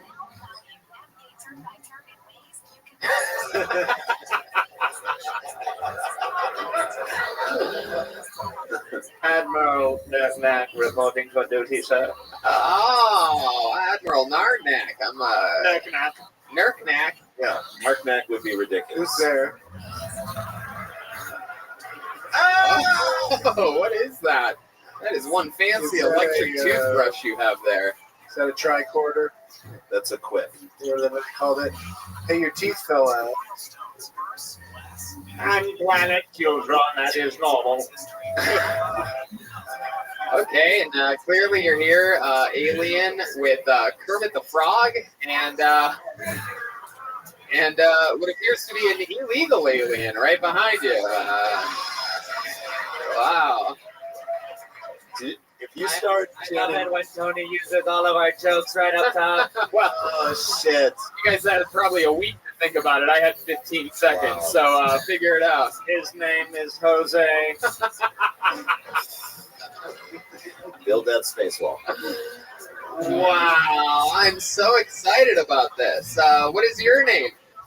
Jose. Oh, that's right. It's the only thing I knew. I can't believe it. Can you see? Oh, wow. I like how you're thinking. Oh, yes, the timing on that. That is incredible. That must be one of those weapons that shoots before. So futuristic. There's a negative delay on it. Is that a neti pot bidet? Like, what is that? What was that once supposed to be? Whose garage door just opened? Well, I could sit here ripping up with these aliens and Randy and Doug, but we have a whole show to get to. I have a bucket filled with comedians' names. Sometimes it's a comedian. Sometimes it's an amazing comedian. Sometimes it's somebody trying it out for the very first time ever, and they do better than the comedians. You never know what's going to happen. If I pull your name out of the bucket, if you signed up, you have a chance. And if I pull it out, you get 60 seconds. You know your time is up when you hear the sound of a kitty. That means wrap it up then, or else we're going to bring out the angry West Hollywood bear. Wow. Whoa. Oh, they are on attack. You guys ready to start this show or what? It's Kill Tony 2019.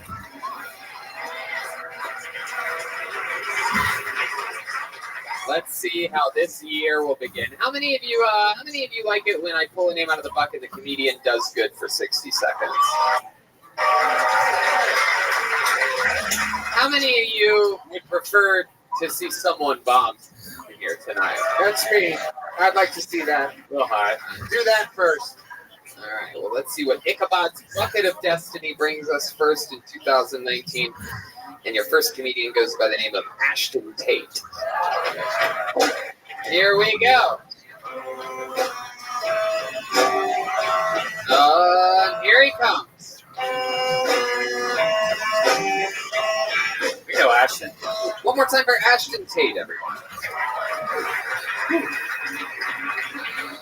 Hey, so once in high school, I was playing Dance Dance Revolution at the mall, and this girl walked up and she was like, "Hey, Ashton, they say if you're good at dancing, you're probably good in the bedroom." And I was like, "I know, I got to sit up there too." I like how people say white people are good at dancing, and I'm like, clearly you haven't seen me dance around the issue of who did 9/11. My ex was a bigger gal, and it actually made Valentine's Day more romantic because it was easier for her to surprise me with gifts behind her back. I was like, "Babe, how'd you know I wanted a Toshiba?" It was a 42-inch television, but her and I broke up because we got into different online colleges. So I think the worst way to find out that your parents died is not being able to get log into Netflix.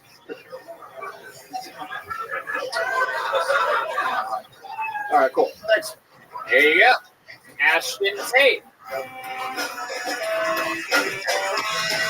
Hell yeah, the band's got some new fucking zingers in between comedians. No year, no asa.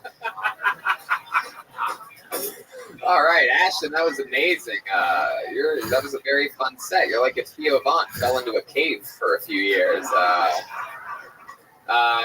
Wow, what you look like if Theo Von fell into a contact. It's a great point. Ashton, okie dokie. Ashton, that was fun. You've been on this show before, correct? Yes.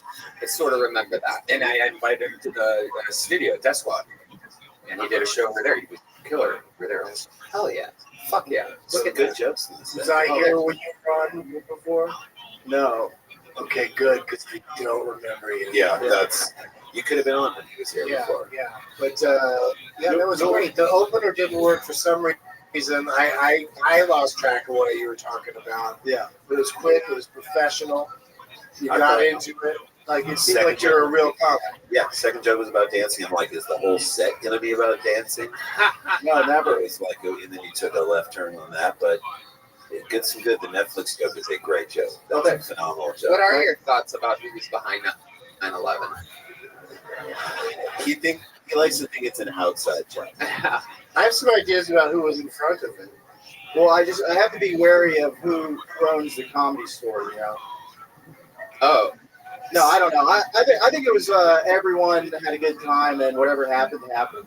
Everyone had a. Wait, what? That should go after that joke. This wasn't Burning Man. What the fuck are you talking about? People were actually burning. Yeah. Man. Everyone had a good time. I mean, everyone got something out of it. So. What? I mean, just like what? Death? I mean, yeah, but some people found, I don't know, love or something. I mean, do you know this? I'll just read certain blogs online. Wow. What blogs are you reading online that talk about how people fell in love? That's the weirdest dating app ever. Yeah. You just Google certain blogs. Yeah. And some shit comes up. It's It's not 9/11 truthers. It's 9/11 lovers. Is that true? Is there like a dating app for that? Is there like a rubbleoffish.com or something? Yeah. Come on, it's been like fucking 17 years. Yeah, come on. If we don't make rubble of fish jokes now, the terrorists win. Right. Yeah. Don't let them take that away from us. Are you a 9/11 birther? Yeah. I also like that he can just access. It's been 17 years. I'm like, okay, that sounds about right. Sounds ballpark.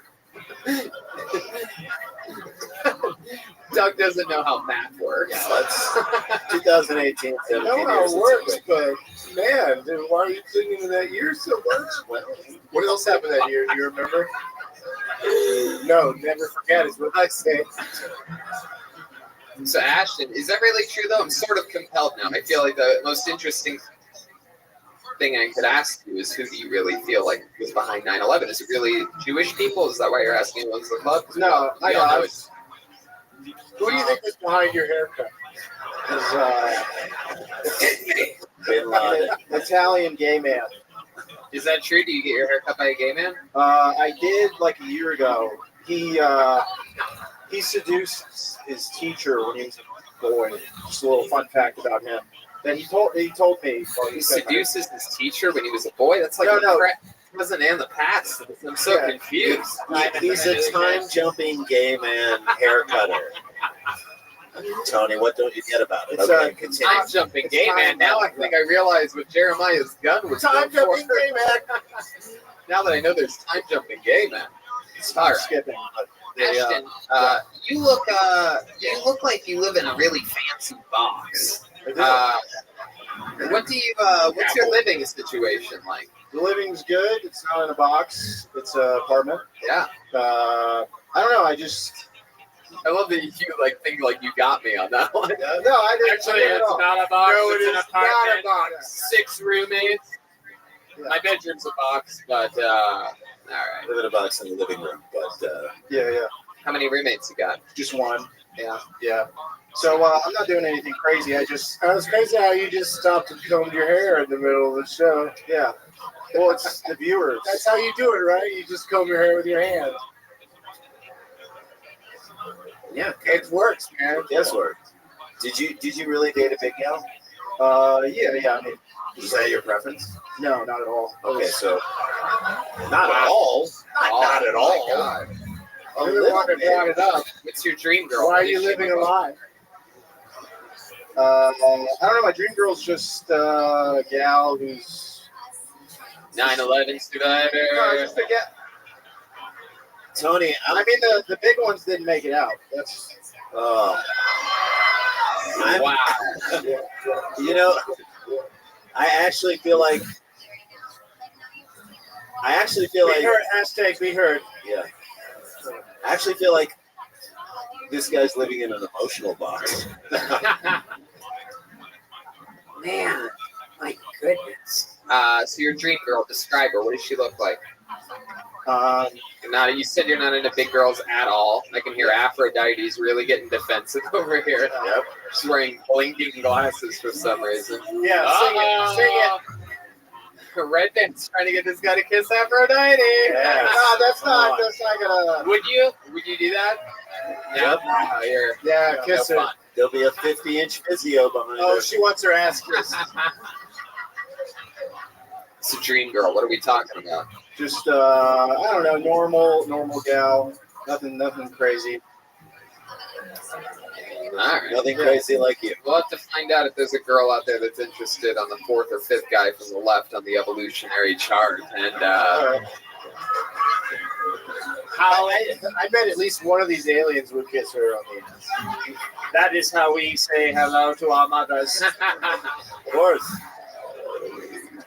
well, Ashton, fun set, fun talking with you. You just got the year started for us. There's Ashton Tate, everybody. And we're off and running. Anything can happen. Yeah. I'll give it up. He had some good jokes. And fantastic Sean Astin cosplay. He did. He's on. I was gonna. Thought he mixed a little Brian Austin Green. He kind of Sean Astin Greened it, if you will. He's on Twitter, by the way, at Michael Moore Food. That's spelled MICHAELMOREFOOD.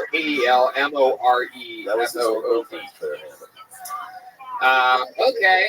Pulled another name out of the bucket. Looks like we're going to have our first lady of the year up here. Make some noise for Jessica Lee, everyone. Jessica Lee.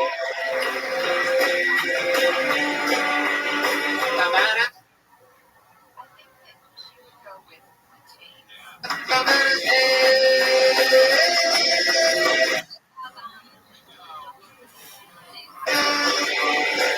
Hey, all the small things, just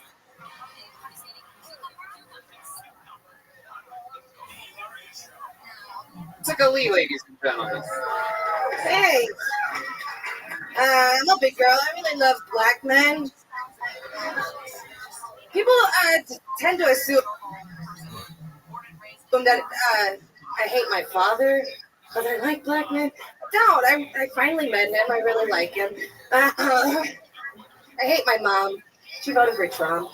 I'm a mom too. I have a 16-year-old kid. Yeah, he's kind of an asshole.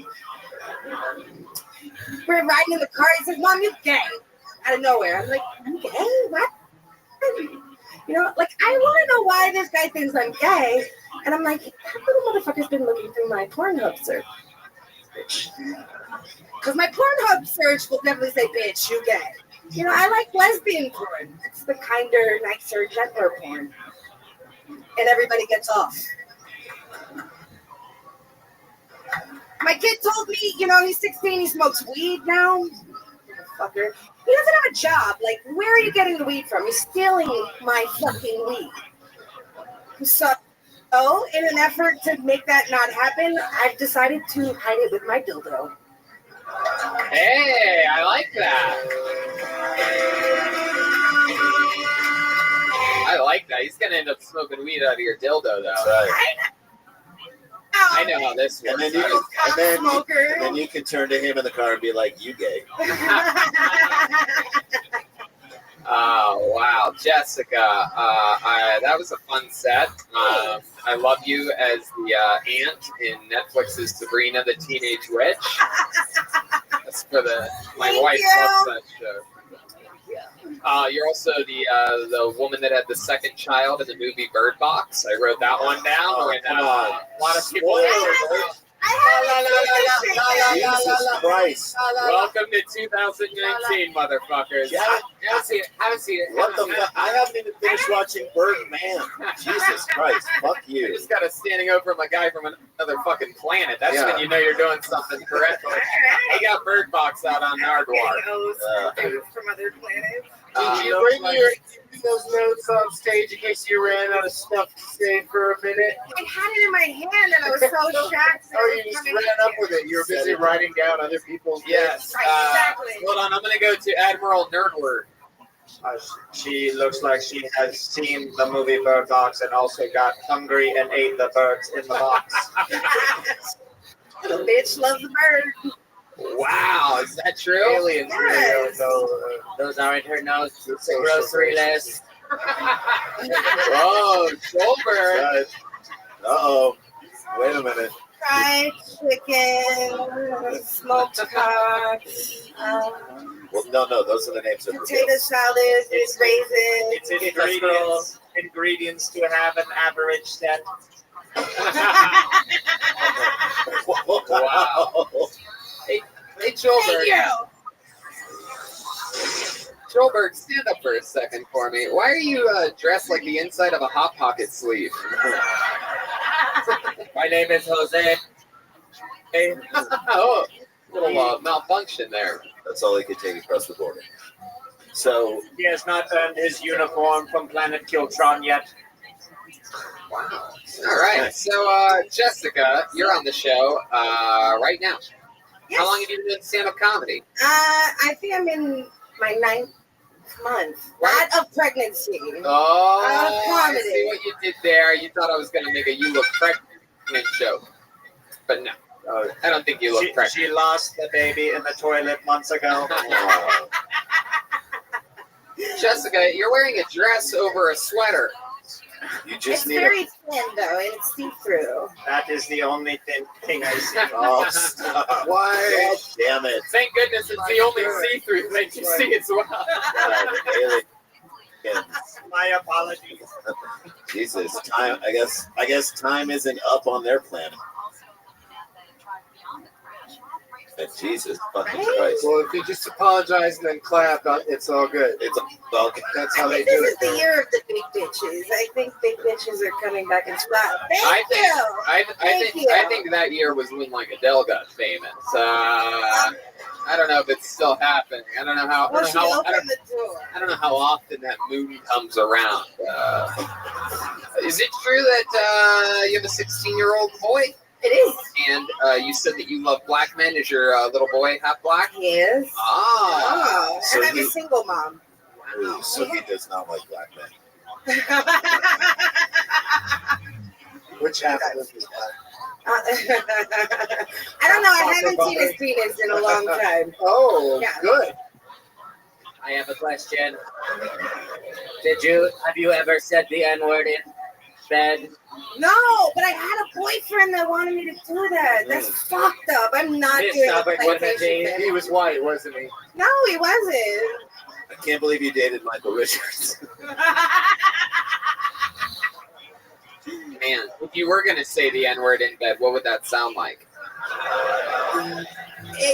It wouldn't. In your own words. Mouth would be In my full. own, no. It just wouldn't happen. What was your pet name for each other? Which pet name? For who? What'd you For call the each other? baby Baby daddy. Satan? What's he up to nowadays? Baby daddy. A restraining order? I have no idea. Wow. A restraining order against you? Or No. It's Yes, him. yeah. What does your son think of you doing comedy? He likes it. He thinks I'm funny. Yeah, because Maybe he's the only smoking your weed when you're Right. here, right? Smelling He's your really dildos and supportive. shit. I'm gonna say I think you have a good presence on stage. I really do. Only doing it 9 months, I think you do. You lose that. Yeah. Lose that, and I mean it's just gonna takes a long time. But like I think you do have a start. And I mean it's interesting. Like how did you gravitate towards were you like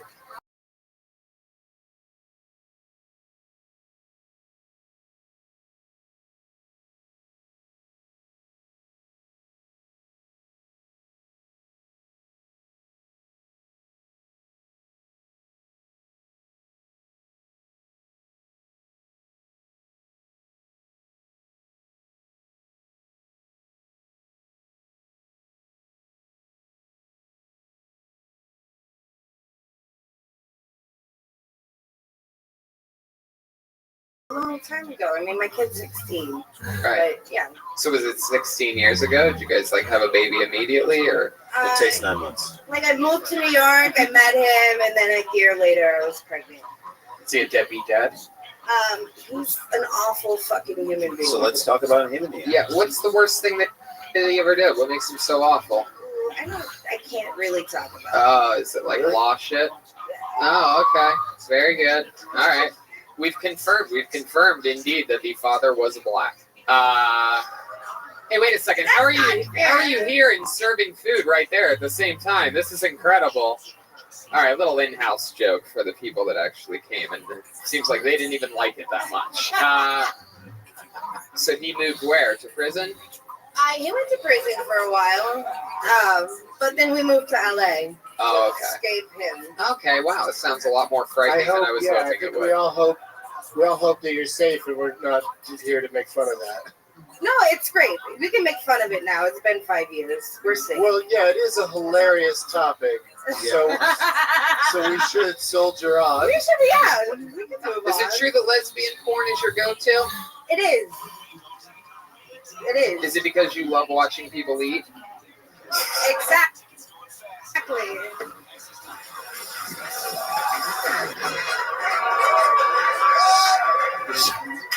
Oh, what the hell? Have you ever watched that ASMR with that lady who like slurps on all the shit? No. I should do that. No. I should capitalize on my fatness. Like, No, do you're adorable. I am adorable. By the way, you are not as. Despite what the aliens are saying, you are not that fat. Yeah. So, like, don't think of yourself as a fat person. You are not fat at all. I think you're a beautiful woman. I would just He's looking young. He keeps me looking Take young. comfort in the statement, despite what the aliens say. Oh, shut up. She's a beautiful woman. On our planet, we call you a snack. Oh, come on. I love it. I'm a whole meal. Guys, be nice. She only had one of the blueberries in Willy Wonka's chocolate Come factory. on, hold on. But I eat all the chocolate. Is it hard for her to do hot comedy? Forget it. All right. It was too mean. It was too mean. I loved it in my head. Ooh, it's too mean. Now I want to hear it. I'll write it down and mail it to everyone. Mail? Everyone be sure to give me your email. Your snail Oh, I thought you mail. meant snail mail. I was like, I'll give you a It was a really good fat joke, but I'm against doing that. Do you really keep your weed next to your dildo? I do, actually. Is it a dildo or is it a vibrator? It's the stinkiest weed ever. I mean, I have a vibrator. Hell I yeah. have the magic wand. You put that cushion next to your tush. I'm going to say it, but imagine somebody a lot fatter. I'm going to look over this way. I'm Yeah, not gonna look okay. at her. Hey, It's hard to do your act when you keep hearing a who. That was a Horton. Here's a There you go. Even aliens got it. What's wrong with you people? It's only funny if it's mean to somebody's face. Hi, great job. It really was. You were fun. There she goes, Jessica Lee, ladies and gentlemen. She's on Twitter at Jessica Lee _comedy. That's JESIKALEE For 9 months. She's really good for 9 months. Yeah. By the way, again, she's not fat. But if you say she's fat, it's like that Taco Bell commercial where Evander Holyfield shows up and the person behind the counter like looks up like, whoa, Evander Holyfield, 5'11". No, he's 5'11". He's not the tallest I've heavyweight seen ever, the but the commercials. person's Really like, tall. what? She's not that fat. God damn it. If you guys have ever wondered, by the way, what it would be like if a Mythbuster took acid and never came back again, it's this guy sitting right here in the tie-dye shirt. It's very impressive. I love your look. Let's keep this fun train moving along with your next comedian. He goes by the name of Aaron Patrick. Here we go. Aaron Patrick. Hey. Oh. Because I got high. La, da, da, da. Who's got a vape? One more time for Aaron Patrick, ladies and gentlemen. What up, y'all? I'm from Georgia. My name's Aaron Patrick, real redneck name. I sound real racist, which is not good to be living out here sounding like this, but I know I sound racist. Like Uber drivers, like I'll be like, "Oh, hey, what's up, man? How you doing?" You know, and then they're all of a sudden like, "Build a wall." It's like, "Whoa, dude, I'm woke. I be reading the Huffington Post and shit. Like I ain't. It's fucked up, dude. I can't take any W's." It's like people call me racist out here, but back home they call me a faggot. So, you know, and I ain't gay. I really ain't. Although I read on Facebook, I hear that Facebook can know you're gay before you do, which is what? That's weird. Like how? What are you doing? Creeping on your bro's Facebook or something? Like that's weird. Like how does it know? I downloaded Grindr once, so maybe that's why. But I was new to L. Whatever. That's it. Yeah. Hell yeah. There he is. Aaron Patrick. What up? This is your first time on the show, for sure. I would remember seeing a guy that looks like you, sounds like you. Yeah. That is not what I thought you were going to sound like. No. Oh, yeah. You look like a New York pussy, and you sound like a Texas hard ass. Yeah. It's very weird. Yeah. Yeah, no, it's weird.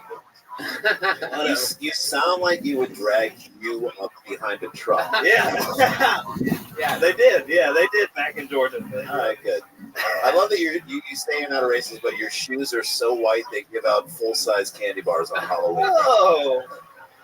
These are fucking Air Force Ones, the hooded shoe and the whatever. Fuck it. I love them. dude, look what I'm fucking. Yeah, I'm right there with you, but those are white shoes, dude. Yeah, it's like muddy and wet outside. Agreed. How'd you do? I got a question though. Yeah. Is everything you just said true? No, I didn't download Grindr, but I am woke. But you are what? I'm woke. No, I used to do it like my buddy downloaded, and it sounds funnier if I fucking downloaded Grindr. Your buddy downloaded it on your phone? No, yeah. No, my buddy That's downloaded everybody's it. excuse, I didn't get to finish the joke, but I like. Well, what earlier you said some sort of fact about something. Oh, that everyone calls me racist out here? No, that That's Facebook not a fact. Where would you find that? Facebook can tell if you're gay. Yeah, is that true? I don't know. My buddy's a computer guy. And No, but that is actually a really Is that a good- real thing? It's a good premise for a joke. Yeah, I think it's a good premise for a joke. You I just didn't want to know if finish it's writing. real. You just finished writing. I need to know if it's real. I don't know. Joke, or what? I mean, listen, MySpace can tell if you're Mexican, so we're in a Mexican band. I'm sorry. You know, Tony, we could go on his phone and go in the App Store, and if we go in the Grindr app, it'll show if he's downloaded it before. You know, I haven't. I'm clean. I mean, I'll show you. I've been clean on Thanks for Grindr. police officers all of a sudden. I mean, We're gonna figure out something about you. I think we you might are. have a weapon under that outfit. jacket. Maybe it's that your friend downloaded Grindr on your thing, and that's why Facebook thinks you're gay. Yeah, okay. Well, let me just ask you this, Aaron. What's the gayest thing you've ever done? Whoa, this is on camera. That's a little dangerous.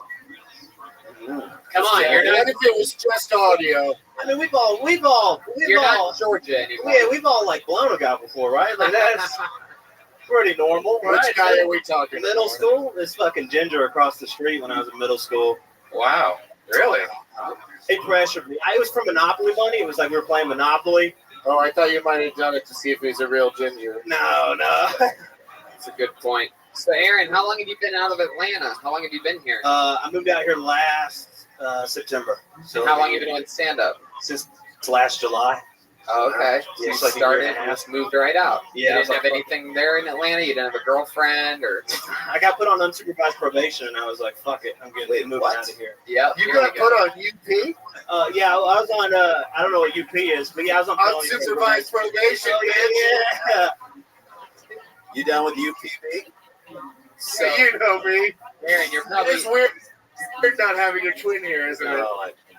Aaron, you're probably It is, never it going to is, get it is a little, it is a little. ask this question, but how'd you get put on probation? Well, I had too much weed in Georgia. It's felony probation, like felony possession of marijuana within 1,000 feet of the school, and then I violated it with 2 Xanax, so I went to jail for like 3 months. But We also caught him on our show called Aliens versus a Predator. Hey! Chroma Chris. That was Chroma Chris for you audio-only listeners. That is the only thing he said in 2019, and he's 1 for 1. 1,000% slugging. I can imagine a sitcom for this guy. Too close to a school. Just every week you're too close to a school for whatever it is you're up to. Saved by the Bell that's 500 feet away. So do you do a lot of pills still? do I? No, I don't do nothing now. I'm good. Yeah, I'm chilling. No, I don't. What are you really good? How do you relax your mind? What do you do to stay calm here in Los Angeles? You've created any new habits for yourself? You ever go hiking and scare I'd be people? hiking up the Griffiths. I live right there. I'd be meditating and shit. Why do I feel like when you go hiking, you only walk behind women and then like go like this when they look like?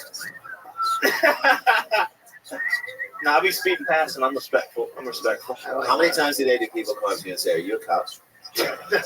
No, I've been chilling. He's been in trouble before, so he fires back. He's like, Yeah. "Are you a cop?" So, I mean, it's a really interesting look. What do you do for work? I just got a job at this fucking like vegan deli spot. Wow. Yeah. Yeah. It's not a good look, but fuck it. Looks like you're working with grinders after all. Yeah, no. Exactly. I just said it's not a good look. Right? You're very concerned with people thinking you're gay.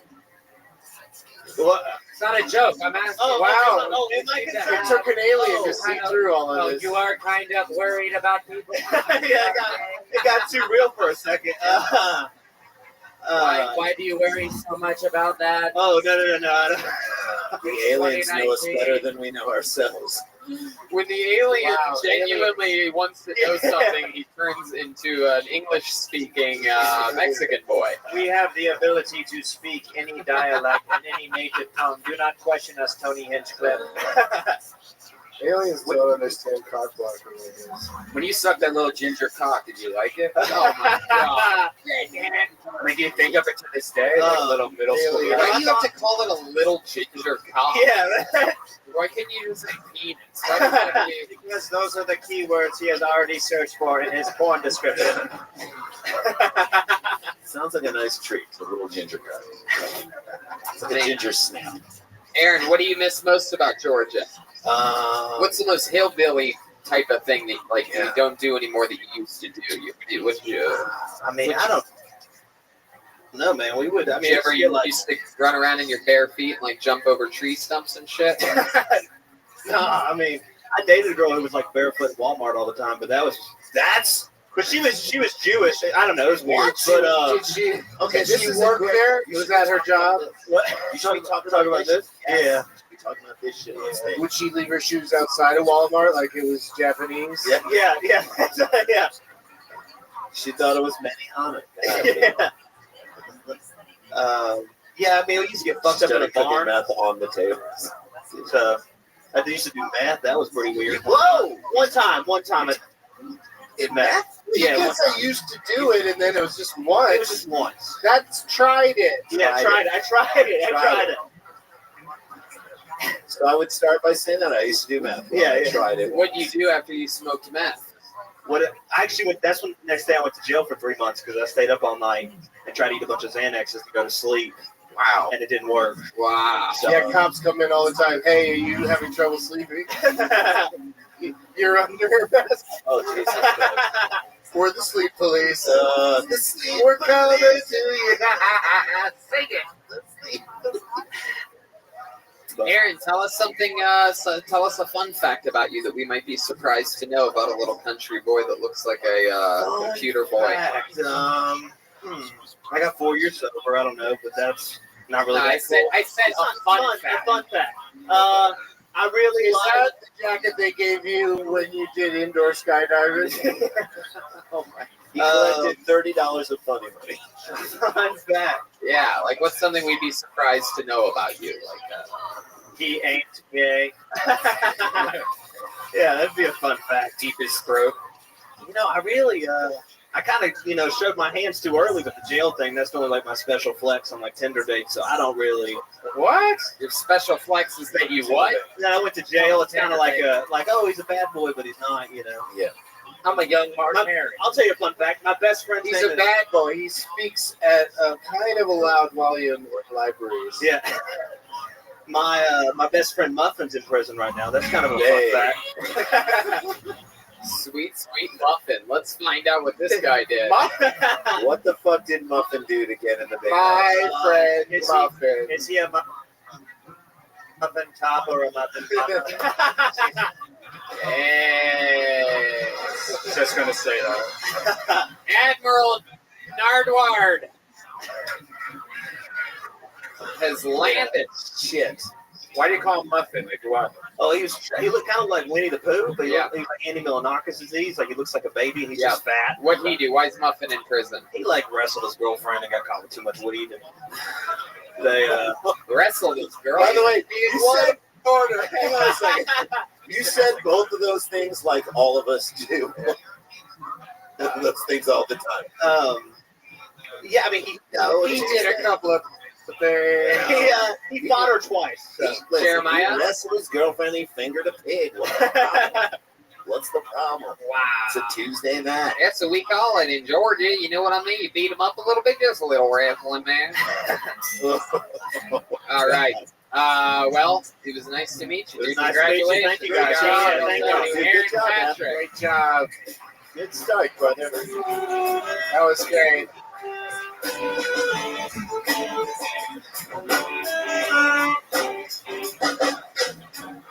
I think we're 2 for 2. I'm not going to say in what, but we're definitely 2 for 2. Imagine getting beaten up by a Danny Muffin. I completely agree. And we're going to be right back after we tell you a little bit more about these amazing sponsors that put on tonight's show for us. And we are back live from the Comedy Store. Who's ready for more, huh? Back to the bucket we go. Nice break. All right, let's pull another name out of the bucket. Make some noise for James Vita, everyone. Here we go, James Vita. That sounds familiar to me. Now, here he comes, James Vita. All right, here we are. We made it. So, anyone else spend their holiday break with a fucking boil between their ass cheeks? No, just me? All right. It's bad enough to have all my relatives constantly tell me that I look older.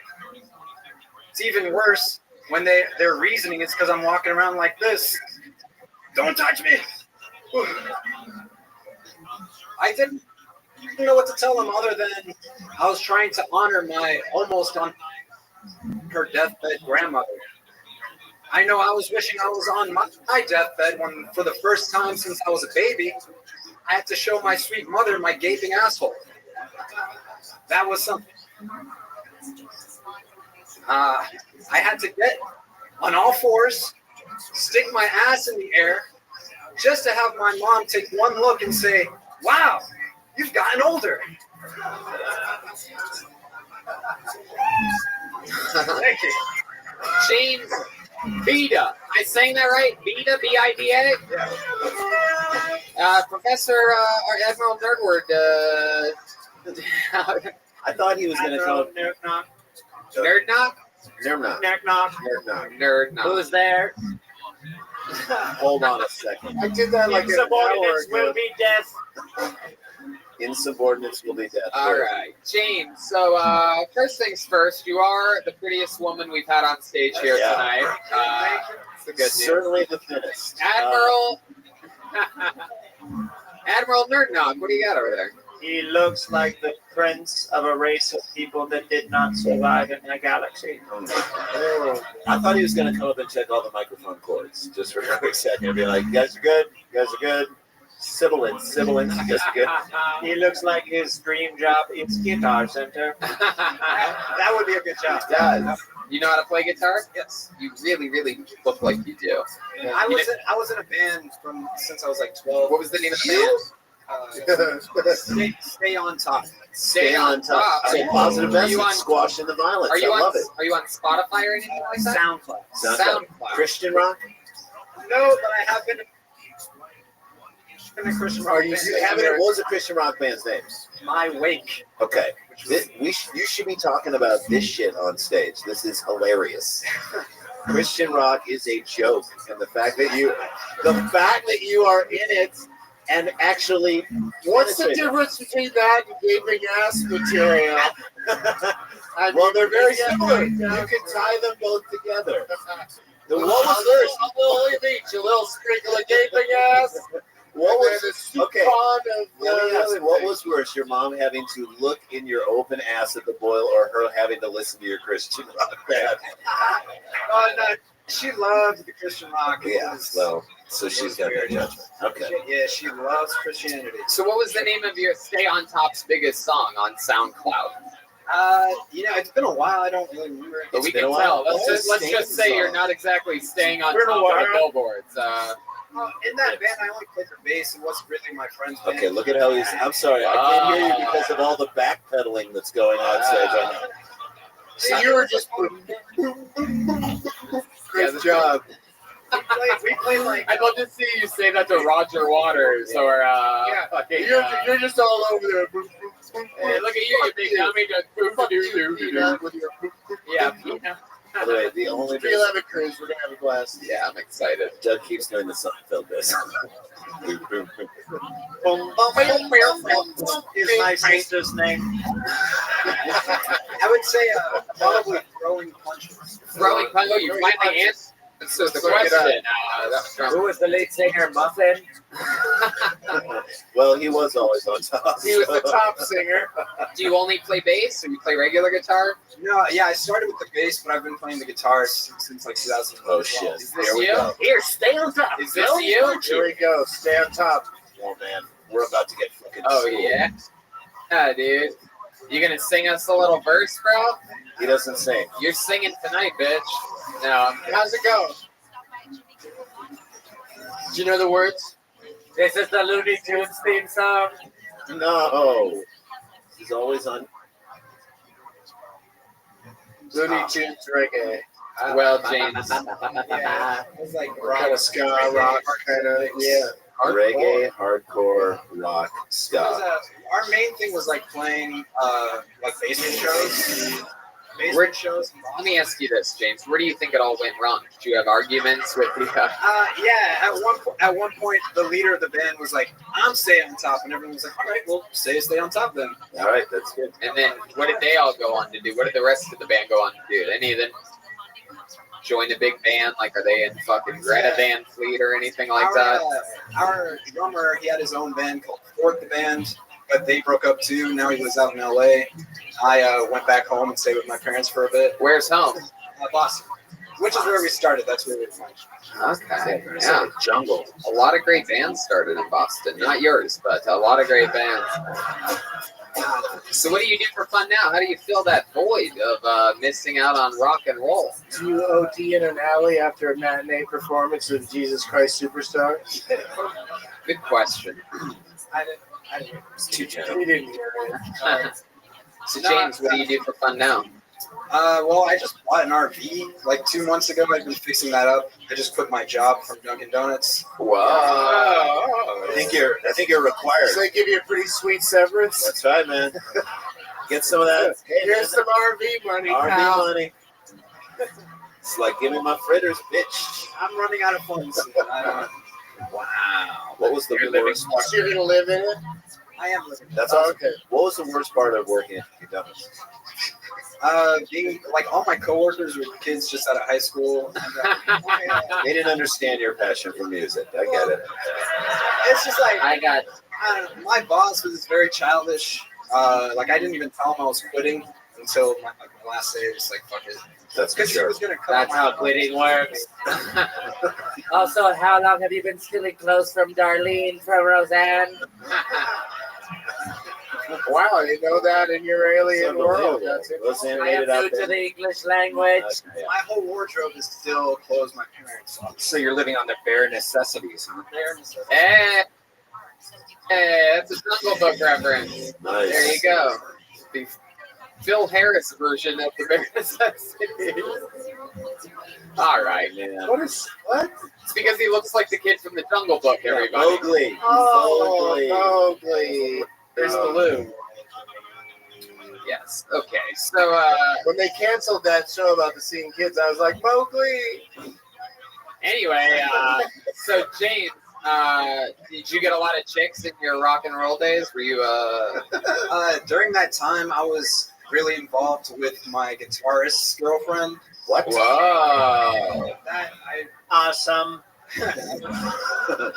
This I is like wish that I had Jesse's girl.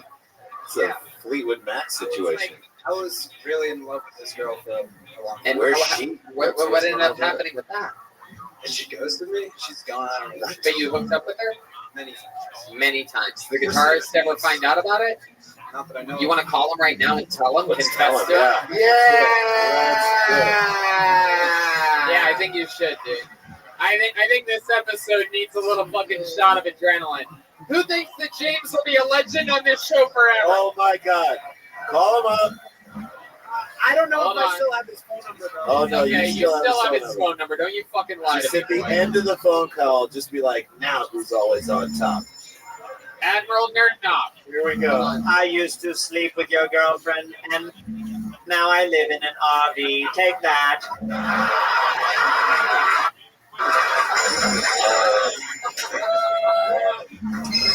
Is that for real? Okay, stop with the sound effects. I still have it. Oh. Hey! Okay, so let me explain how this is gonna go. Okay? Because we only have one chance at this. First of all, we all have to stay calm. All right? This has to be. This has to be a very. I want this to be a very normal conversation. Yes, exactly. Can I get another drink? Yes, get Doug another drink now. That order is in. So we've done this a few times on the show. It's a high pressure situation. You only have one shot on it. Even Admiral Nerdnock put his lit up mouthpiece back into his mouth for the occasion. He knows that this is about to be on YouTube separate clips. So it's real. This is like fucking cracking a safe right now. This is unreal. It really is I amazing. am what humans call hard.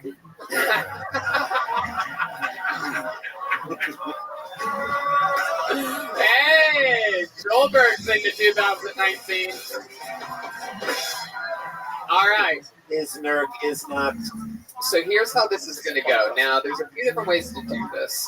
But I think the best way is, by the way, the whole audience, you guys have to try your best to stay quiet.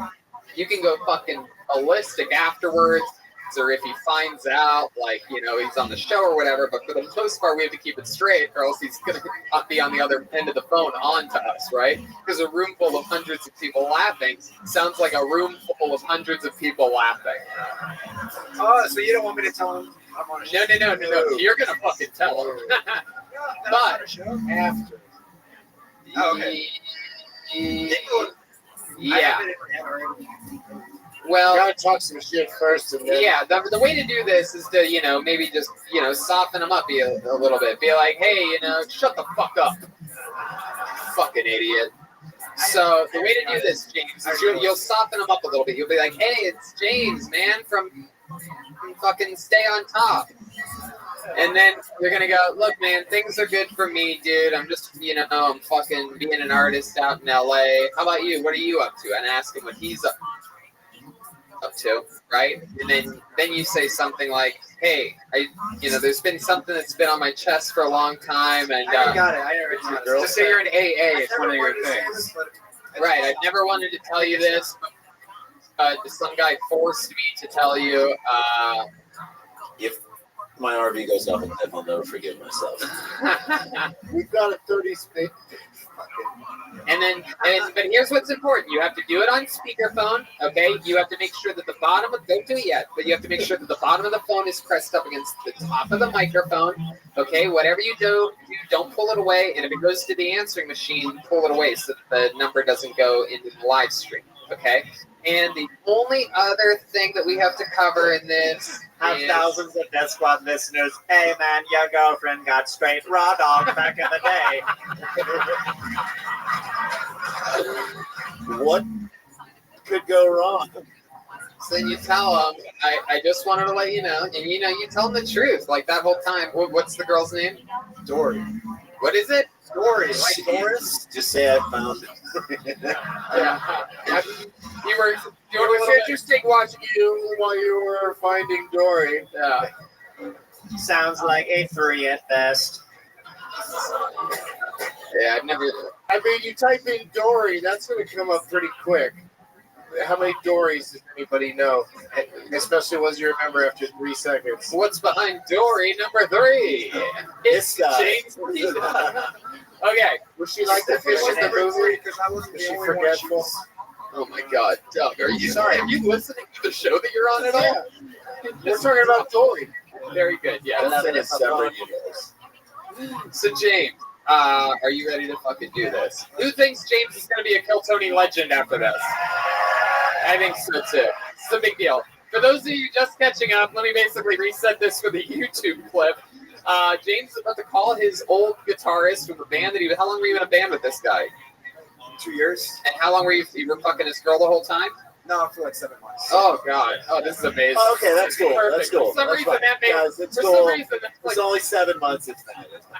In our planet, that is older than.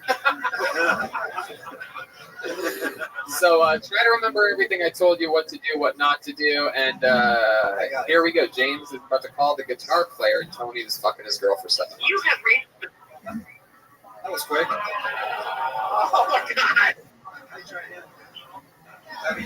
Try again. Okay, here's what I want you to do. Here's what I want you to do right now. Okay. No, because his phone might be shut off. So why don't you? Here's what we're gonna do. We're gonna keep the show moving, right? What about Facebook Messenger? Listen to me. Listen to me. We're gonna keep the show moving. What about you? What about LinkedIn? Okay. What about? We're gonna keep the show moving. What about and then, Gary out there, John? All right. 9 months from now, we will find the results of whether or not he slept with the girl. We're going to keep the show moving along. Here's what I want you to do in the meanwhile. I want you to Facebook message him and tell him that you need to talk to him. Is there any chance that you can call him? Is there a number where he can reach you at? And if that doesn't work, if you don't get a response immediately, call or text all your other friends that know him and ask what his new number is. And then when you get a new number, you come right back up to this fucking stage. You are up here. There he goes, James Speedo. Good job, dude. Who hopes that he comes back and becomes a legend tonight? Dude.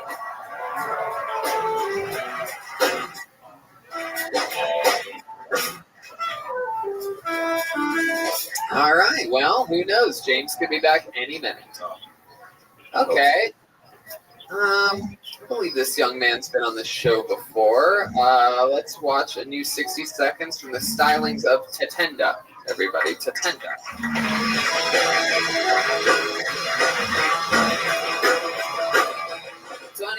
24 hours ago, I want to be sedated. There's nowhere to go. I want to be sedated. One more time for Tatenda, everyone.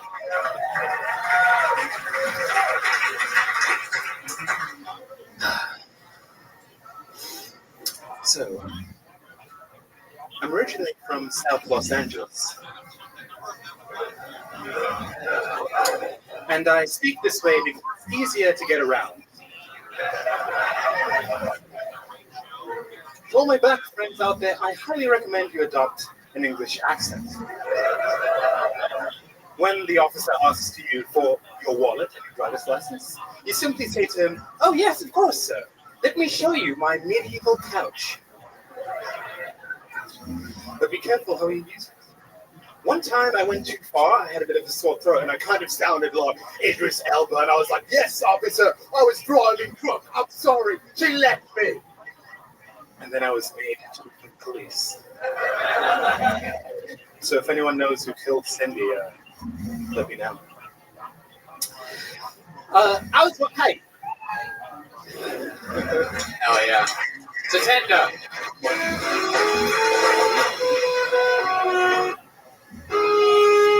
Are you playing I Want to Be Sedated because Tatenda reminds you of a young Bill Cosby? Oh, come on. He finished his set and I wanted to be like Tatenda. That was fun. What do you really sound like? I guess it's kind of similar, but less British. I guess it's a mix of British and American. You're from England? I'm from Zimbabwe. It's a British colony. Yeah, so. Sure. Right on. That's Africa. What is happening? That's fascinating. Is there stand-up comedy in Zimbabwe, or do you? Yeah, no, I did stand up in Zimbabwe. How was that? It was interesting. It was good. It was. I guess it's kind of like a new art form now. It's been around, but not many people do it. What was it like being the butler on Fresh Prince of Bel-Air? Hey! Yeah, that's so lame. That's so lame. I was going to ask him if he was Robert Downey Jr., but that is rude. That is ridiculous. It's the best character. I was thinking of adding the butler bit actually as another part of that, but yeah. You're a fascinating and interesting dude. You have a lot to draw upon. How is Los Angeles different from Zimbabwe? Well, I mean, there's a lot less black people, I guess. Yeah.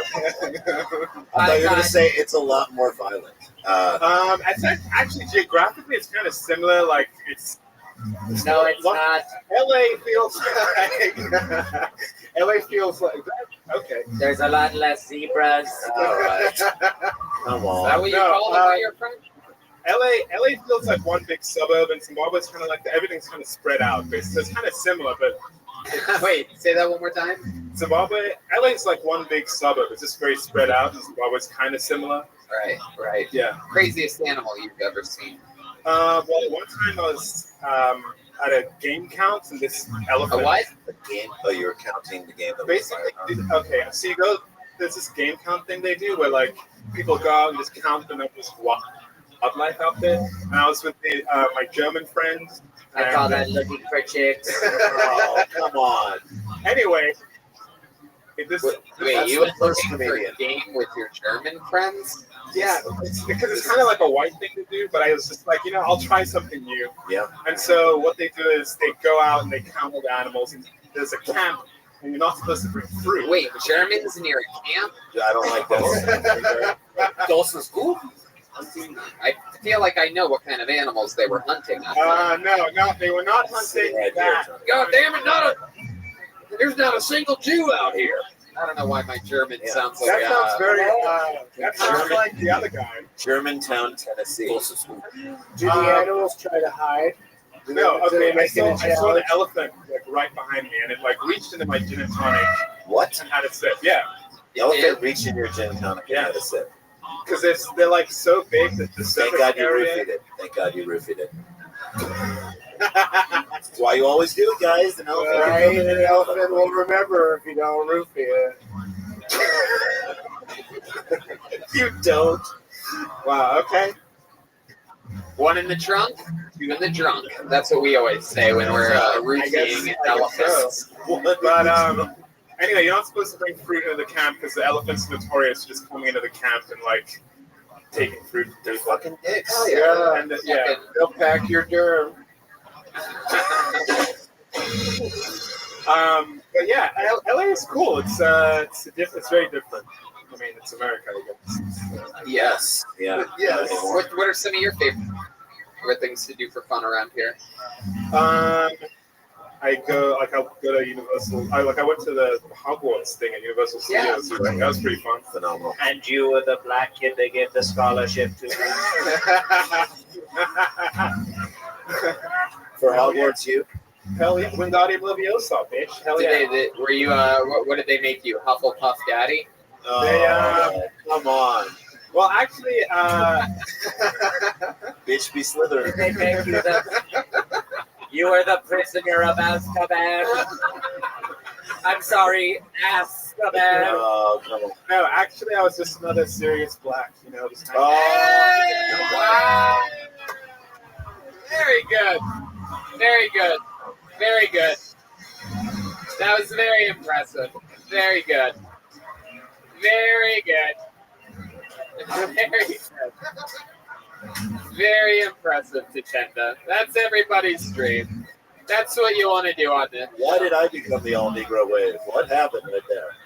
Take some notes, comedians out there.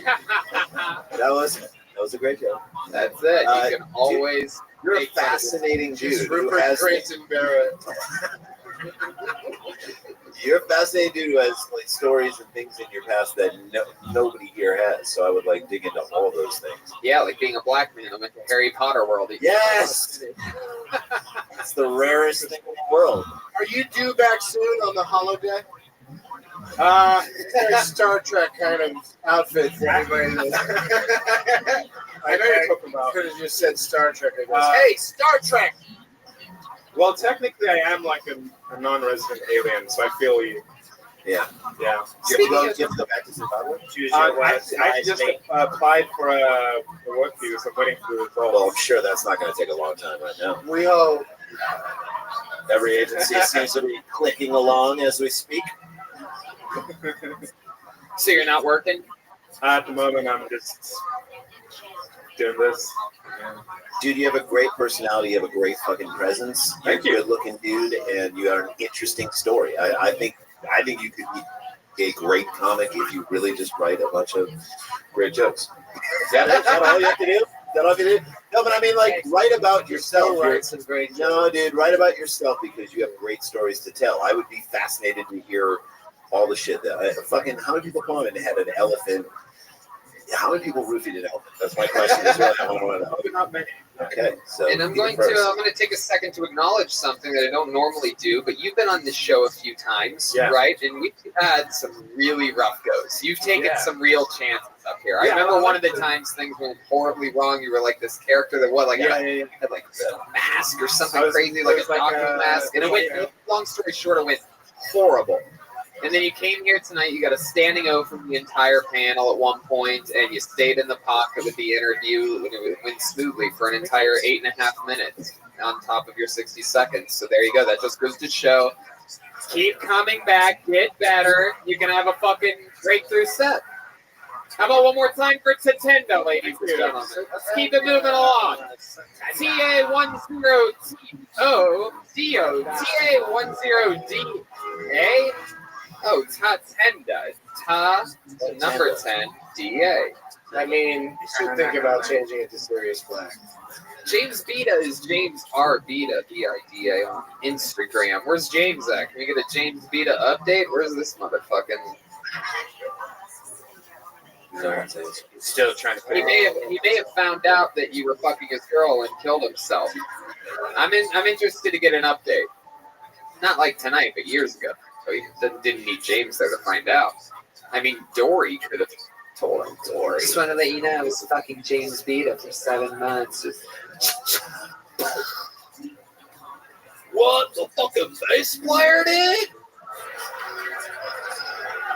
You were fucking the bass player? Dude, all the time I took to learn the electric guitar playing.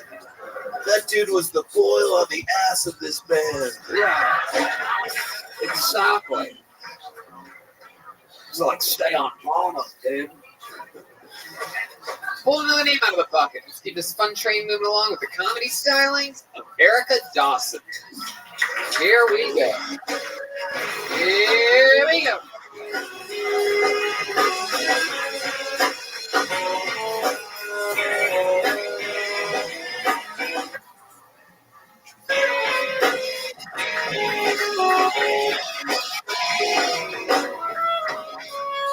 Hello, America Dawson.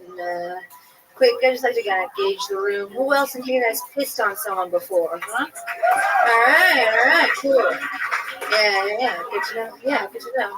Something else about me, I just turned 26, lost healthcare, still looking for it.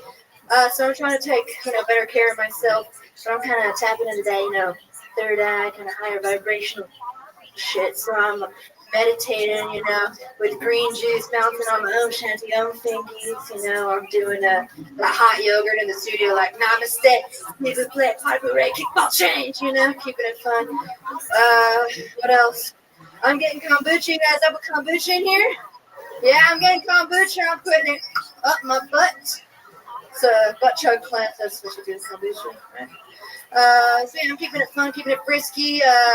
What else? I do background work, extra work, just because I really don't want to know what confidence feels like, and that's the one LA dream I can just keep alive.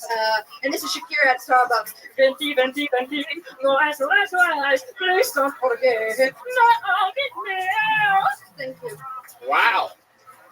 Yes.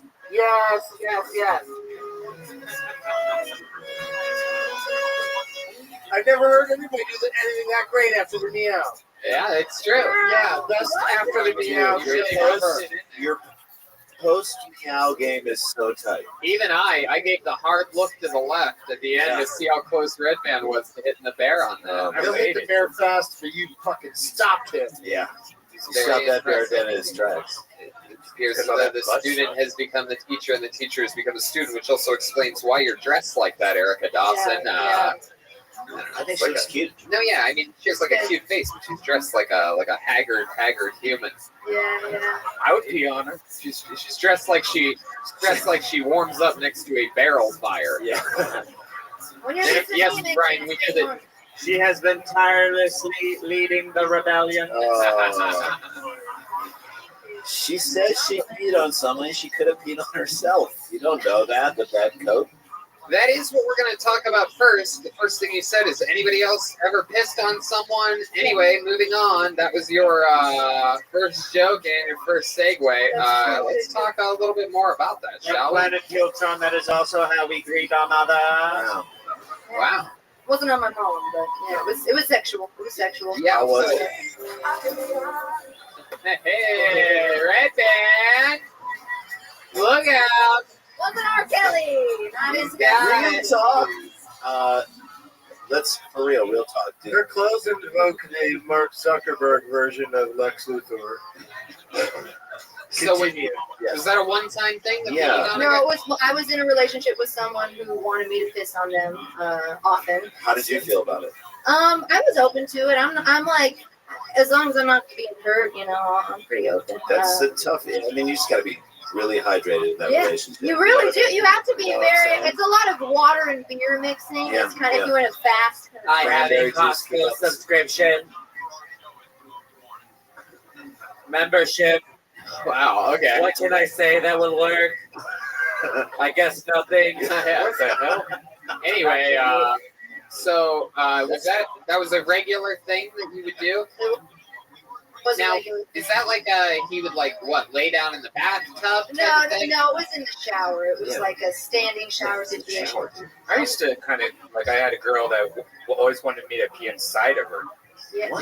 Yes, we've heard. Dude, that requires a level of accuracy That's you a real don't story. have. Some girls like squirters. Let me ask you this.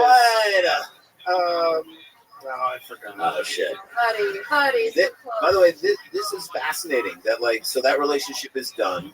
Isn't that crazy? That that's one part of your life. You just pissed on a dude for a while in a shower. Yeah, I gotta talk about it. I thought of what I wanted to ask. Yes, let's hear it. Did you ever bring asparagus into the mix? Oh no! Come on, God. come on. That's when the relationship went sour. No vitamin C. The old wash the vegetables. So Erica, this is a situation when you say standing shower. Was it a large standing shower, large enough for him to lay flat? No, he didn't lay down. We were both standing, and he wanted me to piss on his dick. Right. So he would sort of what? Was he shorter than you? Same height. Same height. So he would just sort of crouch down. Yeah. And would he have a boner when you peed on it, or as I trickled, the boner became larger. Wow. It was like a grab. Dude, by the way, fuck that phone call over there. This is the YouTube clip right here. Yeah, absolutely. So his dick was like a gremlin. Yeah, you weren't supposed what time does this happen? Yeah, you weren't supposed to pee on the gremlins. That was the thing, right? Not after midnight. Don't pee on them. Don't pee on the gremlins. No, that is just a fascinating thing that I think most people. I mean, I like that you open with that thing, but I think you can go further with it. Yeah. As material goes, because people. Do you have any fetishes? Sexual fetishes? Did you call What them is fetishes? this? Oh my God. Fetishes. Miss, do you have any fetishes? I'm sorry, I'm nervous. I just had a Shirley Temple. Well, for most women in here, fetish for me is a guy going down on me. Thank you. Thank you. Right? It's special and it's rare.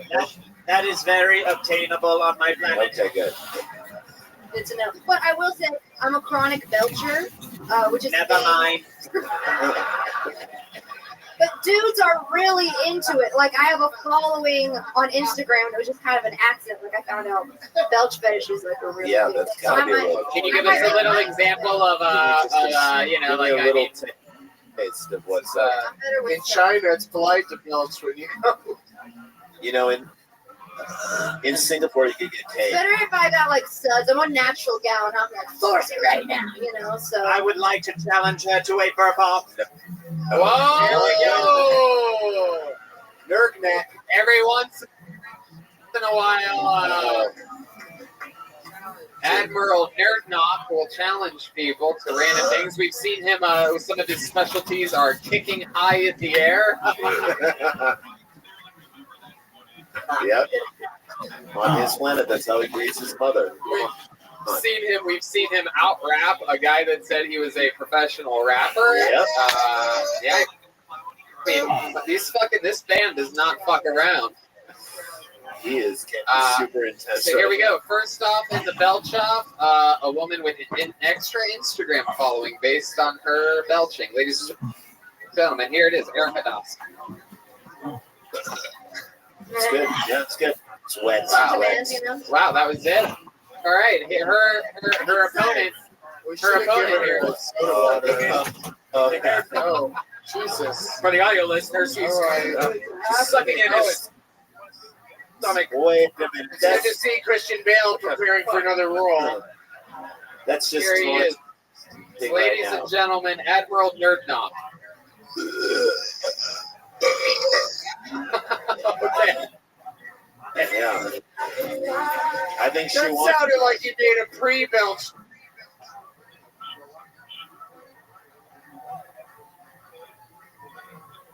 Yeah, I think she won.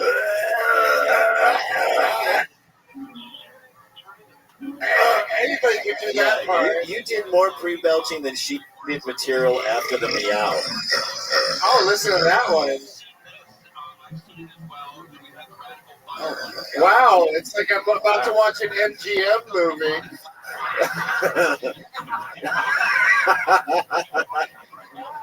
Yep.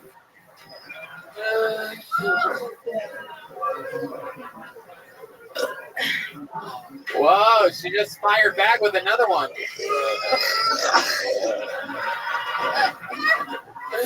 For those of you just listening to the podcast, a snake just crawled out of Jeremiah's mouth on that one.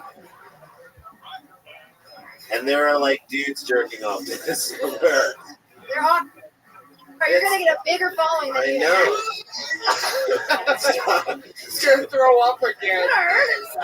If you Don't stop, throw up. Do not throw up. I never thought I'd say this to Jeremiah on stage. Your anus is gonna prolapse. Sit down. Yeah. Sit the fuck down. The winner, without a doubt, Jeremiah Watkins. Everybody, no doubt about it. But Erica, that was a great showing. It was. You have a great personality, great presence as well. How long have you been on stand-up? 2.5 years. 2.5 years. That is so awesome. And all of it here in LA? Yeah, here in LA. Yeah, it's bouncing around. Okay. Oh gosh. But I love how you're reacting to it. I think you have a very funny, like facial expressions as well, which I think obviously you used in your set. But I think you are a promising comic, and would like to see you up here again. There you go. There she goes. Erica Dawson, ladies and gentlemen. Great job. Follow her on Twitter at Lady Erica Dawson.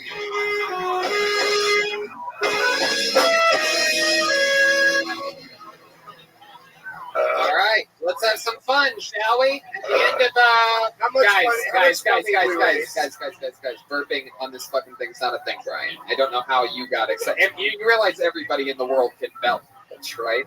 Like that's a normal thing. That was me. I watched it. No, stop it. That segment was brought to you. Goodbye. Zip Recruiter. I love it. Jeremiah still doesn't understand how sponsors work. But moving I on. am from another planet. I do not understand. That is true. But one guy that does understand how things work is our brand new regular, ladies and gentlemen. And I believe he is here for his first ever regular spot of 2019 and in the history of Kill Tony, because we made him a regular the last time he was on. He's one of my favorite things right now. He's silly. He's loose. I consider him sort of like maybe like a weird way, like a modern day sort of like Andy fucking Kaufman if he was like with brain damage or something. Here he is for his first set as a Kill Tony regular. Ladies and gentlemen, William Montgomery.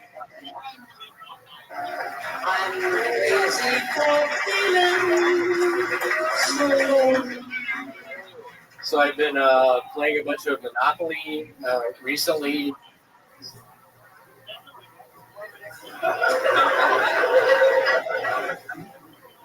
And I'll be quite frank, if after the first go round I don't land on Ventnor Avenue, I'm gonna fucking lose it!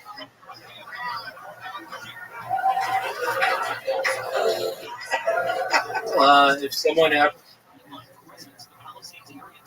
tries to sell you ecstasy on Boardwalk, don't do it. It's a cop.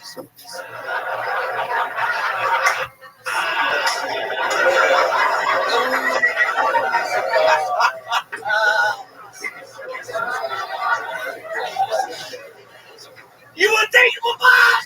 I got 40. That is my impression of the Hispanic Little Mermaid.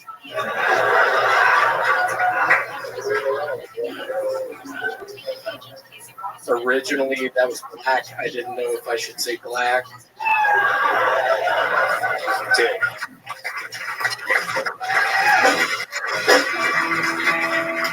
Fuck yeah. How was y'all's Christmas? Hey, good question. That's how it works. He does look like young Chris Kringle. Yeah. My only criticism is that he could have worn some denim. Yeah. Yes. Maybe a denim hat. Come on. I was actually in South Korea 3 weeks ago, and they wear a bunch of denim in South Korea. Yeah.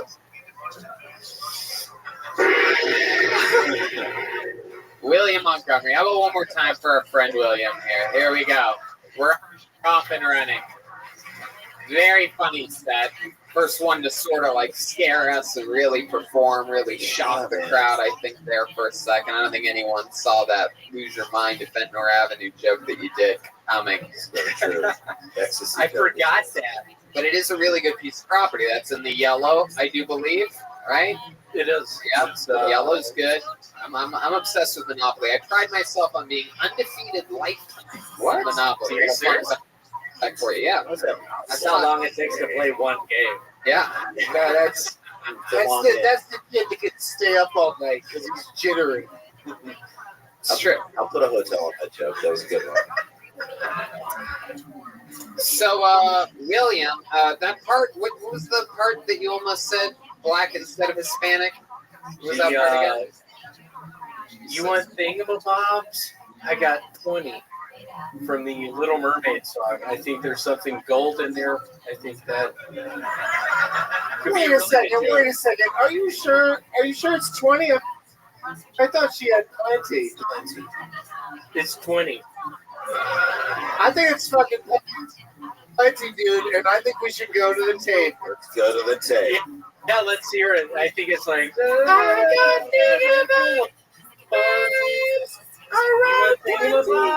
I got 20. Dude, that's just knowing how many thingamabobs. Is that Under the Sea? Is that what you're talking about? It's She from. doesn't even, wait. She doesn't even know the name of it, and she knows how many she has. Right, she's got plenty, right? Heart of the It's world. 20? Heart of the world. Well, is she a Jewish mermaid? Oh, come on. Stop it, LeBron. Oh, part of your world. What part?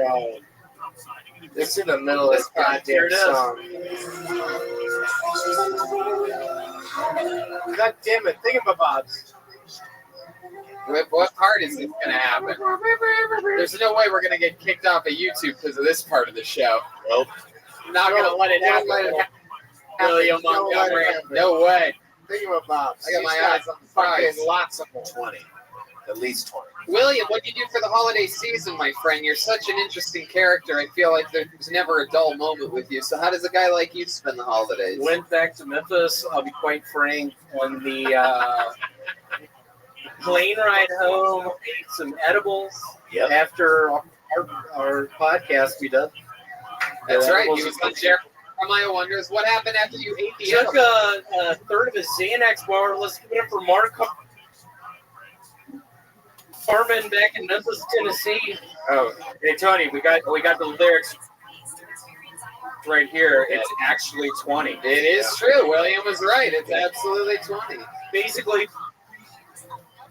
I ended up going through the TSA feeling good, and the guy, after I get out of the thing where you put your arms up, he's like, "Hey, do you have bullets in your pocket?" Oh, what? Seriously, he asked me that, and it horrified me. I was scared to death. Like a vibrator? And I was like, In my defense, 20 is plenty.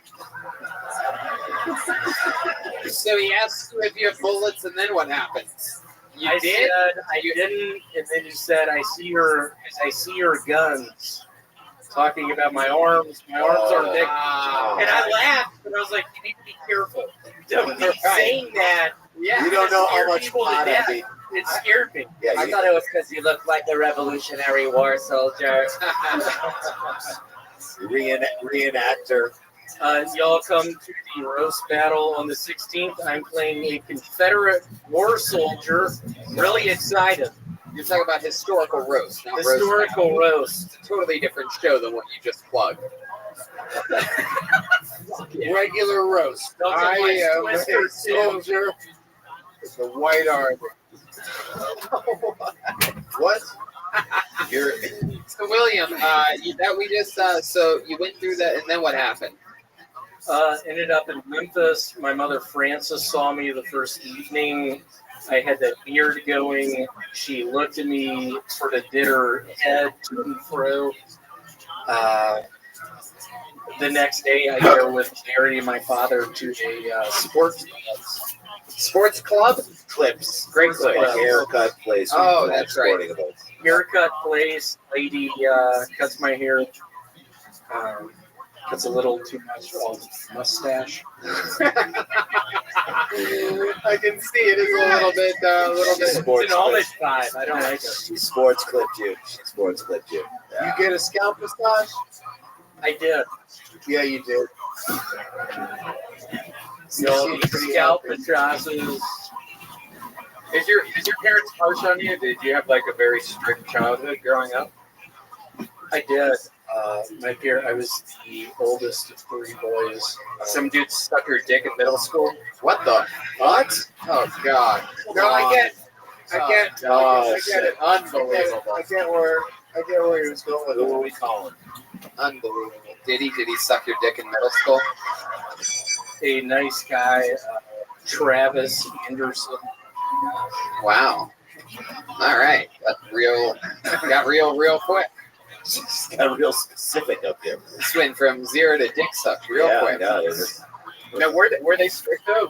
I mean, because you were so nervous about your look. I remember before you went on all day. Yeah, you said your aunt was going to be mad at the length of your beard. Yeah, man. You said, I'm going to be quite frank. My aunt's going to be mad about the length of my beard. Mary was not. During Christmas Eve evening, we have a relative named Dan, who I think is severely autistic, and he reads the Night Before Christmas book. And it's beautiful. Sure. There's a moment Mary was looking at me, just nodding her head, yes, I like the haircut. I'll tell you something about this story you're telling right now. Mouses are stirring. Not even. I would, if I came home with that beard, I would just play tons of ZZ Top and just be like, "You motherfuckers sorted out." Maybe then wait. ZZ. What rock band would you rather be in? ZZ Top or Stay on Top? I think they should be called Stay on Bottom. Well, William, I will say this, is that this is your first set as a regular on this show, and you came out guns a-blazing. There's nothing more fun than Thank you. for me to get to watch. I believe this is both Doug and Randy's first time seeing you. You were awesome. Super high me. I loved that your psychic abilities increased. Oh shit, yeah, that's true. Thank you. But thanks, dude. Yeah, great job. I just love that we never know when you are ending with a thought. Like, we don't know when it's going to end. Like, you could be done now or more could be coming. Constructive criticism. Whenever there's a punchline, do this with the hat. And curtsy. And just curtsy a little bit. Maybe just, Bob's, I guess. Look at that. Oh, people love it. That is... Get a denim hat. You should get a denim hat. There he goes, William Montgomery, everyone. That's a sports clip I can get behind. There he goes. That guy is funny. That was funny. 2 princes. There he goes, everyone. 2 princes. Unbelievable. Great pick, Tony. He's a Yeah, awesome. He's so fun times. What do you guys think? Should we go back to the bucket one more Let's time? go back to the bucket. One more time. Ba-da-ba-ba. We're gonna celebrate. Oh, yeah. Okay. Hey, what happened to James Vito? What did we find out? Nothing. Wow.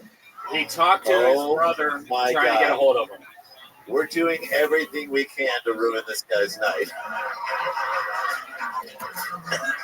All right. Well, you're not a legend yet. Hopefully, you have about 7-8 more minutes to get this fucking shit done, James. Good luck. That's right. The dolphin of Regret. The dolphin of time. Dolphin of regret is just blowing it. Can I get a dab rig up here? Hello. I pulled your final comedian of the night's name out of the bucket. That name is Nicholas Lee. Nicholas Lee. Sounds like a dude name to me.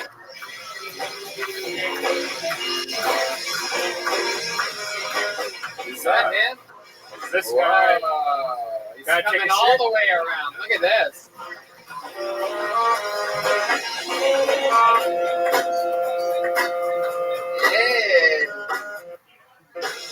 Yeah, one more time for Nicholas Lee, everybody. Oh, shit. Can I just mention right now before we start, I'm nervous as fuck right now. All right. Thanks, there, Doc. Appreciate that. All right, let's see. What kind of fuck? Oh, God, I'm gonna bomb so bad. Fuck. At least I gotta laugh. At least I'm happy. All right, let's see. What can we talk about for the next minute or 30 seconds I have left? Let's just go into let's go to this new year. Let's see. For this new year, I came into very single and all that. I'm very depressed about that. That sucks for myself. At least I gotta laugh a little bit. Let's see. What else? God, I am so fucking nervous. I'm sorry, guys. I apologize. I'm bobbing so bad. Oh, God. Yeah, sorry, guys. Oh, shit. This is on YouTube, right? Yeah. This is... Wow, that was a minute. Guys. Nicholas Wow. Lee.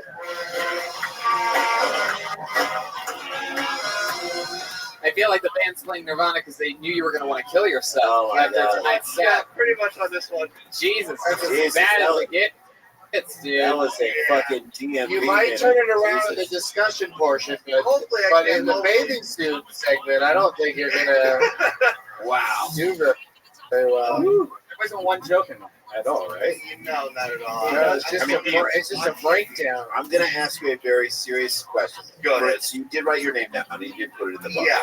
Can I ask you for real, why did you do that? Because I used to do stand-up for a little bit, took a year off, and I figured... Well, you took a minute off tonight. Yeah. Oh. Yeah, no, any comeback I have is not going to be good enough at all. You're damn right it's not. We just heard what you're capable of comedically. I know for a fact. I mean, first of all, you almost have too much confidence. So Yeah. I don't know if I put... So you did it for a while and it was good. And you weren't this nervous. And Yeah, then I you wasn't nervous. quit for a little bit, and now why so nervous now? Just because you guys are here. Are you kidding me? Are you supportive? Did you hear all the feedback we've been giving these guys? First of all, there's way too many twins in the world. Agreed. They suck. Listen, but we hopefully. I'm sad that you feel that scared of us because, I mean, It's not a scary thing. It's just more of like, oh shit, I have to perform in front of Doug Benson, one of my idols. Well, clearly you didn't have to perform. I mean, Yeah. you could have just done what you did. you could just leave your name out of the bucket and just enjoy the show.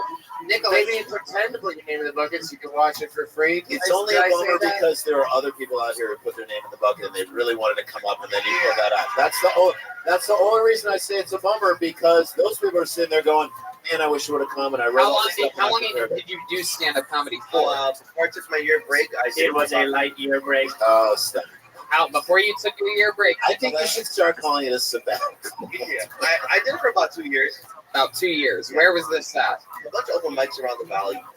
a bunch of open mics around the valley. So how often did you go up? There Once were a week, 7 once a week? dudes named Mikes that he told one-liners to and called them open mics. I feel like he did his comedy in the sewers with his friends Leonardo, Donatello. Somebody really should put on an open-minded mic. Where forget it. No. They do. It's called the comedy alt scene, Doug. Oh. Ouch. So, Nicholas Lee, that was one of the worst things ever. How old are you? You're like a grown man too. I'm actually 24. I'll be 25 next year. Oh shit! You went from panic attack to leaning on that mic stand like you were born on it. Oh yeah, I don't know what else to do. I'm So wait, but you when you were up there and you were like, "What am I going to talk about?" You didn't want to revert back to your old act. I honestly kind of forgot majority of it because while I was married and all that, and I just forgot my brain just. What happened with your wedding? Your wife see you perform? Oh, to be honest with you, I've been married 3 times actually. What? You've been married 3 times for 24? Yes, sir. Talk about that. That's hilarious. I suck at there. How the fuck is that possible? Who are you, Ross Geller? I'm dumb and retarded. What? You're dumb and retarded, that's why. You're what? I'm dumb and retarded. Well, Wait a second. Who could be both of those? Let's not insult the retarded. Come on.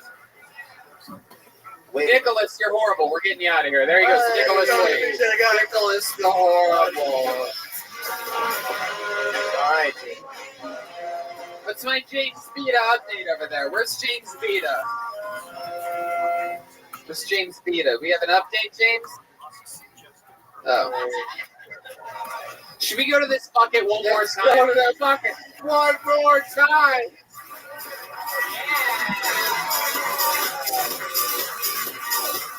Here we go. Your final comedian of the night goes by the name of Stuart Watson.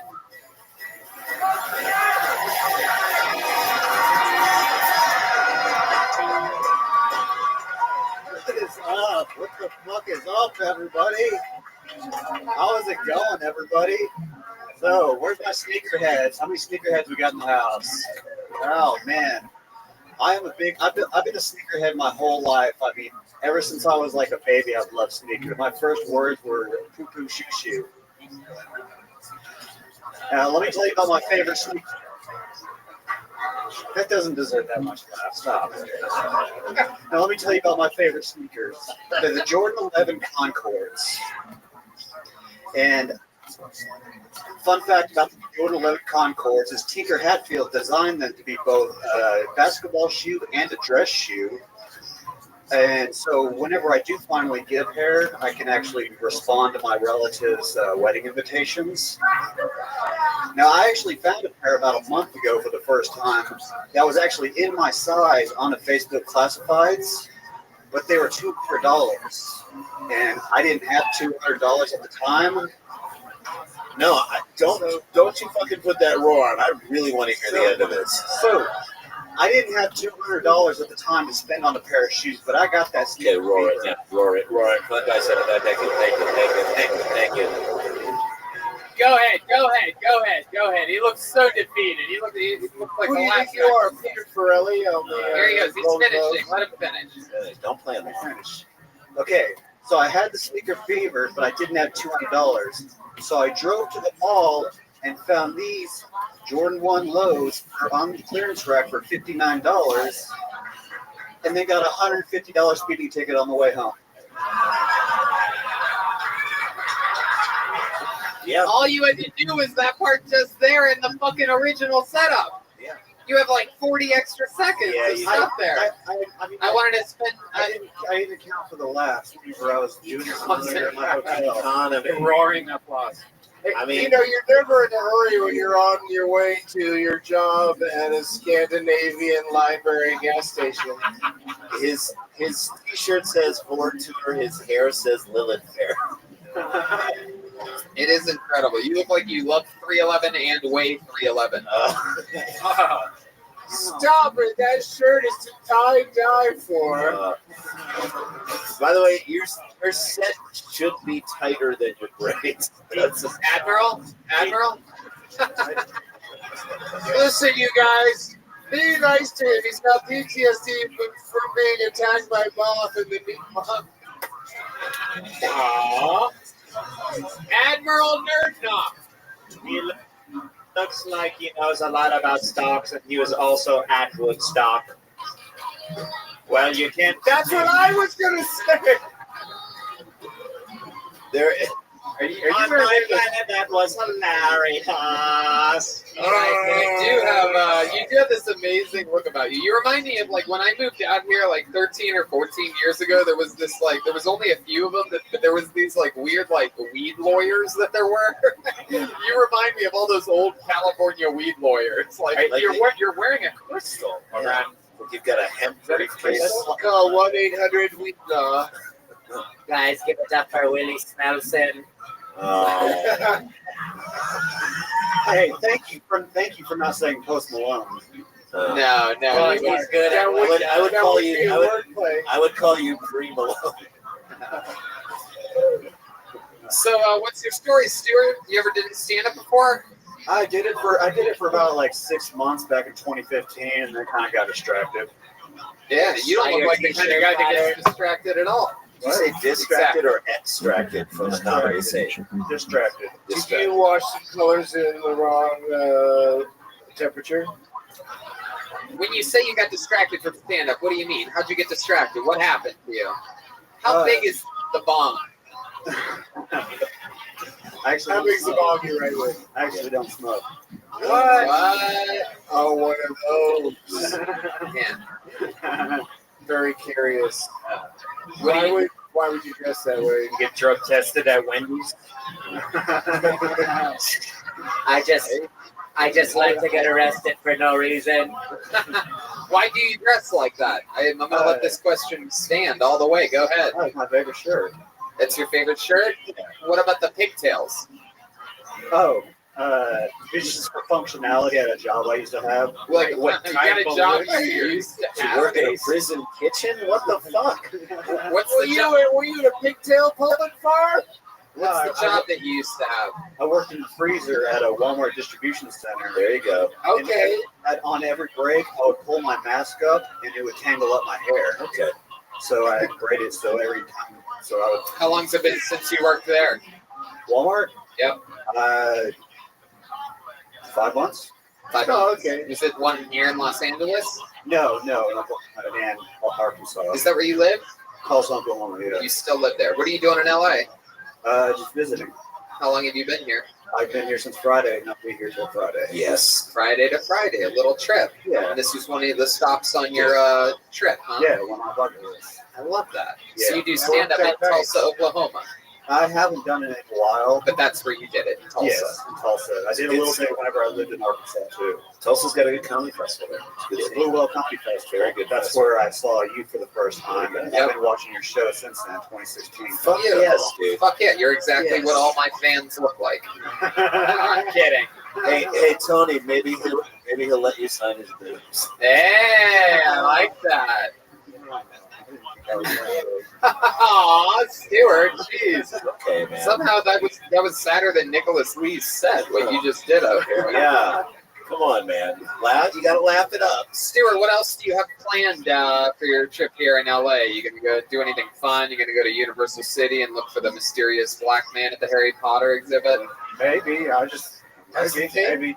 I got a showcase at the Haha Club on Thursday. Oh. Bring the same heat you brought here tonight.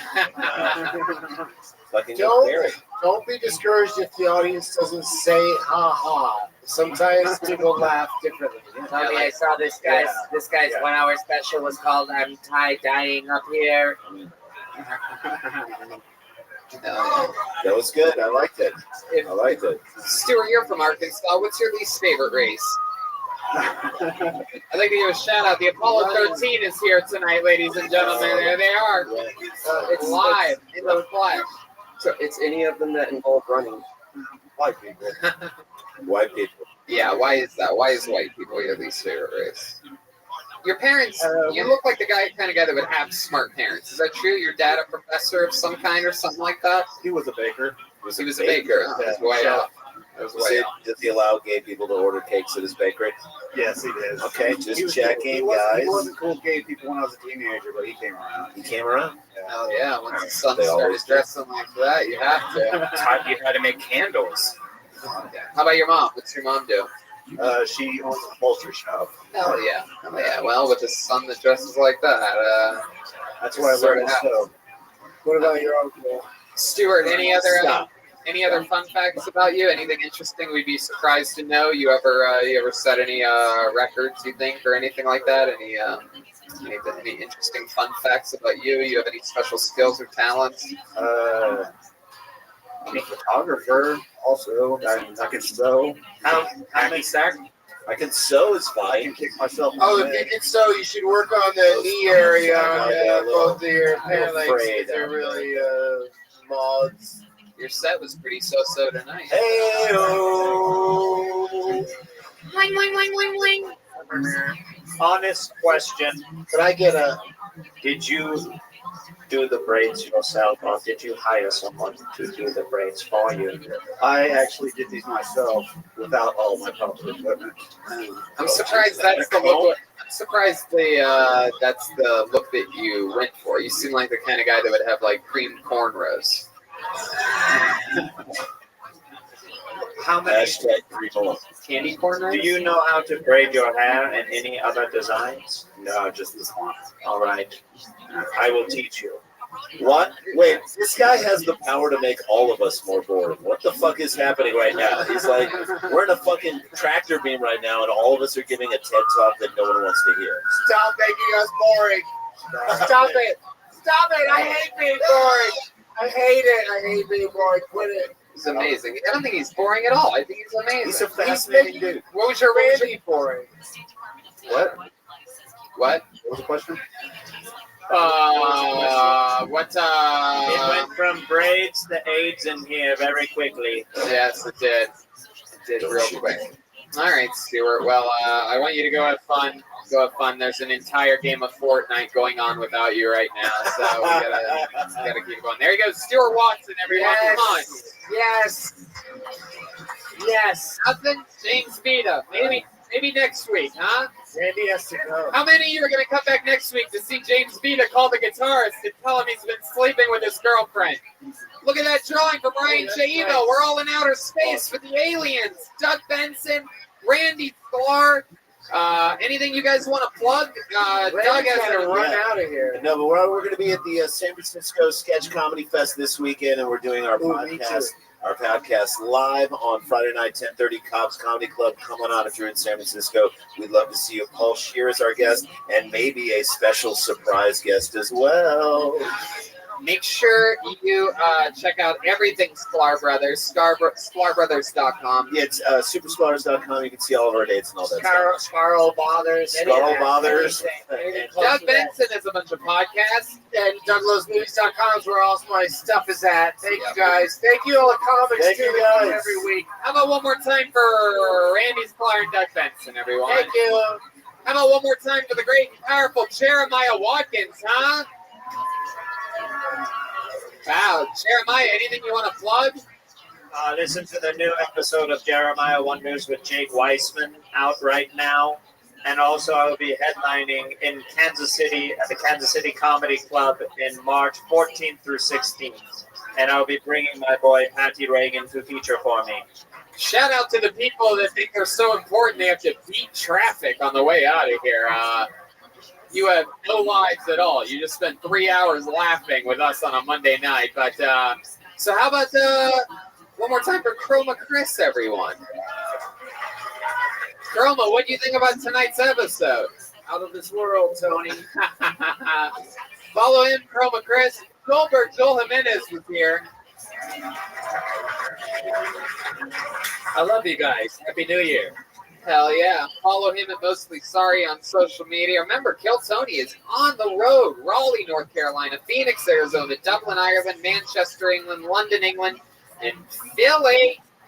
You got it. All of Kill Tony's coming to you in the next few months. Raleigh, North Carolina this week. So why not plan a trip? Come see us Thursday night. Tony. Yes. I wanted to thank Menchie Music in Pennsylvania. Wow, yeah, that's nice. That's awesome. It is incredible. David Knowles and Seth Miller, from the bottom of my heart, thank you very much for sending me this. This is the nicest. Oh. Apparently, Joel needs some new drums. Menchie Music.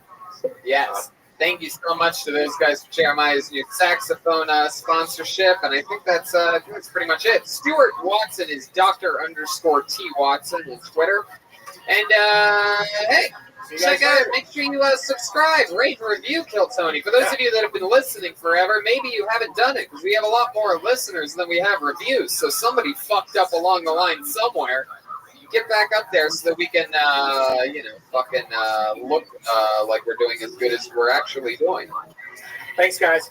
Good night, everybody. Thank you, live audience. We'll see you soon. Good night. We're going to take a picture real quick.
Hey, this is Rabbi coming to you live from Good Night's Comedy Club for a brand new episode of Kill Tony. Give it up for Tony Hinchcliffe. Hello, everybody. Raleigh, North Carolina, make some fucking noise. Jesus. Wow, what a fucking beautiful sounding room this is tonight. Brian Redman is here. Guys. Wow, how fucking exciting is this? That's insane. This is one of the good ones, Yes. huh? Yes. Oh my God, this is our first time ever in Raleigh, North Carolina. Yeah. You guys sound very exciting. Are we saying that right? Raleigh. Yeah, we're saying it right finally. It took us months to Yes. figure it out. Yeah. This is very exciting. This is the first stop on our 2019 Kill Tony World Tour, everyone. Yes. We are going to Dublin, Ireland, Manchester, England, London, England. Could be adding new shows. Stay tuned for the next episode to find out if we're adding more European Kill Tony shows. This show is sold out as a motherfucker. We are live from the basement of Inglorious Bastards. This is a scary, tight little brick room. I feel like this could be, we might not make it to Europe, Brian. Yeah, it's not, I know. I'm pretty sure we're all going to run out of oxygen any minute. This is like being in a coffin underground with 300 people. Interrogation lights or whatever. Yes, interrogation. Very good, Brian. Very big word for you this early in the show. The English buffs on the right side of the room seem to fucking love it. They're very proud of you. Interrogation. Raleigh. But it's easy to slip up words sometimes. You know, the anxiety, the stress, right? Did you know with Infinite CBD, they offer the purest form of CBD available. So, it gives you all the benefits of marijuana without getting you high, like stress relief, aches and pains. It's natural. You know about this. I rubbed some on your feet last week. I know. My girlfriend was very jealous, but you have a sore back right now from the airplane ride. So when we got to the hotel, we got out some CBD oil and put all over his back. We rubbed each other down. Yeah. Nothing sexual. It's just total friendship. Yeah, total friendship. But it works. It's not like you can go to the store and get prescription medicine or stuff, or has all these chemicals and stuff in it. But CBD is natural. Yeah, so check out InfiniteCBD.com. They've got a lot of products that will improve your life, and if you use the promo code Tony15, you're going to get 15% off. Once again, InfiniteCBD.com. Promo code Tony15 for 15% off. You guys got to do that. It's legal everywhere. Cool as that. Hello. You can't smoke it. No. Don't smoke Yeah, it. don't do that. And quick shout out to our friends over at betdsi.com. You can use the promo code KILL120 so that they know that we sent you. It's amazing. You make a deposit, they match the deposit. They give you a 50% bonus on your initial deposit, actually, up until $1,000. And that comes with a rollover requirement. But $1,000 gives you $1,500. You can bet on anything. You don't have to bet on sports. You can bet on this show probably. It's true. You made picks this past I Monday's did. episode. You know picked me. all the NFL teams. You picked what? The Chiefs. Mm-hmm. You picked all the Eagles. greatest hockey teams. You picked all the favorites to win. Is what he did. Mm-hmm. So go to BetDSI, enter the code KILL120, and that's it. Bet on some games. Have some fun. That's it. You guys ready to start this episode or what? Here we are. We're live. That's the podcast part. Let me just make mention for you audio only listeners of the show that this is the first time we've ever had a gigantic vagina to pull the names out of. This is Governor Pat McCrory's vagina tonight. Instead of a bucket of destiny. Someone told me that that's an asshole in North Carolina that you guys would recognize. Did that work? This angry goth girl in the front is not having any fun whatsoever. Holy shit. Wow. The angry scowl I just got from this one. This fucking, if someone dipped Miley Cyrus in gasoline, I like this. This is a bumping ass room. Hell yeah. You can tell she's the girlfriend, the boyfriend's the super fan. He's like, just shut up, enjoy yourself. Don't you fucking ruin this for me. God damn it. She likes to fuck, but she has no sense of humor. It's so true. I can tell by the way he's looking back at me. I nailed it. All right. So, but before we start tonight's show, unfortunately here we are restricted. There was not enough room for a fucking drum set anywhere up here. But luckily for you all, Raleigh, ladies and gentlemen, we did bring some of the band. And they are the best damn band in the land. I present to you the band leader, Roast Battle, Kill Tony's Own, the one and only, Jeremiah Watkins. Every single episode, they do different. We know this guy. No way. No way. It's the return of Cat Burglar. Wow. This is amazing. One of the most famous characters in the show's history. Every single episode, I never know what he's going to do or what he's going to be, but this is a legendary character. Raleigh, I don't know if you know how lucky you are. Wow. Now, Cat Burglar, before we go into the show, I got to ask you, you are a very famous character on this show. In fact, you're the only one. A few weeks ago, I was retweeting and helping promote. You're the first ever character on the show to have your own T-shirt. Someone was selling Cat Burglar T-shirts. Without me knowing about it, yes. Well, you're hot on the scene. What do you got in your Until I killed him, man, and brought him here to North Carolina. Hey! Oh, he didn't sell out. There's going to be some of those available after the show. I bought them all. That's the catch with not knowing what he's going to be or do every episode. There you go. The Cat Burglar shirt's available after the show. And Cat Burglar is going to be with us all episode. Hey, what's that bag you have? That looks like the hotel. I stole the hair dryer from the hotel. Oh my God. Cat Burglar. Oh, you really are a Cat Burglar. Wow.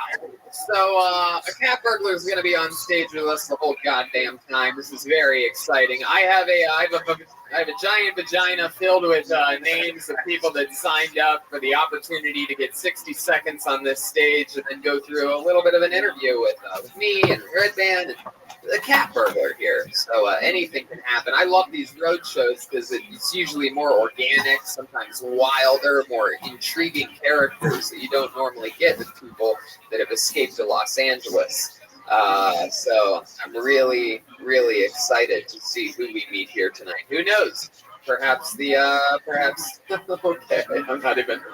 By the way, the stairs to get on the stage are right over there. There's only one set of stairs, so if you get called, go that way. Yes. Gotcha. Kitty has claws. Yes. Do not bump into Jeremiah. Go straight up to the mic. Your time starts when you get up there, and you know it ends when you hear the sound of a kitten. That means wrap it up, or else you're gonna bring out the angry North Carolina Panther. Hey, there's a bear. He made it here. You guys ready to start this motherfucking thing or what? Live from Raleigh, North Carolina. Here we go. Anything can happen. Around and round my hand goes. Where it stops. Right about now. The Funk Soul Brother. Check it out now. Your first comedian going on stage tonight, getting an uninterrupted 60 seconds. Could very well be his first time ever doing stand-up. He might be a 20-year veteran that's never, ever left Raleigh, North Carolina. You never know. Ladies and gentlemen, put your hands together for Andrew Green. Here we go. Here we go. Here we go.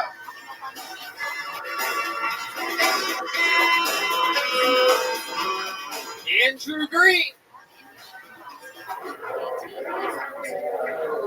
How's that possible? Oh, he's coming. He's coming. He was in the holding tank. Here we go. Andrew Green. Wow. Watch out, waitress. Hell yeah. Live show. What's up? Who's angry about the new Grinch movie? Stupid. I just wish, like, they would change it up a little bit, you know? Like, I would get rid of your me one, Mr. Grinch, and replace it with the Who soundtrack. Because if there was a bar in Whoville, it would just be the Who greatest hits all the time. Reminiscing about Jim Carrey. He was like, I remember the old Grinch movie. You know, then I would change the holiday. Change it from the Grinch stealing Christmas to the Grinch stealing Memorial Day. And he goes to soldiers' funerals and steals the bodies. But he returns the bodies. This is a kid's movie. Returns the bodies, you know. But then he has to convince the police that he didn't have sex with the bodies. And that's when the real climax of the movie is. It's just like a awkward car ride to the police station with Bob O'Reilly playing. I was so tired straight down the stage. I was so tired. Hell yeah. Andrew Green. There you go.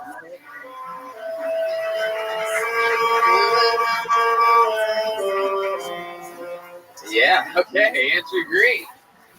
You're working here right now, aren't you? Yeah. I just saw you in the kitchen.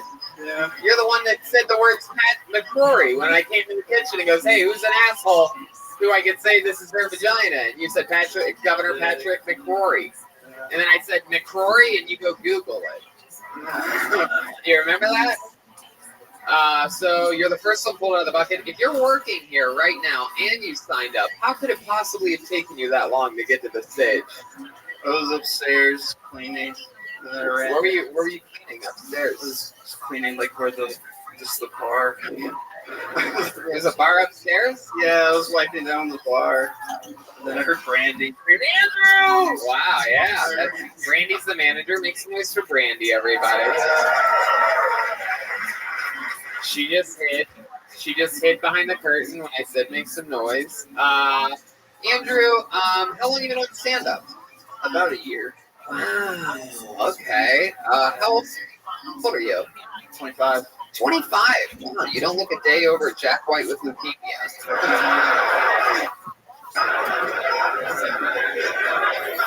How long have you been working here? About like 2 years. 2 years. So you were working here a year, and you realized, you know what? I could fucking do this shit. Yeah. I hate the Grinch who stole Christmas so fucking much. But I'm just gonna put all my energy into that. Do you have any non-Grinch material, or are you just straight up the Grinch comedian? I have Monsters Inc. Yeah. Oh wow. Very good. Hell yeah. Do you have any coffee material? Do you? What? I didn't. You can't hear through all those calyx.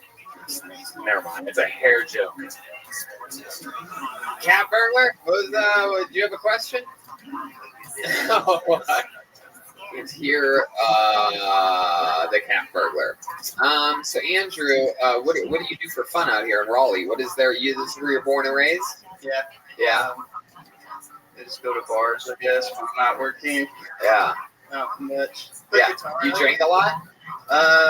Not so much anymore. What am I, your mom? No. What are we talking? What do you mean anymore? So you used to drink all? You're 25, Andrew. I love that you're talking to me like a Vietnam vet right now. Oh, don't drink as much as I used to. Oh, shit. Oh. Anyway. I like what he is wearing, all black. Yeah. Andrew, how much do you drink now on average? Like, if you had to give us just a ballpark of what you drink in a night, like, what's your favorite kind of drink? I like gin and tonics. Wow. I didn't realize you were a divorcee in her 40s. So, gin and tonic, how many of those would plow through tonight if you had to guess? I probably won't get it. I'll just get like TBR or something. Probably cheap. I feel like you're just. What the fuck? What the fuck happened to this big tough drinking buddy that I thought I was making a minute ago? We're probably just gonna have the old can of beer. Yeah. What's the most you think you ever drank in one night, Andrew Green? Maybe like 16 or so beers. God, Jesus Christ. 28 years. All right, Andrew. Well, I mean, other than drinking, maybe there's something else. Do you have any special skills or talents? You look like you play a lot of computer games or video games, right? You have the skin tone of someone that spends a lot of time doing something indoors. Am I close to right on any of this? You have an entire planet on The Sims or something like that? Fortnite. What was the last thing you stole? Clearly, it was not a personality.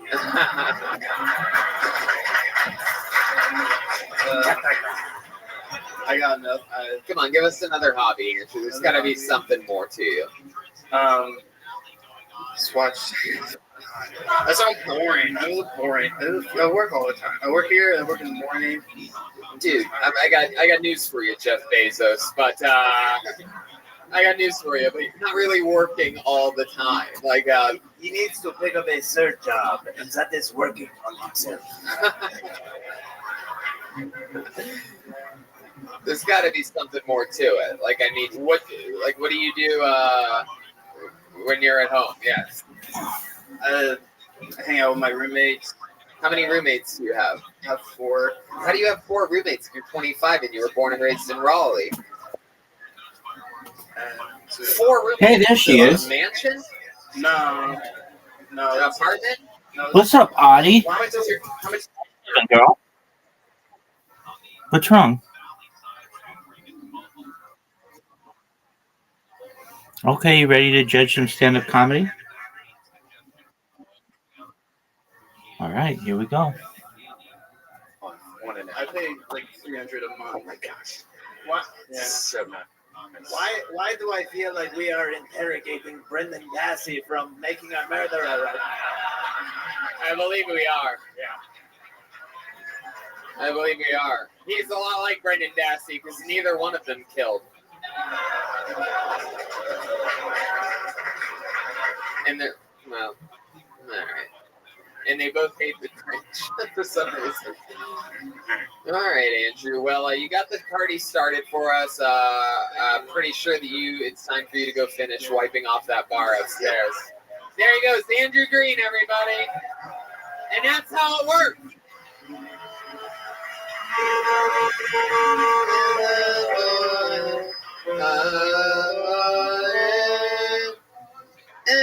Have you guys seen A Star Is Born? That was shallow. Is that your way of saying that you think the last comedian should hang himself? Isn't that what happened in that movie? Am I right? Spoiler. Wow. All right, here we go. Your next comedian goes by the name of Riley Murphy. All right, here we go. Murphy. Oh, here we go. Here he is. One more time for Riley Murphy, everyone. Hey, how's it going? Any ECU fans out there? Any Pirates?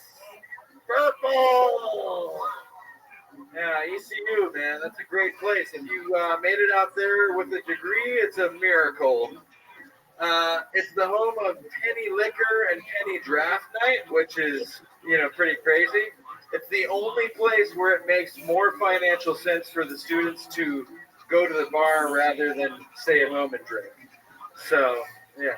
My friend Mark would go out with $3 and he'd be able to get wasted all night.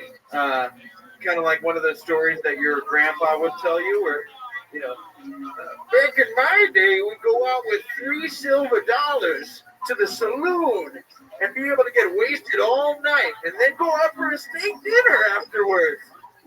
Yeah, pretty good place. My friend Will, he was a finance major. He asked me one time, do I have any pickup lines? And can I finish? All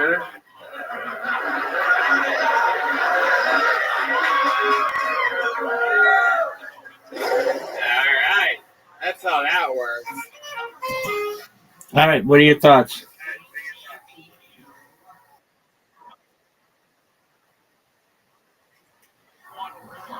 Okay. I would say 3, but trending up to 4, but 3. There we go. All right. You want to finish it? Yeah. Okay. He asked me, do I have any pickup lines? And I said, not really, but you're a finance major. If you go to the bar, say, hey, girl, you in my finance class? Because you fine as hell. It never worked. It never worked. Ghostbusters. It didn't work. All right, Riley. We know it didn't work. You don't have to do commentary for it.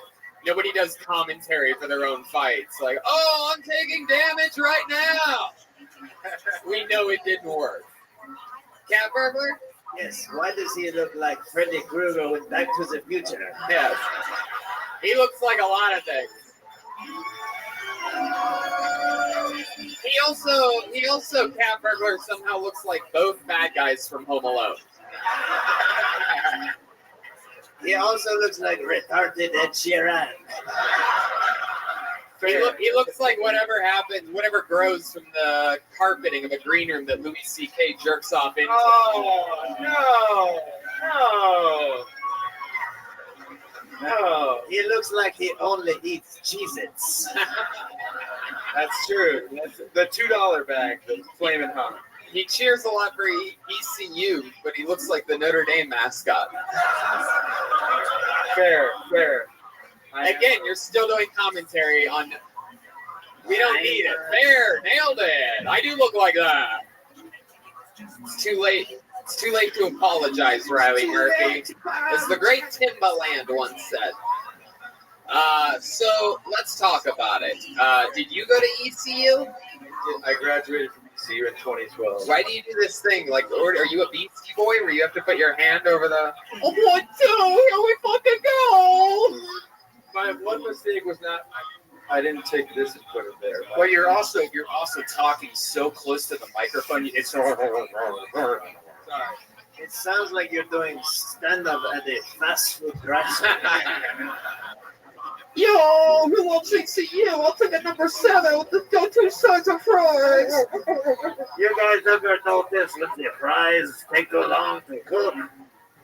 I don't know if anybody heard my joke. No, we can hear you. We can understand you, Riley. So is that first time doing stand-up? This is my first time. Yeah, for sure. There you go.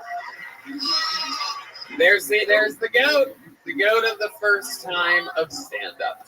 Riley, how old are you? 31. 31? 31, yeah. Heck yeah. Is this something you've wanted to do for a long time? It has been, yeah. This is a bucket list item, yeah. Uh-huh. So what do you do for a living? I'm an engineering designer, and I build skateboard ramps, and then I also drive Uber on the side.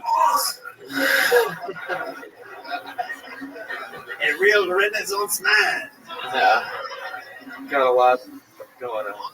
So, what have you engineered? I'm curious to know because there's quite a drop off there. You went from what was the first thing you said? Engineering designer. Engineering designer, and A then the second skateboard thing- ramps, though. That's that kind of takes away the engineering word. I thought those were two separate things. Or are you just an engineering designer of skateboard ramps? My day job is engineering design. I do the skateboarding building after that, and then Like a piece of wood on a milk crate. You're like, I made that. So what's the engineering and design? What have you what have you done there? I do electrical design, so I would lay out the lights and connect that back to the panels and stuff like that. So extension cord technology. I don't know. Some incredible shit, Riley. So let's talk about it. You have a ring on your finger. You married? Yeah, I'm married. My wife is right over there. She's gone now. Damn it! There anymore. How long have you been with her for? We just got married. Is that her right there in the fluorescent? That's her. Construction man suit That's right her. there? That fireman is her. I'm half gay. What? I said I'm half gay. I'm just kidding. I saw that earlier. Which half? Your dick in your asshole? No. How long have you been with your wife? We've been together 7 years now. Actually, this last anniversary was our 8th anniversary dating, but we've been married for like 3 months. There you go. That's fun. Where'd you meet her at? ECU. ECU. Hell yeah. And what does she do? She is a histotechnologist. What's that? So she looks at skin and blood samples under a microscope for disease and things. Has she ever tested you? I've never been tested. Oh, there you go. It's like I'm sure she's tested you. You just don't know about it, you know. Maybe. I'm Irish, so I could have skin cancer. What? There you go. I don't know. That's what it feels like when you actually say something sort of funny. You just did it. Right there. That was it. Why did you do slow motion on your own voice? Yeah. I might have skewed. Because he was about to say herpes, and he changed his mind. When did you graduate from ECU, Riley? 2012. 2012. Now, was it when you started driving Uber that you decided that you were going to be one of their, outgoing mascots, and that you were going to treat your first time as a stand-up comedian like a pep rally for ECU? Because they did so much for you with the whole Uber thing and everything? Yeah, no, Uber's going great. A lot of good conversations and new experiences. Seems like you have a lot to talk about with the people in the car. Hey, ECU? Woo, woo, woo. So you're one of those annoying guys that talks to you when you go in the car. God damn it. If you talk to me, if you don't talk to me, then I won't talk to you. Well, there you go. I'll turn the radio up 2 or 3 notches. What station do you put it on? I'll say this. My guess is AM radio. It's either WUNC for white people. Oh, 90s. I want to hear what you call the second thing here about that. 97.5 for me and everybody else. For you and everybody else. He does not know he is white, okay? Most white people. Wow. All right, Riley. Well, it was nice to meet you. That was your first time ever on stage. You did it here on Kill Tony, live from Raleigh, North Carolina. You got lit the fuck up, by the way, if you're wondering.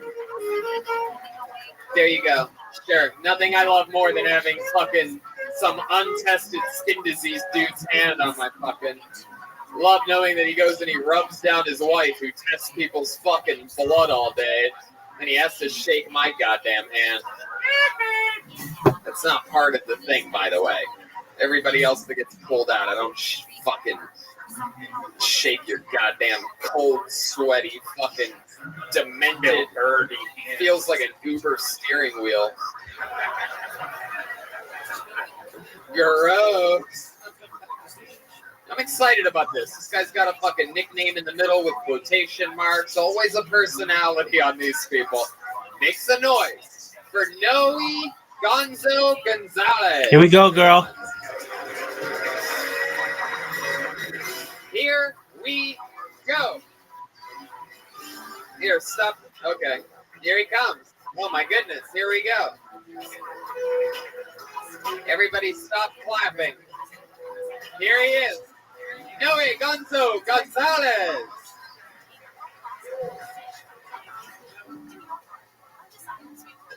Holy fucking shit, I'm scared up right now. This is my first time. I can't control my voice, so I might do this a little loud. Ah! My wife figured me. She says fisting, but I'm pretty sure it's finger. I'm on some drugs. The good one.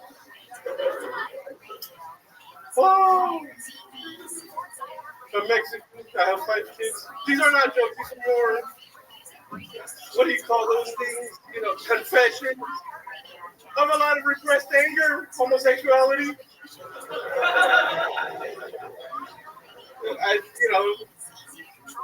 My wife,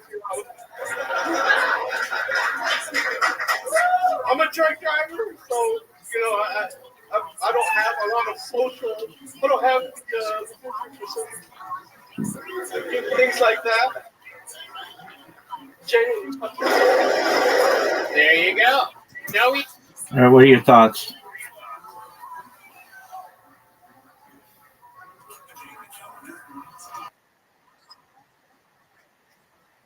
That's correct. He calls it fisting, or she calls it fisting, but he's pretty sure it's fingering.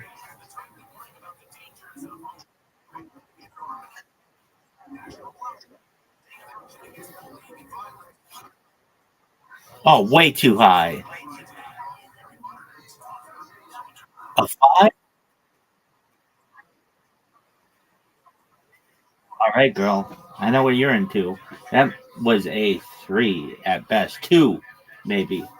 It's like a 2.5. 2. I don't like doing the halves, but it's like a 3 trending to a 2. That was bad. He didn't have any jokes. He might have talked about it, but it's not like he said.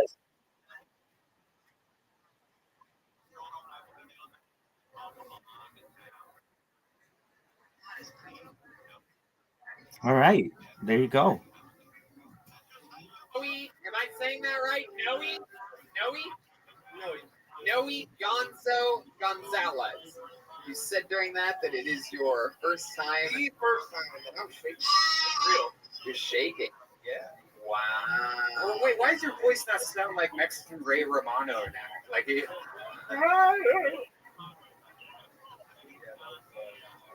So you had a fake voice just now. You don't have. Kinda.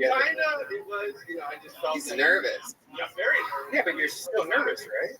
Once I'm looking at you, and I live right now. Okay. Yeah, It's much. fucking weird, You got this guy right here.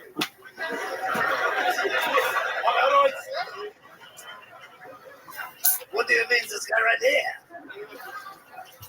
So Noe, this is your first time doing stand-up. What made you want to do it? Your show, Joe's show, all the other podcasts that I like listening to.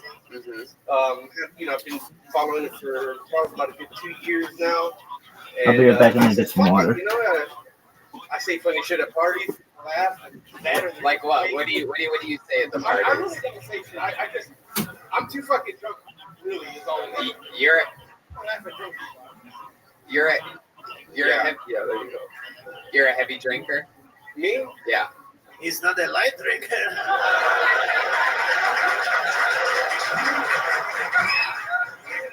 Well, when it's party time, it's party time. Like what? Like what do you mean? Like when it's party time? Like you say that, but then you know what I mean. What do you end up having? A can of PBR or something like that?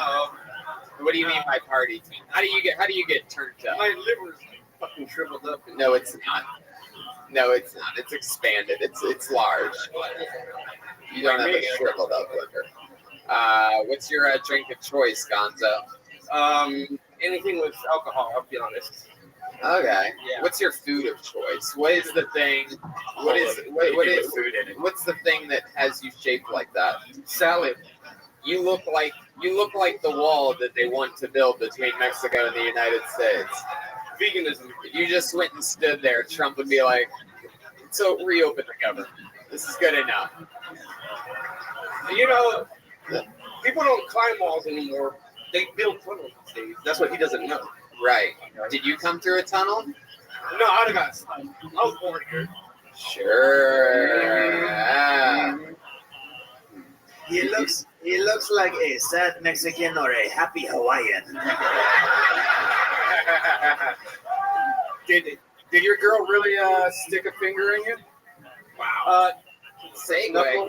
First knuckle? Yeah, first knuckle. And then she stopped because it smelled to that, or what? No, there was like a pop sound. There was a what? Right, when you pulled out, there was a pop sound. Oh, because you're a hemorrhoid, because you're a truck driver. Well, Red band. Rouge band, what the that's Is it true that you were really born here, Gonzo? Yeah, Stockton. Stockton, California? California. Well, how'd you end up out here? I don't know. Military, to be honest. Military? Back when I wasn't fat. What part, what wing, or what breast or leg of the military were you in? Army. The Army. Damn. Wow. What did you do? Got married and had 5 kids. And No. You got PTSD at all? No. Yeah. No, wait. Stick with it. There you go. Very good. Yes. Very good. Yes. You know that's what the Army loves to do. Take guys shaped like Gonzo in their helicopter with them. So Gonzo, what did you do when you were in the military? I was an Army tanker. Were you the tank? I did have a hard time fitting in, I'm not going to lie. What? Not a lot of room in those things. Right. Did you have to wear camouflage and stuff? Yeah. Did you stand out because like you had ketchup stains on your? The enemy's just like, I don't see anyone, but I see 2 red dots out there. There's a lot of cardinals in these trees. This is how they point their pistols. I think this is how I think the military works. Taco sauce. Right down the middle. So you're working in tankers. Any guys ever try to make a move on you? All the time. Yeah. Is that true? Yeah. Well, it went 1 in the tank, 2 in the stank. I mean, all right, Gonzo. So now you have a wife. How long have you been with her? We've been married now for 12 years. She Latino as well? No, she's Native American. What? Native American. Whoa, damn. Two Yeah, types of people in that. North Carolina. Oh. Yeah, watch out. Is that true? That's what they say. Really? Didn't happen to me though. I don't know what you're talking about. Yeah. Hell. It's a local thing. Is it? They'll pet you? Yeah, down in Robinson County. Jesus, Gonzo, you're losing the crowd right here. I know. We had nothing but momentum. I'll tell you this, you look like a comedian. You look like Gabriel and Glazed Donuts. Jeremiah? I find it ironic that his name is Gonzo and he looked more like a snuffleupagus. And I look more like a Gonzo. He looks like a guy that would be afraid of an ICE agent unless he had cream on it. They actually named me Border Patrol. Really? Yeah, Operation Jumpstart back in 2000, whatever the fuck. Operation Jumpstart? Yeah. And you're like, hey, can I get a jump? All right, I got an award and everything, and they were just coming across the border, and then they were like, Were you able to do a good job? Were you able to, I'll be honest. I had binoculars. They're like, see anything? I don't see a fucking thing. Yeah. Like 14 people crossed over. Yeah. One of them looked like my cousin, so. Look at that.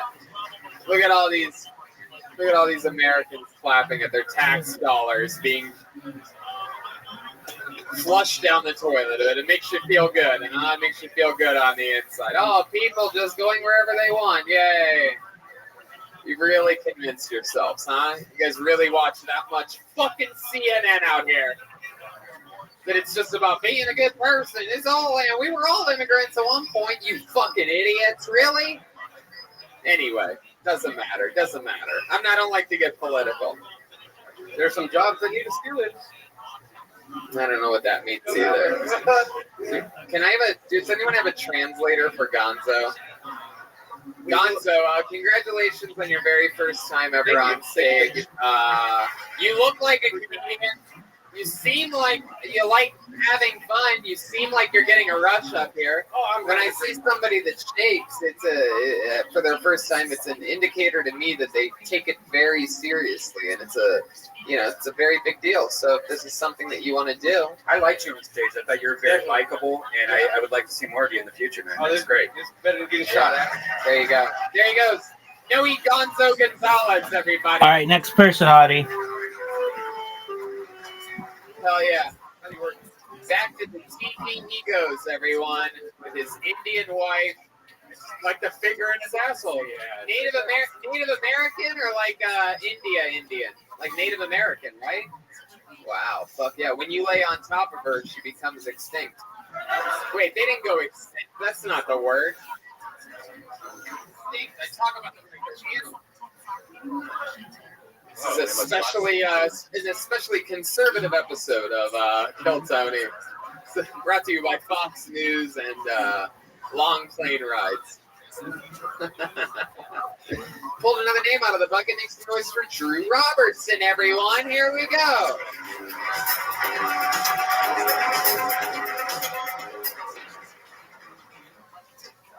So I like my coffee like I like my women. Up the butt. I just switched to a coffee enema system, and it's changed my life. Gives you the same pep in your step that you're used to, but with a nice full feeling for the rest of the day. This woman came up to me this morning, and she was like, you look like you could be a model. Yeah, you look like you could be a model if there was like a husky hipster clothing company.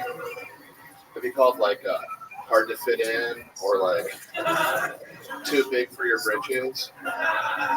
And I was like, well, if you feel that way, why'd you ask me to marry you in the first place? Yeah. It made me self-conscious. Like, everyone's self-conscious. Even people you think wouldn't be. Like Oscar the Grouch. I mean, think about it. Like, do you think maybe the reason why Oscar the Grouch is always in his can and you've never seen him below the neck is because he's embarrassed of his big-ass titties? Yeah, I mean, cool. You want to finish that? That was it. Yeah, I mean, that's good. Okay. You're rapping. What are your thoughts?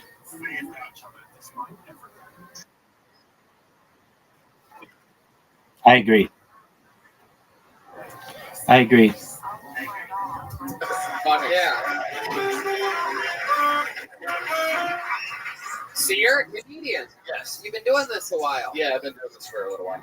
Few years? 6 years. 6 years. All here in Raleigh? Yeah, mainly here in Raleigh. Some out-of-town shows, but I've always been stationed here. That's cool. Were you born and raised here? I was born in Charlotte. Uh-huh. But yeah, I mean, thank you. How'd you end up coming out here? School. Yeah, you went to ECU? No, I did not go to ECU.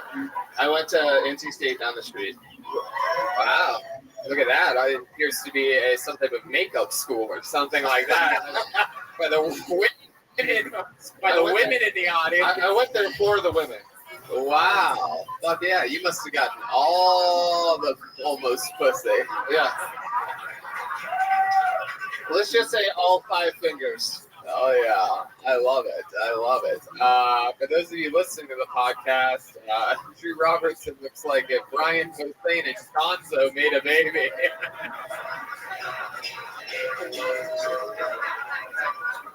Hell yeah.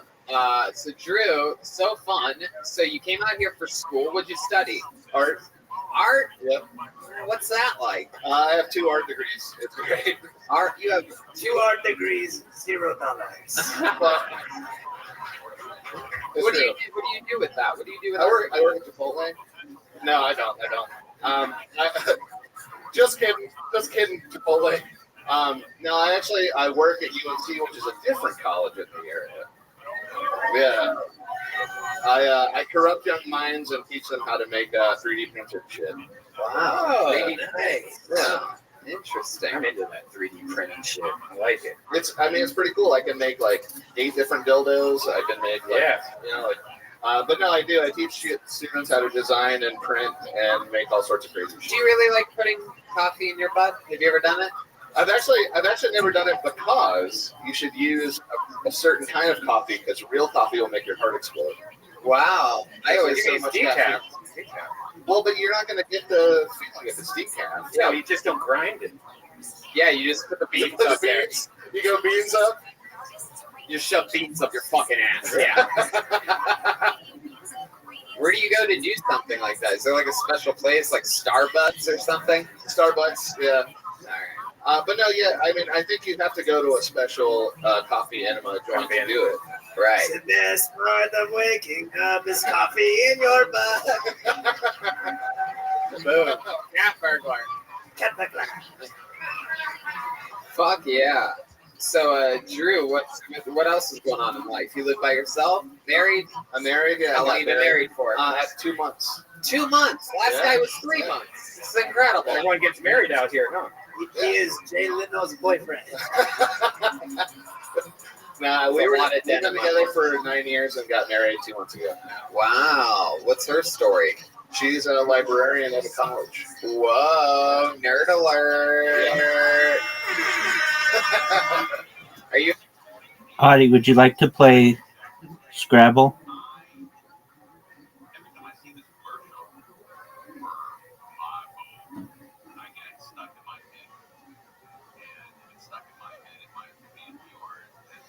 Audie. Would you like to play Scrabble?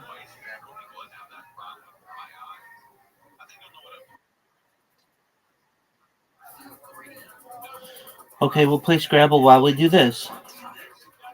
I'm going to send you an invitation.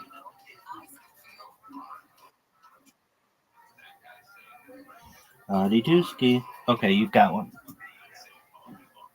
Are you ever fucking her and you're like grunting and she's like, we've been together for 9 years, so. Do you ever try to get in her anus and she's like, wrong section?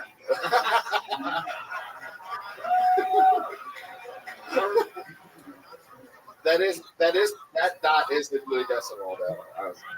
More like Dewey this Dewey. Wow.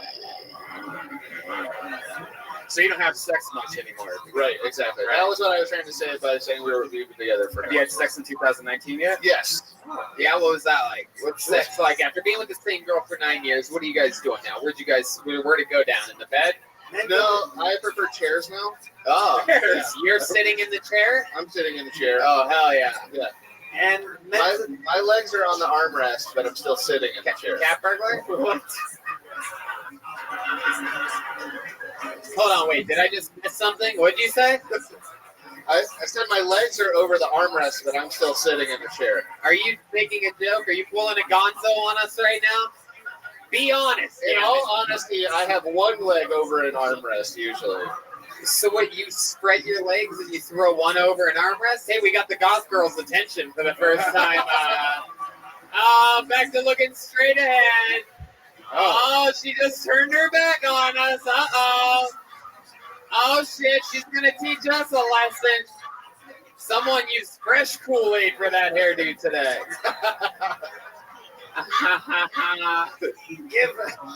Give her a chance. This is her only breakaway from our topic. Oh, no, don't leave. No. Oh, come on. Come on. No. Somebody stop her. Lock the fucking doors. Oh, my God. For those of you listening to the podcast, the goth girl got up and ran away, and her friend went behind her. The boyfriend that I said earlier on is the super fan that really wants to be here is still here. Yeah!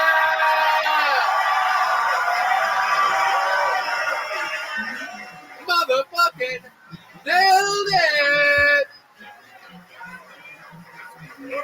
And the crowd goes wild for good reasoning.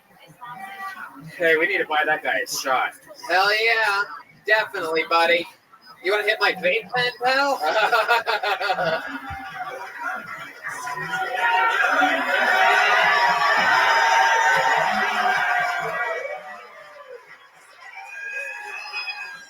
There you go. Little Kill Tony history for you right there. There he is. All right, go back to your seat. Go back to your seat. Did you sign up? That guy sign up? You did? Okay, there goes Drew. Drew, you're amazing. Make some noise for Drew Robertson. This guy did great. Really, really good. Really good set. That's a fucking 6-year comedy bet. If you guys have any common sense, if I lived in fucking Raleigh, North Carolina, I'd find that guy after the show and I'd ask him what other shows he has coming up and I'd go see him again. Because what the fuck else do you have to do?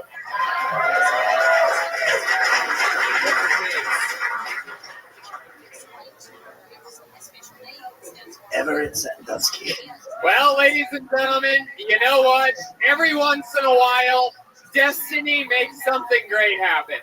We're going to go back to the bucket after this, after we meet for the first time a guy who my guess is his girlfriend and his girlfriend's sister just left him sitting in the front row. Ladies and gentlemen, make some noise for Everett Sandusky.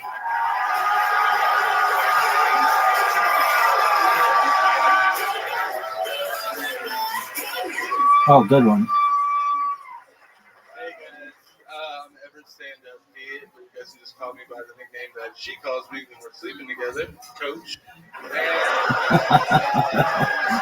Oh, that's funny. That is funny. Actually, the reason why I didn't get up and leave was because this is like my only day off. I work third shift at a pharmacy, and you might know which one. It's the one with the really long receipts. And I see like a lot of prostitutes, and it's really, really bad.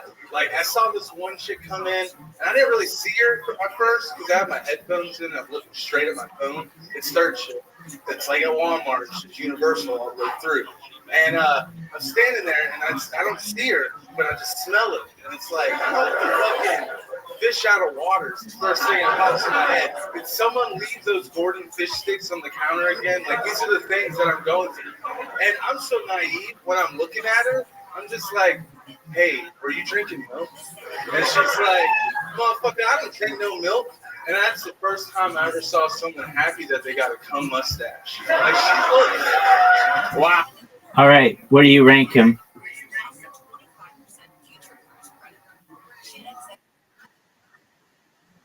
Perfect. Oh.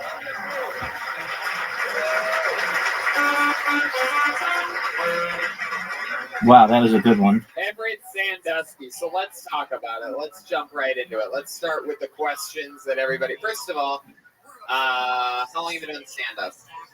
First time ever.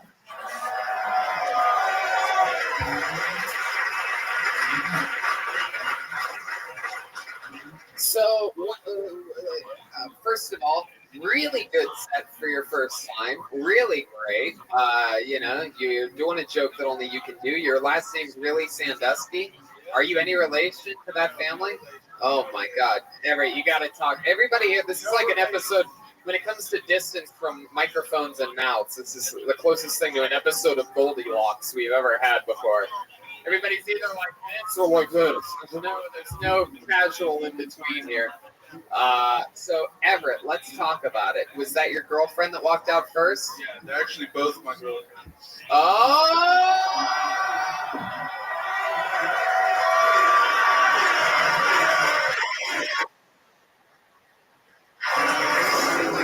Gotta figure it out, girl. Multitask. I don't know how it happened, but I think there's a new way to win the game. It's called hitting Tony's vape pen. It's It's a new element that I just organically added. Cat burglar. And I thought I was good at stealing pussy. Hey! Damn. Wow. Man. So how long have you had two girlfriends? This started maybe like 8 months ago. Damn. I can't. Yes, by judging by the two of them, one of them is deeply depressed. Wow. He's got that CVS money. Oh, geez. I mean, Walgreens money. Yeah. His dick is longer than the receipt says CVS. Is that true, Everett? Can you make both women come? We know we could make them leave, but can you make them come? Really? Is that true? Just with your penis, you have vaginal sex. Penis. That's incredible. The goth girl is the mother of my child. Whoa! I regret to inform you, your child is Satan. You're saying it is. You said he is. You think you have a bad kid? No, he's just really big. He's 17 months old, and he's already this tall. So he just fucks everything up. Really? Yeah. Wow. He's already that tall, 17 months? My God, you might have a Gonzo Gonzalez on your hands. This guy might be in Border Patrol. That's pretty badass, though, man. Usually those relationships don't last that long. Yeah, honestly, it's honesty. Like, that's it. Just talk. Then why can't you just talk to them and go like, chill out? We're just having fun here. She's ragged. Well, why'd you sit in the front? Oh, interesting. How about the other girl? Did She like also it? had to go feed her pet raven. So you think they're gonna come back? This wasn't the girl that was sitting next to you before, was it? This is a different girl. That's one of my girls.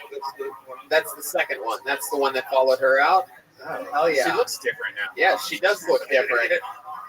Anyway, so you've been with them both for 8 months. Yeah, I was the goth chick. We actually knew each other when we were little kids. Yeah. Our parents went to high school together. Yeah. So then when this one came along, how did you break that to the goth chick? Her idea. So whenever we tell anybody... Wait, you know what? I like her. Bring her back in. Come on back in, sweetheart. Is that her? Why are you standing there? Come on in. What's wrong with this crazy girl? Yeah!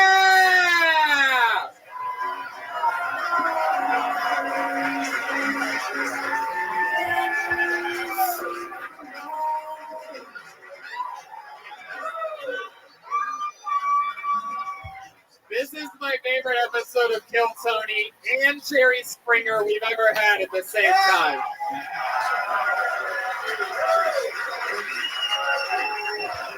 Jerry, Tony. Wow, this is unbelievable. So everybody's back. The whole threesome is back. The two girls are yet to crack a real smile, but Everett's having the time of his life right now, getting away with murder. Is she ticklish? Do you know she's ticklish? Wow. She's definitely ticklish. I see a smile. She just gave a look like, right now I'm not ticklish. All right. Well, anyway, so Everett, you talk with your parents a lot? Yeah. They know that you have two girlfriends at once? They're cool with it? I mean, I just High five. It's my life. I have my own place. It's not like they're going to do anything. You like to quote Bon Jovi, it's my life and it's now or never. I don't want to live forever. I just want to live while I'm alive. It's my life. Bon Jovi. Didn't realize the cat. Oh. Wow. Well, Everett, you know what? I almost feel like this was your own master plan. Now that I think about it, you bring two girls next to you, have one seem angry. You know it's going to get my attention because the only thing that gets my attention is when somebody isn't having fun. And then I see what you did. You played me for a fool, and you got to hit my vape pen twice. And you came on stage, had a great set for your first time, And now everybody's happy, including my new arch nemesis. Anything else you want to say? You're in your hometown of Raleigh, North Carolina. I'm actually from Charleston, South Carolina. Oh, look at that. Very interesting. I believe, was that the gig? And that was Columbia, South Carolina, right? The first time I was like, you guys are here, I gotta go. Yep, you're damn right. And you did it. It couldn't have worked out better. You're a legend as far as this episode's concerned. Everett Sandusky, everybody. There he goes. Magical.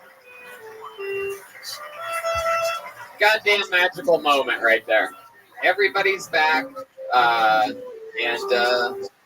here we go. You guys having fun? You get it? How many of you out there like it when the comedian that I pull out of the vagina does it good? How many of you like it watching people bomb? Wow. Yeah, that's strong. This is my kind of crowd. All right, here we go. Your next comedian goes by the name of David Dalton. David Dalton. Here we go. I heard some noise. One of his buddies was like, oh my God. All the way around, David. Keep walking, buddy. You're a pal and a confidant. Can I get a Jack and Diet? Here he is. David Dalton, everyone.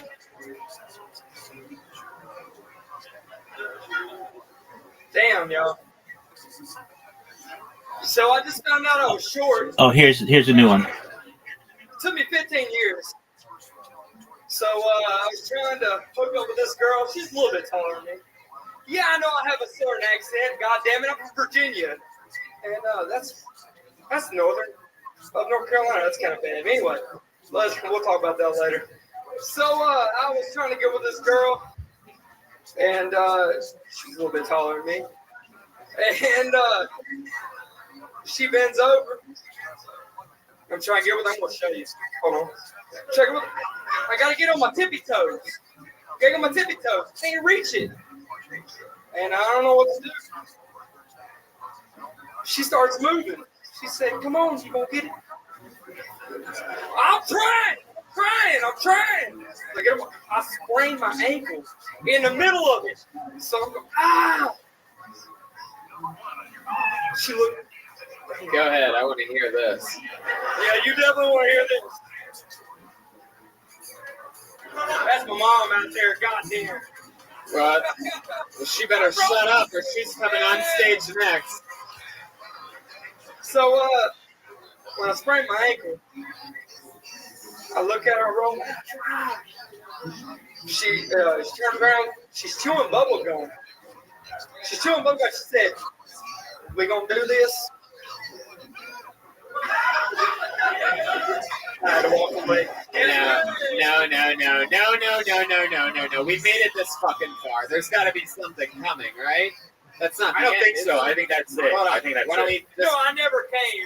That's something's coming. It didn't happen. You gave up? Jesus Christ. Wow. Never works. Man. Wow. Jesus. It says forfeited due to inactivity. I sort of did it. I sprained my ankle in the middle of it. So if you don't have anything to do, then you hit pass.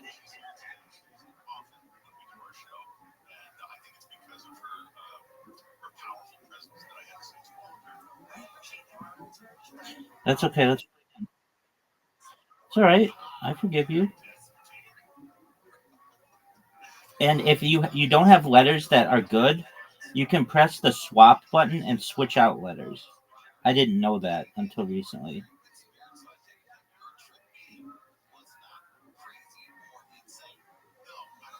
Cool. All right. Let's rock and roll, girl.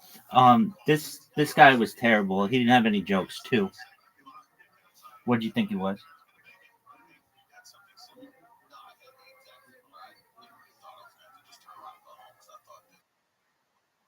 There you go.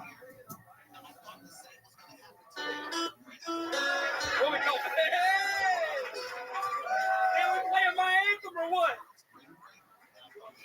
No. There was just a Sandusky on stage before you. I don't know if you know this. Cat Burglar, go ahead. Why does he look like a gay hairdresser and a lesbian whose hair he's cutting? Oh, good one. It's true.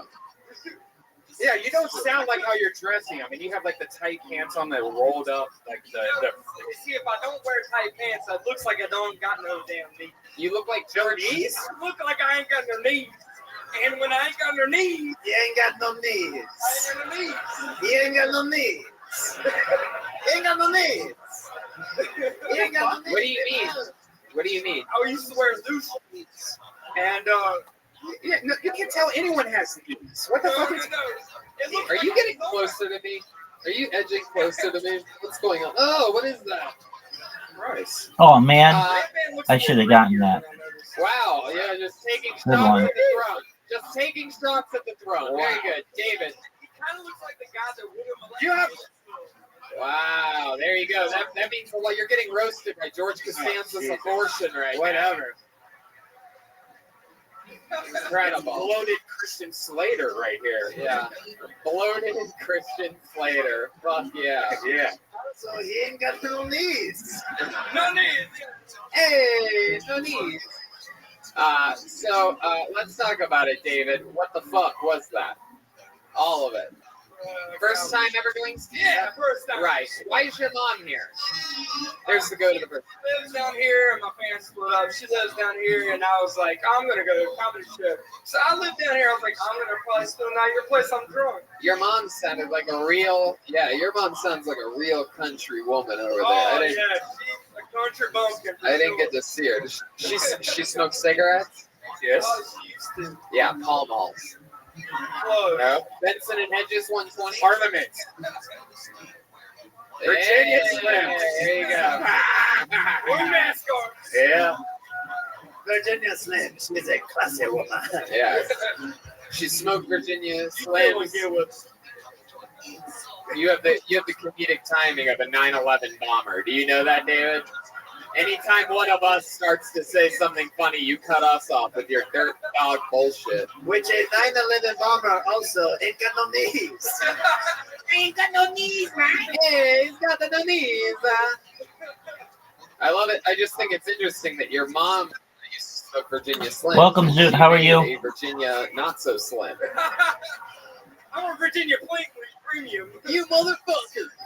God damn it. Hot diggity. I mean, every fucking time. We'll play in a little bit. Audie and I are in the middle. What happened?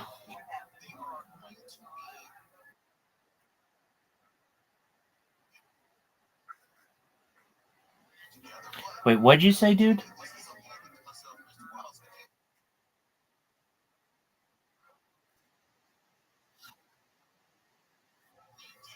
Did you? All right. Why do you look like Beavis grown up?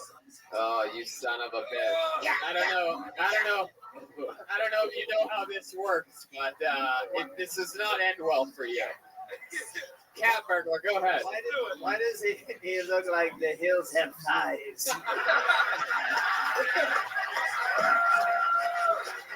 Oh my god. Why does it seem like I can't hear you over your nose? David, stop. Oh. David. I cannot hear you over your fat tits. Come on, he's been sexually assaulted before. Haven't you seen his special, Nanette?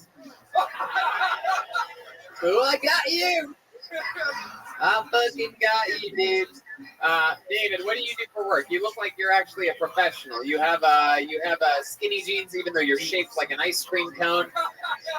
He is a marionette puppet with no strings. Heck yeah. Bartend and do hardwood floor. Oh, you are. I mean, normally bartenders aren't as short as you. That's really tough. I can barely reach over the table, but It's not a table. You call it a bar. for me, I do a two-step. Okay, what'd you say about Instagram?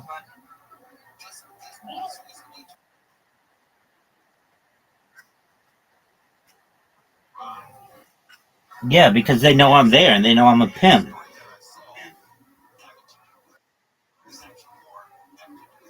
No, that's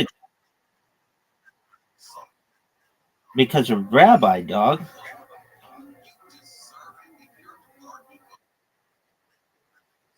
Dude, you know that I am the thing. I am the most advertising they've ever had.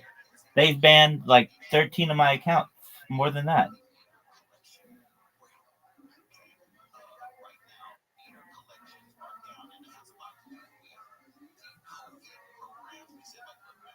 All right, we'll play, but Audie and I are in the middle of a game, so you got to be patient. Okay, and then she just left. Let's see if she comes back.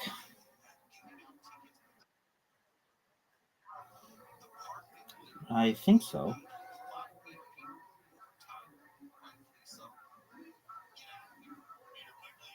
All right, well, she just left, so now I'm going to beat you 5 games in a row, and it's going to be right quick.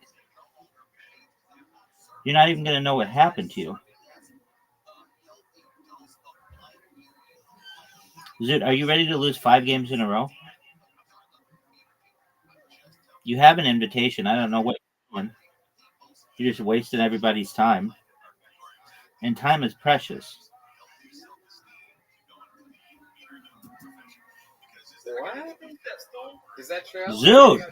You really have to get on a fucking stool? Applebee's lets this? It's the most depressing thing ever. All of a sudden now I feel like the goth girl in the front row. Aren't you like 5'8" though? What? Aren't you like 5'8"? I mean, like, that's what Wikipedia says, but I mean, I'm really like 5'10", 5'11". Zoot, go! Depends on what the fuck we're talking about here, dude. You look like you're in high school with that shirt on. Is that a high school varsity jacket? What the fuck would you know about high school, huh? You're a fucking. I graduated. That's what I know about it. No, you didn't graduate. No, you graduated from low. Incarnation. You're not as funny as you think you are. I know. You didn't graduate from high school. You graduated from low school. That's a good short joke right there. Cat burglar, go ahead. Do not take shots as a throw. Cat burglar is 6'3". Yeah. And his nose is the same size. David, you are ruthless. You fire back bad jokes like they're good. It's really anything like it. You're like one of those.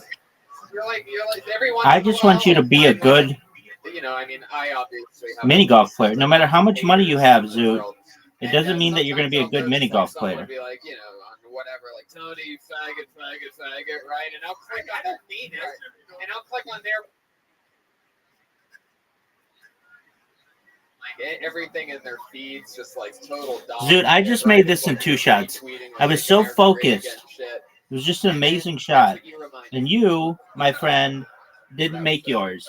So you can have $100 million, you can have $100 billion, but you still suck dick at mini golf. That's all I know. Little boy from Virginia that obviously read a lot of. How many YouTube videos have you written first on? Answer my question. I play music. Really? What kind of music do you play? Shit, you wouldn't like. Yeah, what kind of music do you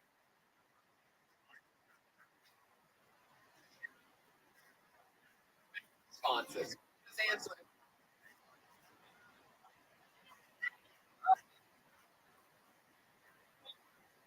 Like what? Welcome, welcome. How are you, Milk? You fucking play acoustic guitar.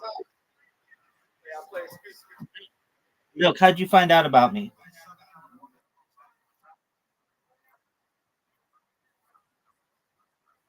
Okay. That's cool.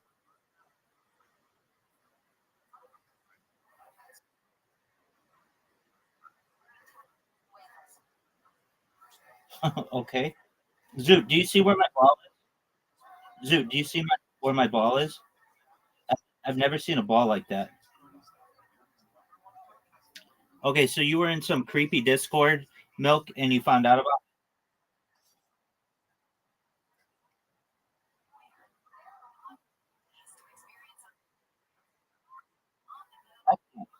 Do you mind if I tell you about myself? I'm Rabbi Rothschild. I stream my life 24 hours a day, 7 days a week, 365 days a year for world peace. I've been doing so for more than 3.5 years. I have more data online than any person in global history. I have over 100 YouTube accounts, 200 Instagram accounts. I have over 500 Twitch accounts. I have over 1,000 TikTok accounts, over 2,000 Twitter accounts. I have over 10,000 Kick accounts. I have more data uploaded to the internet than any person ever. It's essentially a real life Truman. Milk, have you ever seen the movie The Truman Show starring Jim Carrey? Yeah, so that's what I do. That's what I do with my life. Essentially, just documenting all of it. The only difference is in that movie they didn't have his permission, but we have my consent to do this. Well, yeah, of course. Yeah, so I've been doing this now for more than 3.5 years. I'm live on 16 different YouTube streams simultaneously. I have my life in 360 degrees. I have a ceiling cam, and just do my best to be a positive individual, to have optimistic, to have.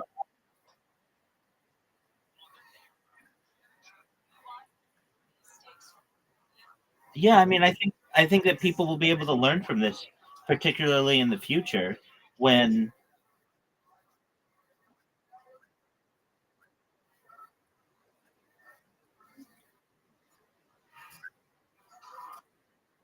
I'm into everything, futurism particularly.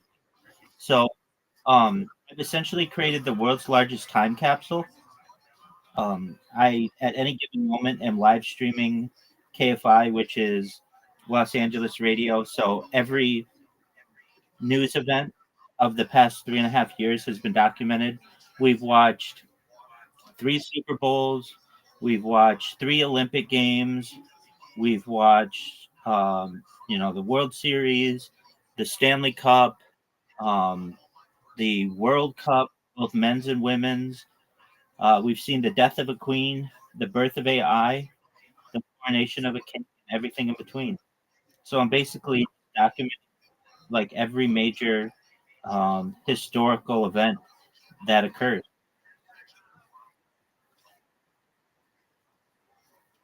Exactly.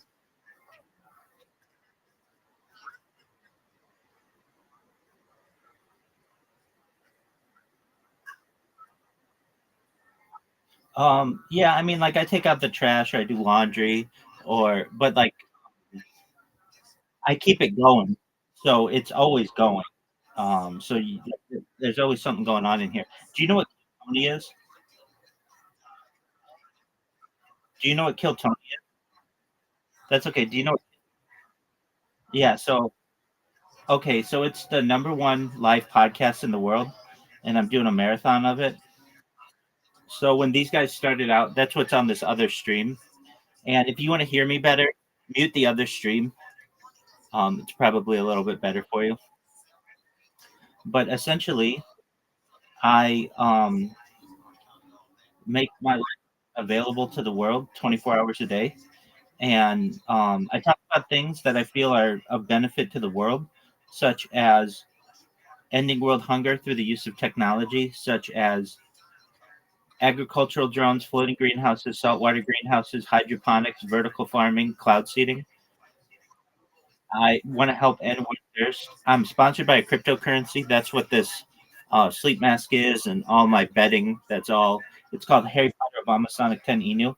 It's worth tens of millions of dollars, and essentially, it is the story of a cryptocurrency as well. We have built wealth in Africa, specifically Nigeria, for the benefit of society.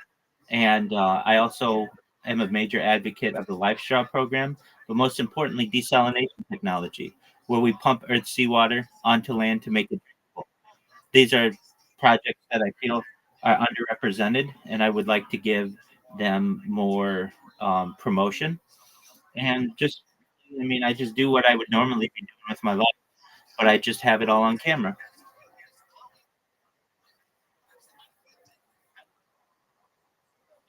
Absolutely.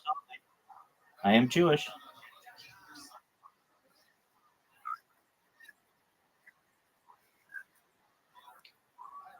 Yeah, so I'm Ashkenazi, and I would be considered modern Orthodox, but I also have Chabad background.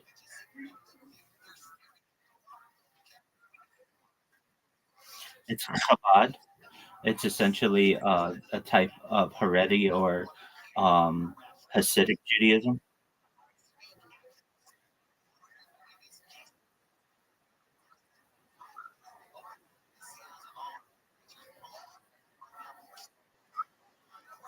No, I love it. It brings me great joy. I understand that I under, I understand that data is Earth's number one resource. That's not my decision. That's according to the Economist magazine. In 2018, data overtook petroleum as the most important resource that we have, specifically human data. And I have more human data archived to the internet than any person ever. You can go back to essentially any moment of any day for the last 3.5 years, know what was going on in the world, not just my life, but in the life of humanity. And I feel like I'm creating like a like what somebody would have done maybe hundreds of years ago in writing a journal or a diary. I do the same thing, but it's essentially like a really long blog.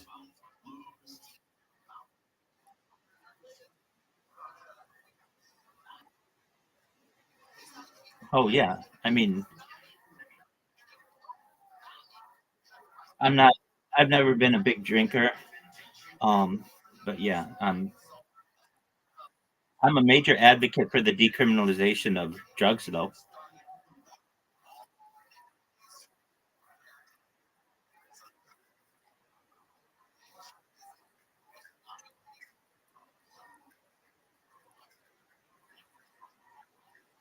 All right.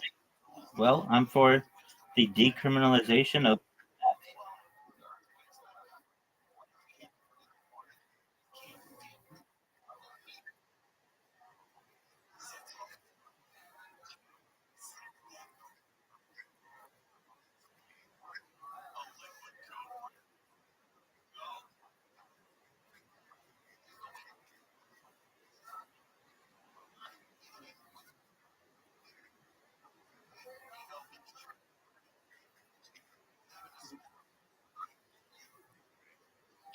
Yeah. One time I heard the description, at least in terms of cocaine, that you can make a like the amount of cocaine in a pen would be equivalent to perhaps uh, millions of dollars. And at no point will you ever be able to make that illegal or completely eradicate it because somewhere, some place in the world, somebody will get soil together and the sun and just grow it. And so instead of playing this cat and mouse game where we punish people for growing a plant, we essentially can decriminalize it and make it available in safe amounts and safe environments to people.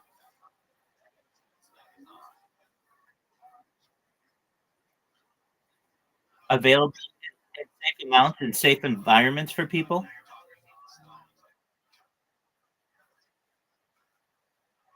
Yeah.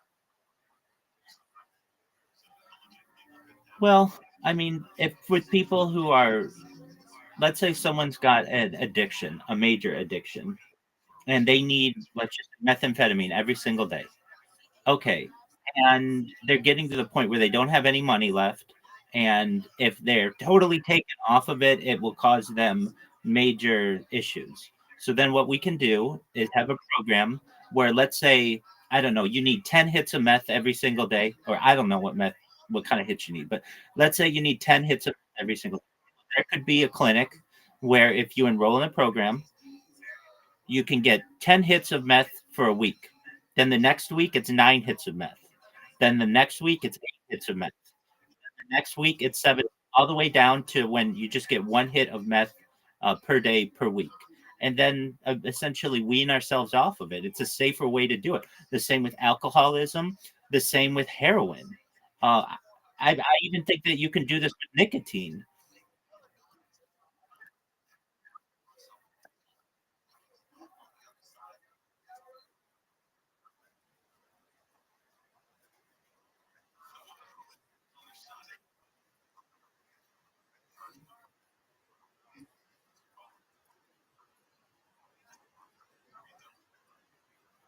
I understand, and I understand.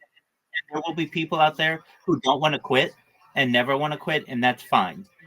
But there are people out there who really want to quit and want a supportive situation. And I could say to someone, look, you're currently on methamphetamine, which is a very addictive substance. I want to continue giving you methamphetamine in smaller and smaller doses. But in addition, because you have such an addictive personality, let's give you marijuana. Here's a vape pen. Every time you come in, you get a free vape pen, and it'll kind of calm you down and hopefully you might be able to change your addiction from something that is extremely addictive and extremely harming to you to a more natural substance.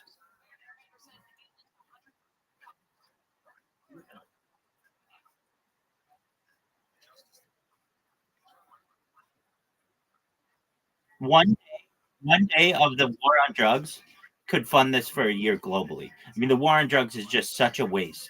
And so, if we were to take all the money that we have in the court system because of it, and in the prison system because of it, and in narcotics um, uh, organizations, just one day of that funding, we could provide this to the world. Because really, it's really cheap to provide. It's just all you need is sunshine, soil, and water.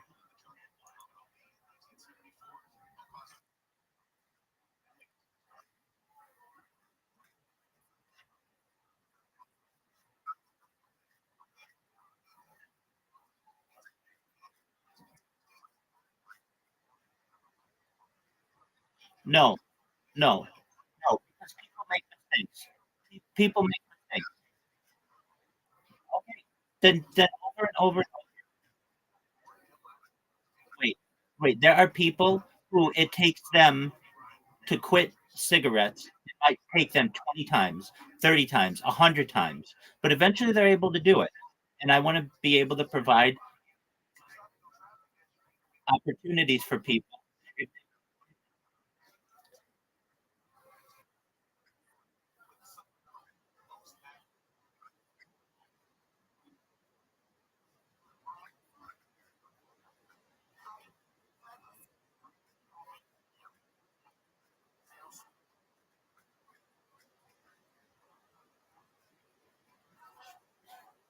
They could. They could. If I said to them, look, I'll give you free weed every single day of your life for the rest of your life, and we're going to taper you off on this, and we're going to change your addiction from methamphetamine to marijuana, whatever kind of marijuana you want. You can get it in flower form, you can get it in vape form. We're going to give you the pens, and we're going to give you a supportive environment. I bet you that I could get 50% of meth addicts off of it immediately, and here's why. Because I'm going to say to them, you're not going to lose your kids, you're not going to lose your job, you're going to be able to be a productive person in society, and we're not going to look at these people as have done doing anything bad. We're going to give them a supportive environment. If people knew that, I know 50% of people would say, I don't care, I want to do meth for the rest of my life. That's cool. You're going to die. And that's fine. You can make your own decisions. But there will be people out there who will say, I want an opportunity to get out of this cycle. It's a vicious cycle I'm in. I wake up, all I do all day is try to find meth. I suck dick for meth. I steal for meth. I want to get out of that life. So I can go to this clinic, I can get a little bit of meth every single day, and then I get marijuana and I'm able to just chill and relax with people and have a good day and basically wean myself off of a very addictive stimulant.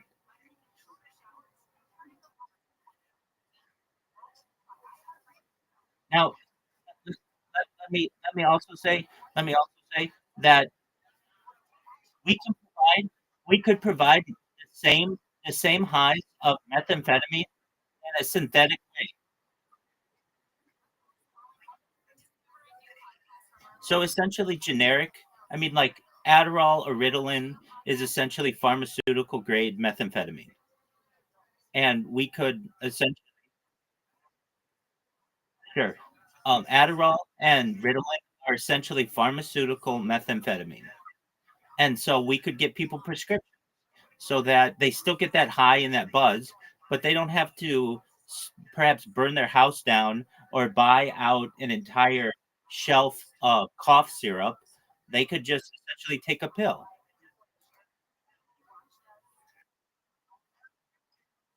Yeah, sure. What happened to you, Audie? Okay, that happens.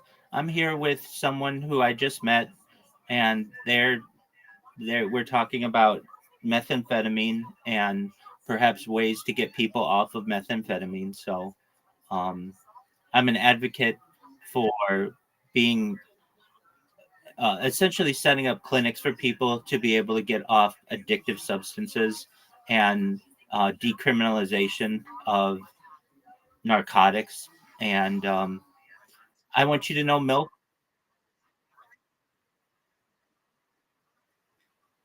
Sure.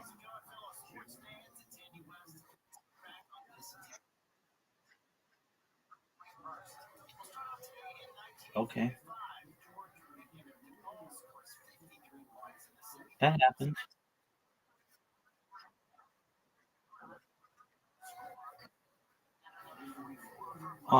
Well, I mean, we could give people amphetamines naturally, or I shouldn't say naturally, but legally. That's what Ritalin is. That's what that's what that's what Adderall is. So we just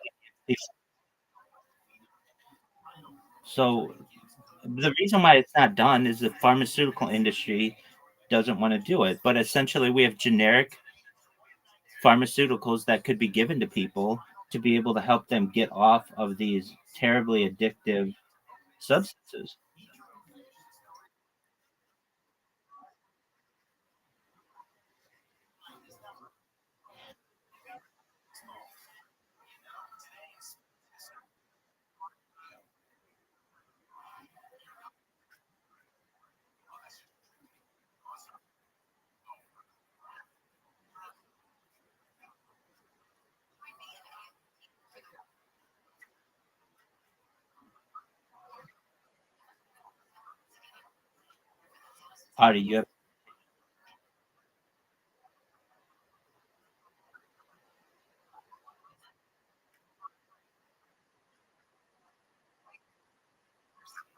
Audie, you have an invitation.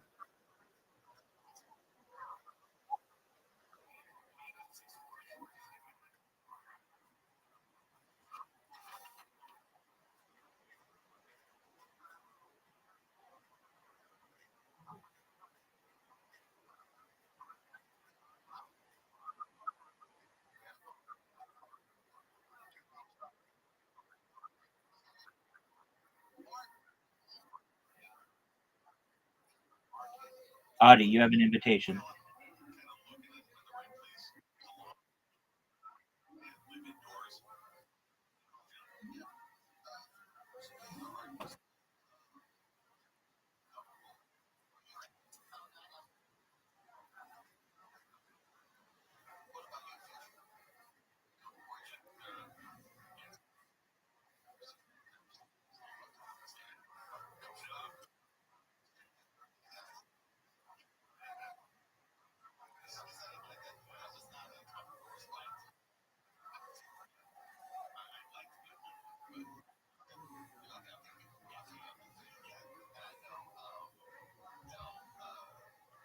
Well, Milk, if you ever need any support, I'm here to help you. Not just with any kind of addiction you may have, but just to be your friend. And I'm always available. So you can always reach out to me if you have if you need anything.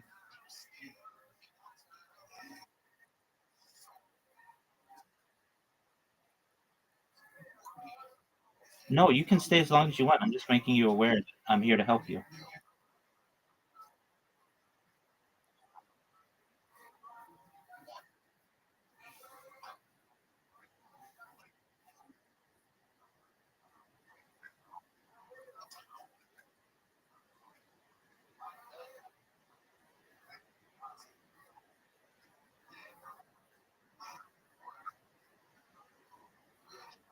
You're welcome.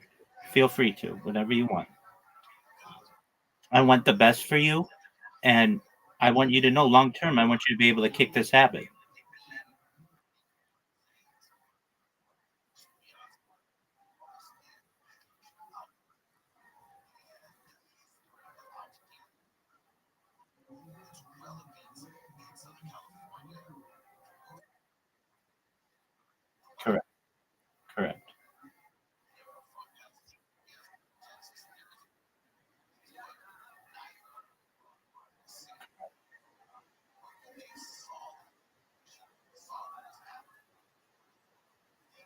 I want world peace. I want world peace.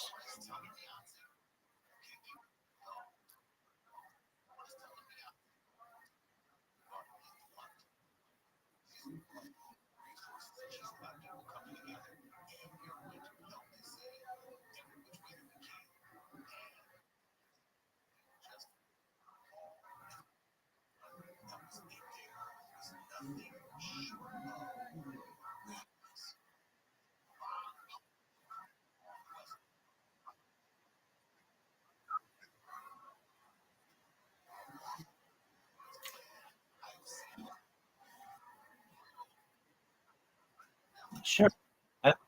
That's a fine question. No, no, that's a great question. I'm a certified project management professional, so I've launched apps on the App Store at Google Play, and I've also had contracts with Fortune 100s, major contracts that have allowed me to have a nest egg. And then whenever I need money, I can do projects for people. Then I make a little bit of money from streaming. So all combined, it allows me to stay afloat.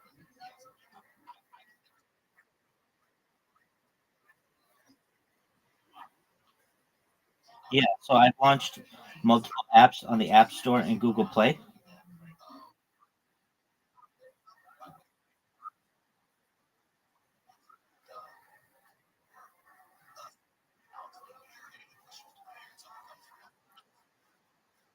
I'm 39 years old.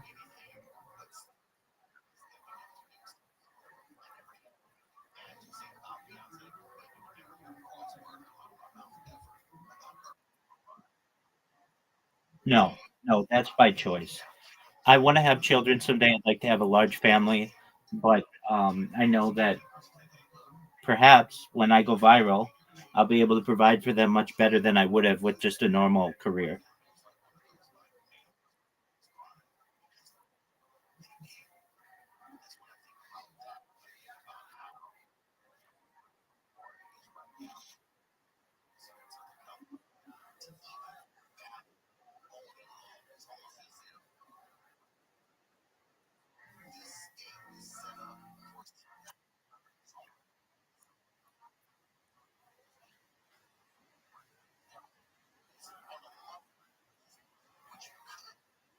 Yeah, crypto.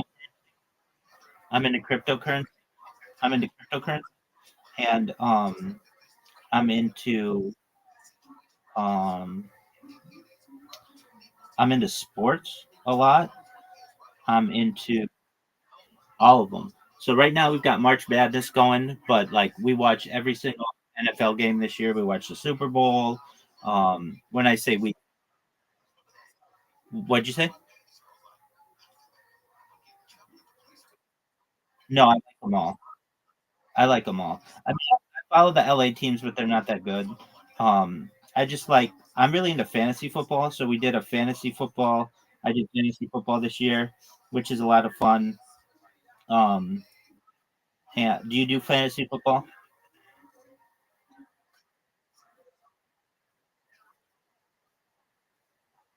Oh, that's good on you, man. That's great. Yeah, so those are oh tight. Yeah, so that's starting up soon. Do you Los Angeles?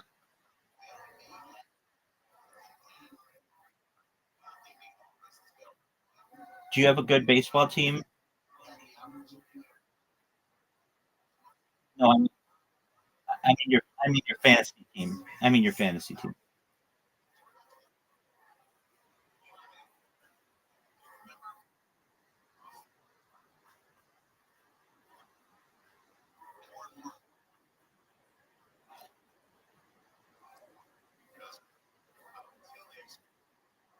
That's good.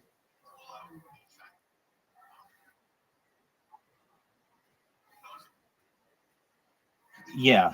So well it's cryptocurrency, so it can vary, but it's like more than $1,000.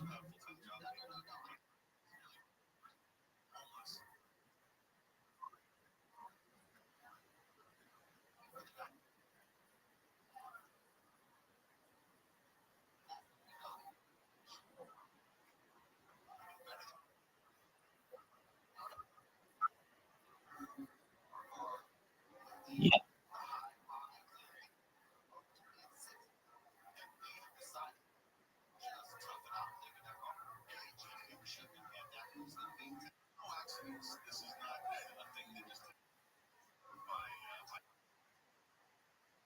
$33 different devices.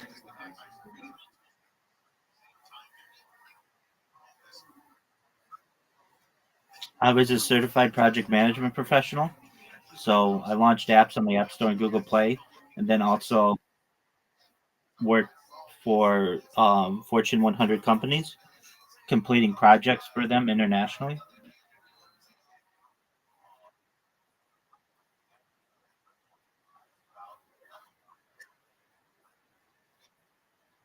I just you have to understand. I get like a dozen or 2 dozen people a day who ask me the same questions. So so I got my answers. Well, I mean, every once in a while, somebody will ask me something different, but I've been doing this for 3.5 years. So like I have like a memorized script that I have for people who come in who've never met me before, and then generally they'll have some similar questions. What'd you say? Do I have pets? Oh, yeah. Yeah. Okay. Yeah, I have had people come visit me. So I've had people drive from like Northern California to Southern California, other states to come visit me. Um and uh we've had like picnics in the local park and just hung out and live streamed it. So yeah, I do have people who come visit me.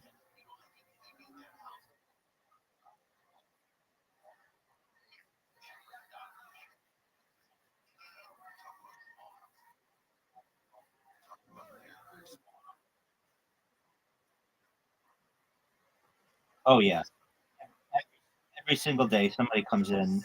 I have multiple people and just are they're mean, but I mean, frankly, I've been doing this so long that you can say anything to me and it doesn't really hurt me. I just let it essentially roll off me like water off a duck's back. And I go by the mentality: sticks and stones may break my bones, but words may never hurt me. And when I have that kind of mentality, it just allows me to have a lot of strength. I mean, I have people who call me all kinds of um, racist things and mean physical things. And, I just that's okay. I mean, one of the best things that I say to people is just cool story, bro. I mean, like, what are you gonna say to that?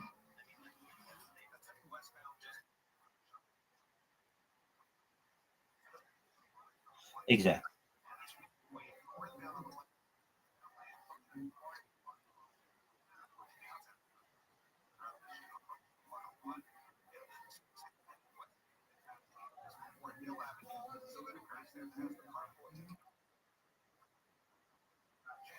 Um, I had like 3,000 people at one time. Um, just on YouTube. Yeah, Um, YouTube featured me one time, and that allowed me to get a lot of people. Um, yeah, I've had like in the other times, like I don't know if you know who Aiden Ross is, but he's featured me, and I had people who came in for that, and I've had um, some other streamers who have featured me to get 300 people in here. But I'm on so many different streams simultaneously that it's really hard for me to say just one, like to just focus on one. So I give people basically a portal into my life. They can watch what I do, and if they like it, that's great. If they don't, that's up to them. They can go watch something else. I don't force anybody to do anything that they don't want to do.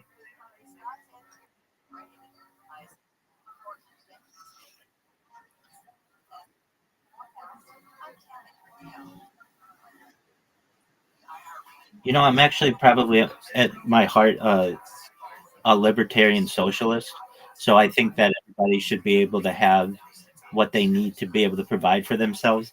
At the end of the day, with capitalism, a small amount of people control the large amount of the resources, and I don't think that's very fair to a lot of people.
Yep. Yes, I did. Yeah. Yep, I'm American. And I understand what you're saying. We've kind of been taught that communism is bad. And I understand because it's never been implemented like in the proper way. Exactly. But we have some tools at our disposal, perhaps, that may be able to allow us to live in a better communist society or socialist society, such as AI, and then more importantly, life extension technology. So, being able to extend our life with oxygen therapy, human growth hormone, stem cells, cryogenics, things like perhaps nootropics, cold shock therapies, to be able to extend the normal life expectancy from age 80 to 100, and then eventually getting into perhaps mind uploading technology, where we scan someone's brain into a computer for later download as an android, an avatar, a cyborg, a cybernetic being, a clone of themselves, a robot, an ethereal being. When we have that kind of future, anything's possible.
Well, you have to look at it two ways basically.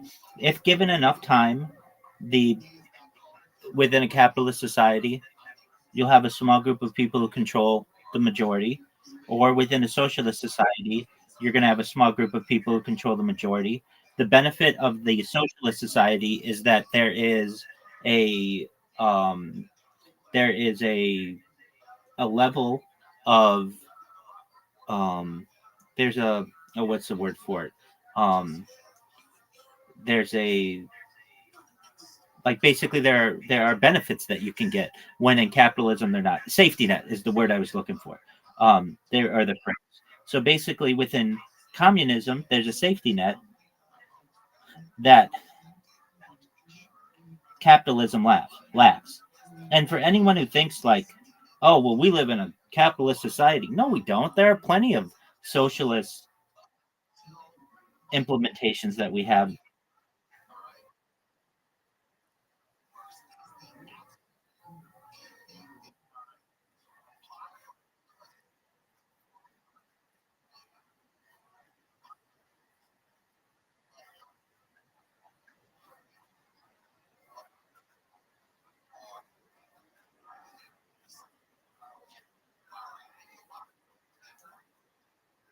Right, but you can't maintain that long term. Like when you're looking at terms like of a civilization, not just to last a couple hundred years, but thousands of years, you're either going to sway in one direction or the other, capitalism or communism.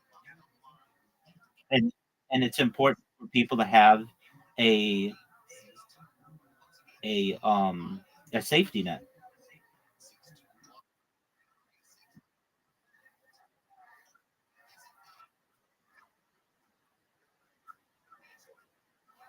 Well, yeah, I mean it has over the course of the last 250 years or so.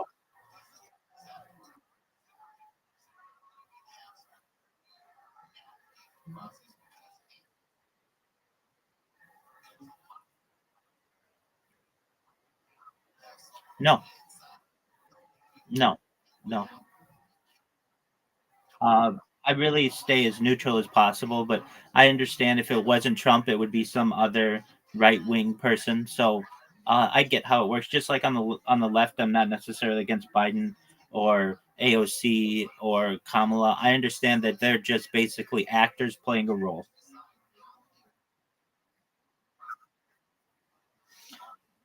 Bankers, yeah.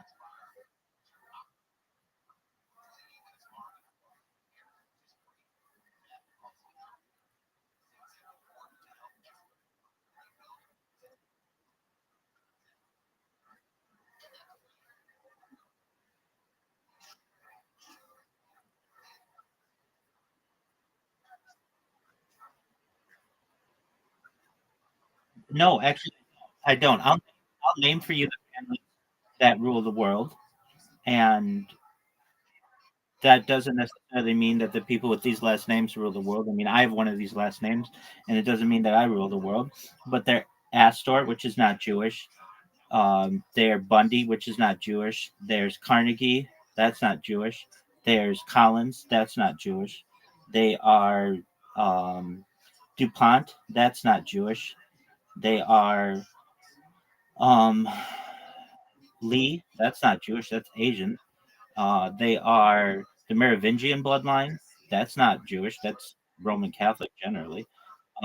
They are Russell. That's not Jewish. They are Reynolds. That's not Jewish. They're Rockefeller. That's not Jewish. There's Rothschild. That is Jewish. There's Van Dorn. That's not Jewish. There's Warburg. That's Jewish. There's Vanderbilt. That's not Jewish. There's the House of Windsor, which is so of the 14 families that I just named. Uh, about two of them are.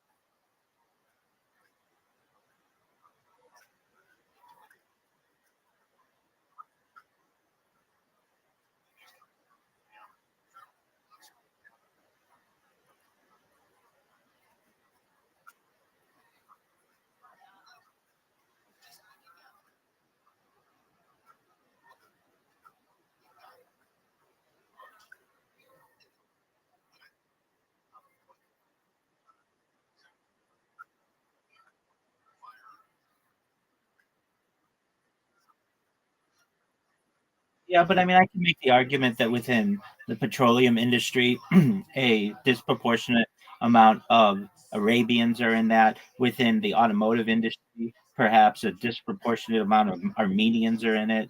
Um, I mean, um, every um, industry has people who have some amount of influence on it.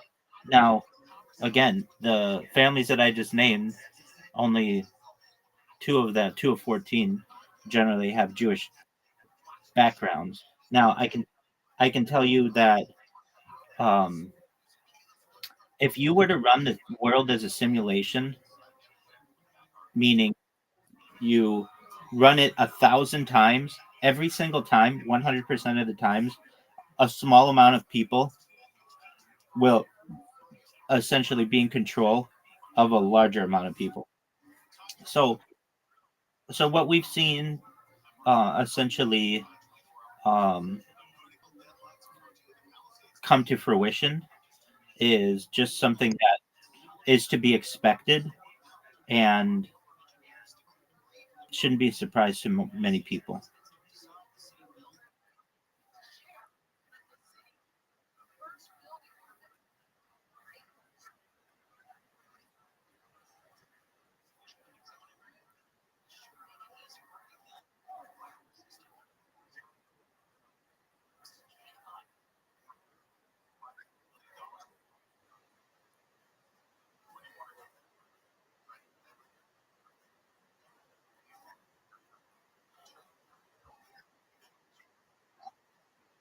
Um, yeah, so I give credence to the alternative histories, credence to alternative histories.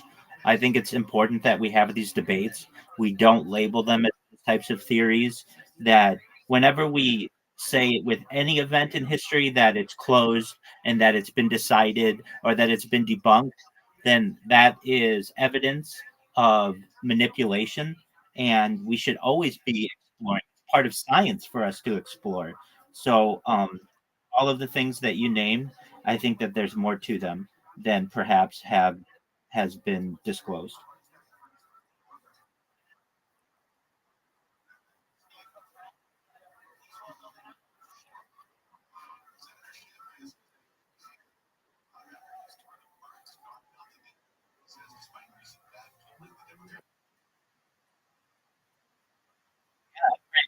Day I don tefillin every single day. Prior to me streaming my life, I went to synagogue 3 times a day. I went to Hebrew class. I went to Torah class. I went to Talmud class weekly. I walked to shul. I didn't drive on Shabbat. I still don't drive on Shabbat. I do everything that an Orthodox Jew does. Now I do have to alter it a little bit because I am live streaming my life, but um, essentially I do my best to be as religious as possible while also keeping an open mind for modern society.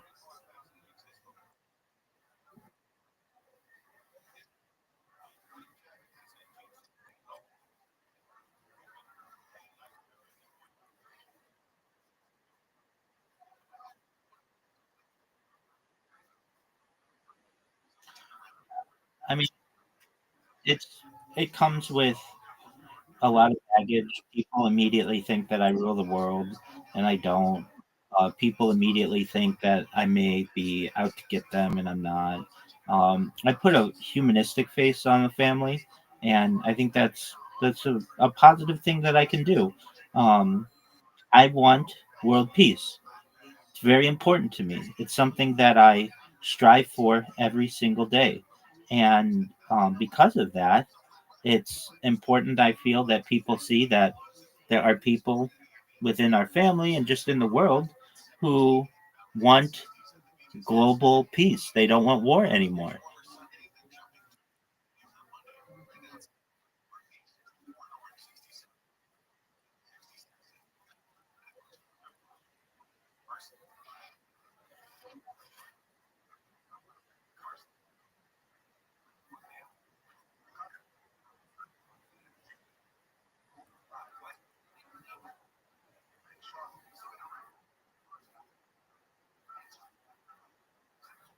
Um, I think that no country should send aid to any other country so long as they don't have things within their country like homelessness and like addressed. So I think it doesn't make much sense to me for any country. I be it sending to Israel, sending to Ukraine, sending to Canada, sending to Mexico. I don't think it makes any sense. And so long as you're going to be a country, the goal of any country is to be the best country that you can be. And so I personally think that uh, there are uh, now, if every man, woman, and child in the United States was taken care of and their education was taken care of, then absolutely, I would support giving money to any country. But currently, we have issues within the United States, and I know that Israel doesn't necessarily, or Ukraine, um, they don't necessarily need our aid. And I think that personally, if everybody in the United States was taken care of, great. But we're not. So because of that, I I support more neutral stance. I really align myself with what President Washington had, and that was a sense of neutrality in terms of anything else going on in the globe and taking care of our own country. But do I support Israel? I support Israel when it does well, and I critique it or criticize it when it is not doing things well, just like anybody.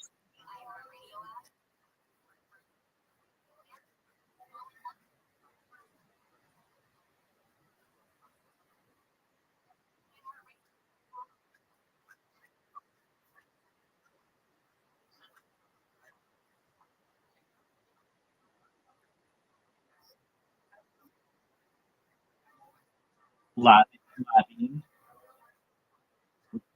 lobbying, lo- lobbying, lobbying.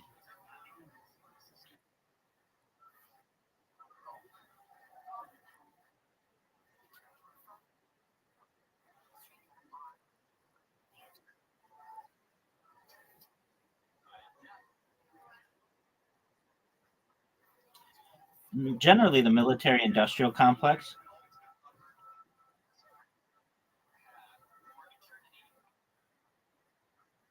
Yeah, that's what President Eisenhower referred to it as. It's essentially your defense contractors who want perpetual war. So that's Lockheed Martin, that's Boeing, that's Raytheon, that's British Aerospace, that's uh, that's Bechtel, that's Halliburton, and others. But basically, there's a lot of money in war. To quote General Smedley Butler from the 1930s, war is a racket, which is basically means that war is a game.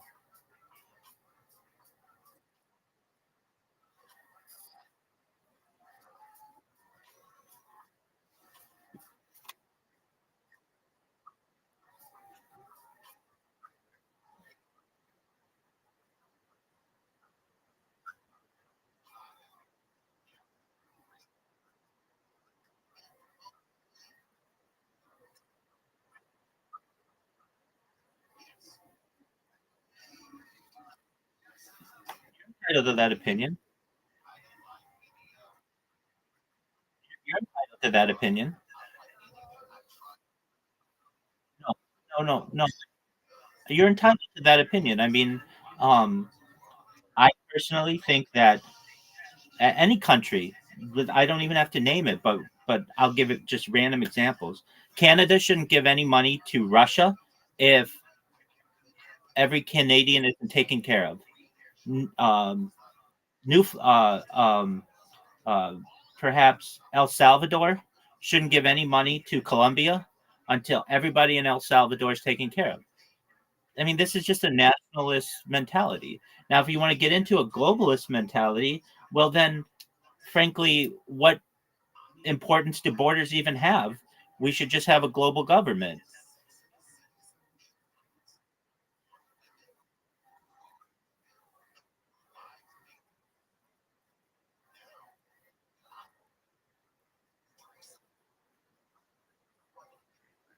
No, it's not impossible. It currently exists, known as the United Nations.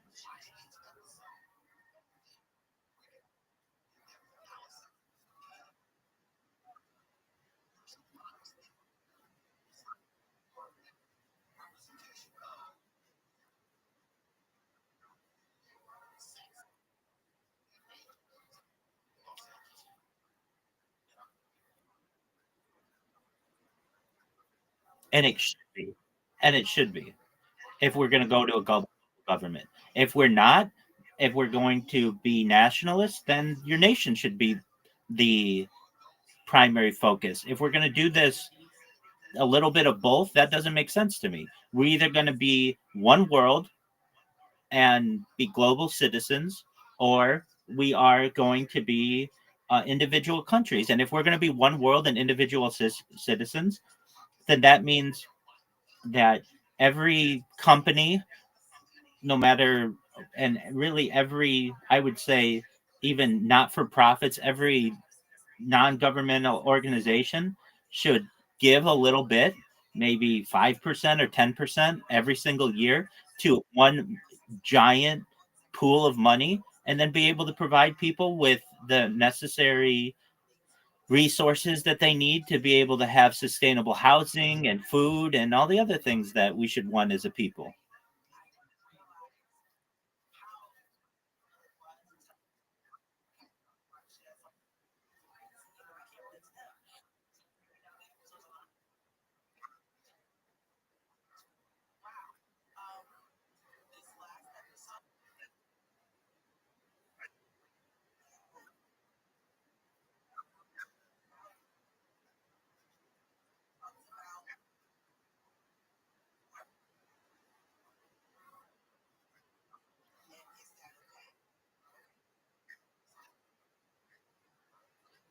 I don't think it's hard. I don't think it's hard. I think that we need leaders who advocate for different types of thinking. Instead of having discussions on petroleum and wind power, we should be having discussions on geothermal power and nuclear energy and tidal power. These are free opportunities that we have that don't take any mining, they don't take any drilling, but the people who are in power, who have the ability to be able to make these decisions, don't, because they want to get elected. And if they want to get elected, that means that they need the finances to be able to do so. And anybody who talks out enough about this puts themselves in danger of assassination.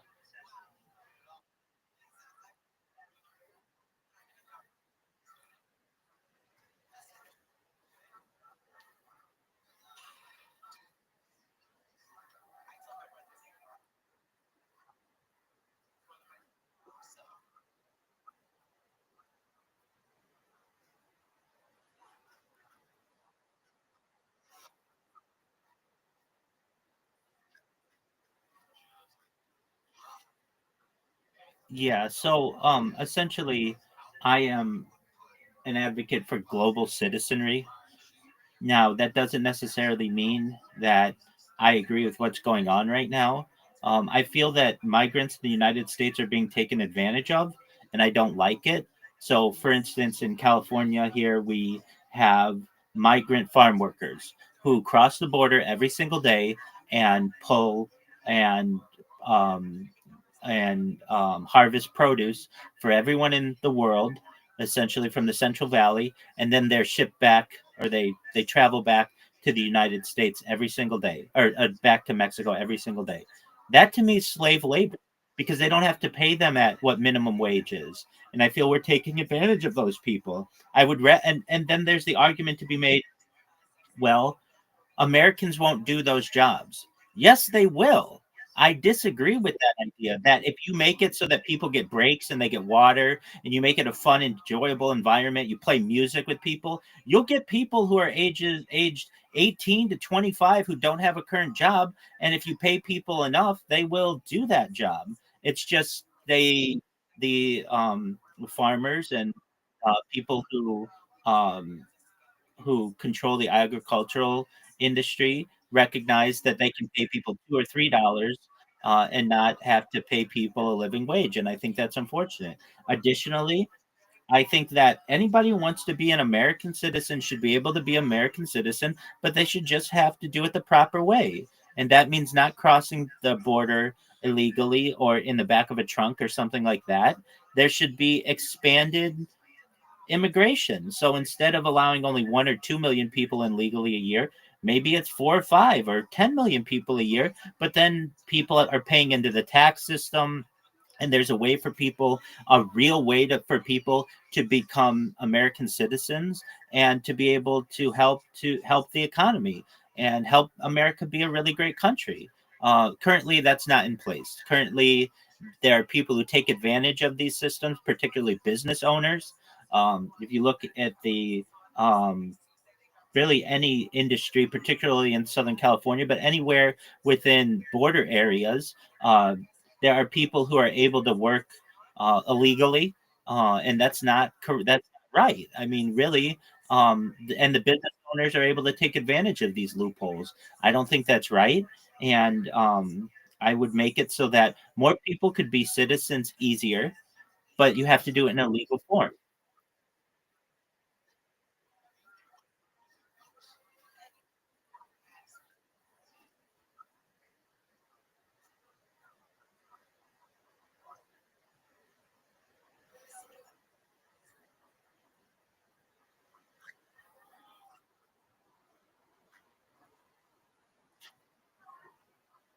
Go ahead.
What up, Zoot?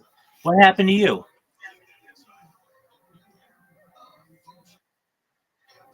You got bored?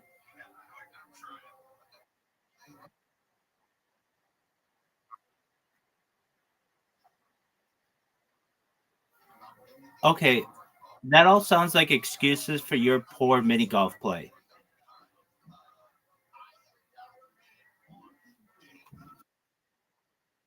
Okay, well, I'm going to beat you.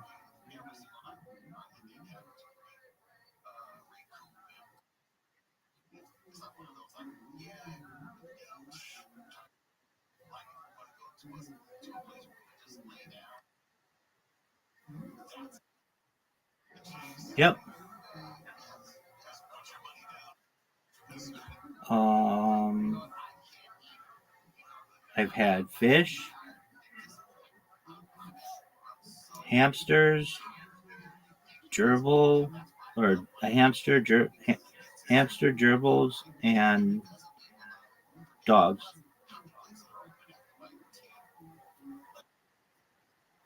Yeah, when I go viral, I'd get a dog.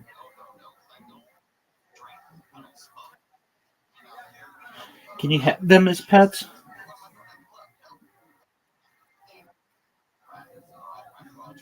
Can you domesticate them? I would really like to have a bear. I would like to figure out a way to domesticate a bear.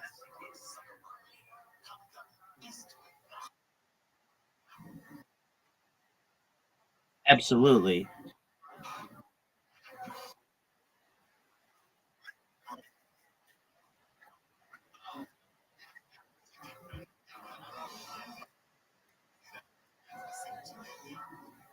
I had a friend of mine whose dog was part dingo. Yep. Yep. It wasn't full dingo, obviously, but it was part dingo.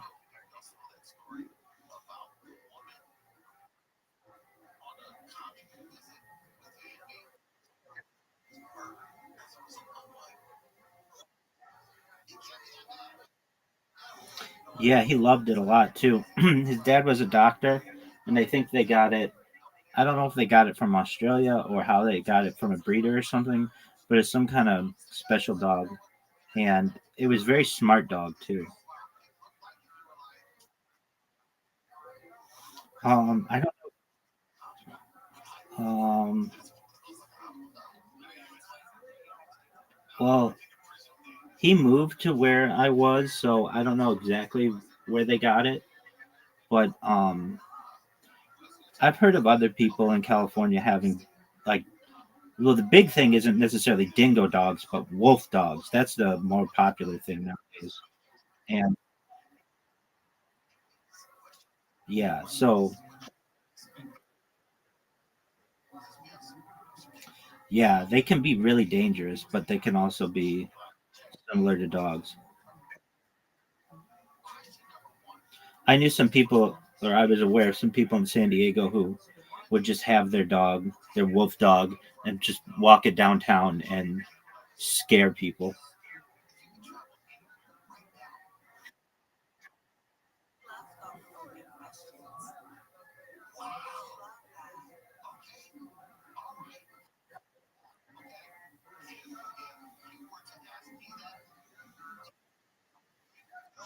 It depends.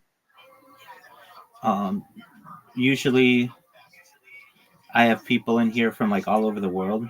So particularly in Australia, and then some people in India. So they'll keep me up pretty late. Um, so my hours get all messed up. I think it's called reverse cycling, where I have to like stay um, and sleep all day. But generally, I sleep between like 6 and 12 hours. It depends. Like I know that seems like a big amount, but it just depends on how tired I am. Oh, dude, maybe maybe not.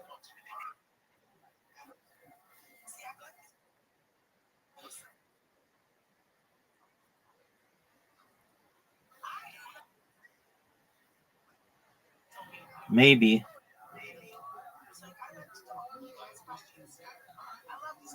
No, you didn't. I won though.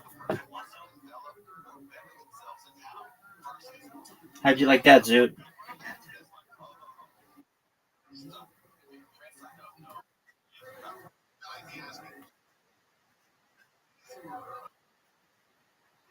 How's he doing? How's life in Nigeria?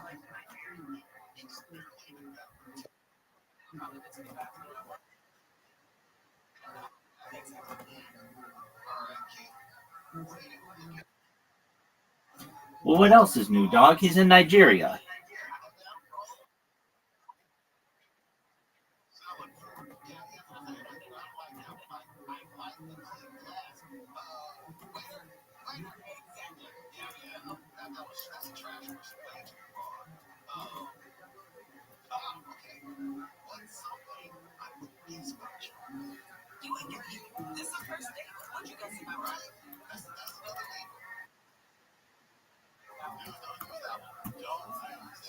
Like owned a person? No, you don't own people.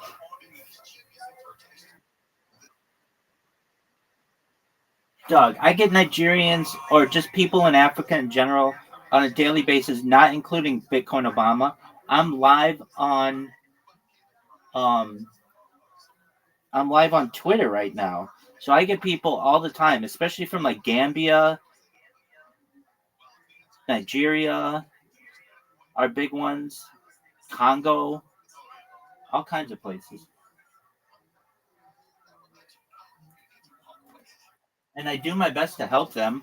I mean, I can't give them all money, but I do tell them how they can improve. So like there's this one guy in Gambia, and he would just ask for money, and he showed me he showed me his whole family, and they're like starving. And I'm like, all right, so you need to improve your profile. Like he didn't have an Ethereum account, he didn't have a Solana account, so I helped him get all that stuff, and then showed him how to shill in different Twitter spaces so that he could get money to be able to help his family, and he's found some success doing that.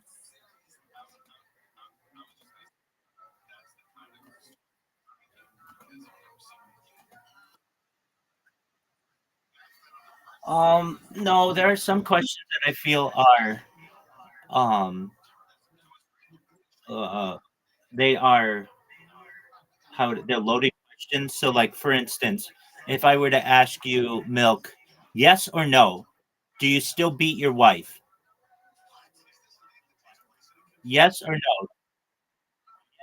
Yes or no, do you still beat your wife? Oh, so you used to beat her?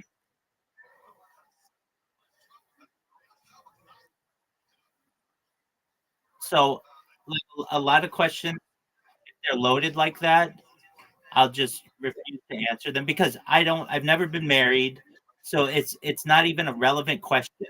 But if you force someone to answer a question, yes or no, do you still beat your wife? Then it's like it's very difficult because it's a loaded question. Basically, there's no right answer.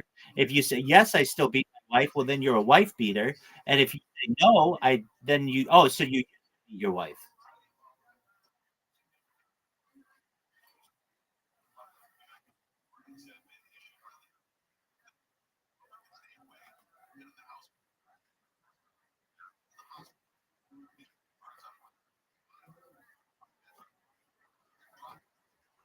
Yeah.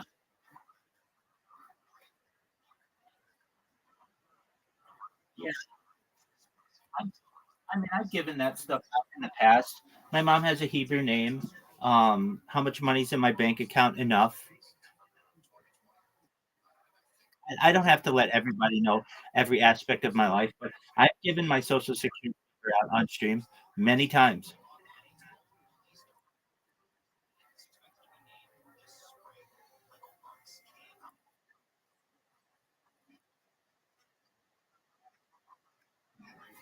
Would I be what?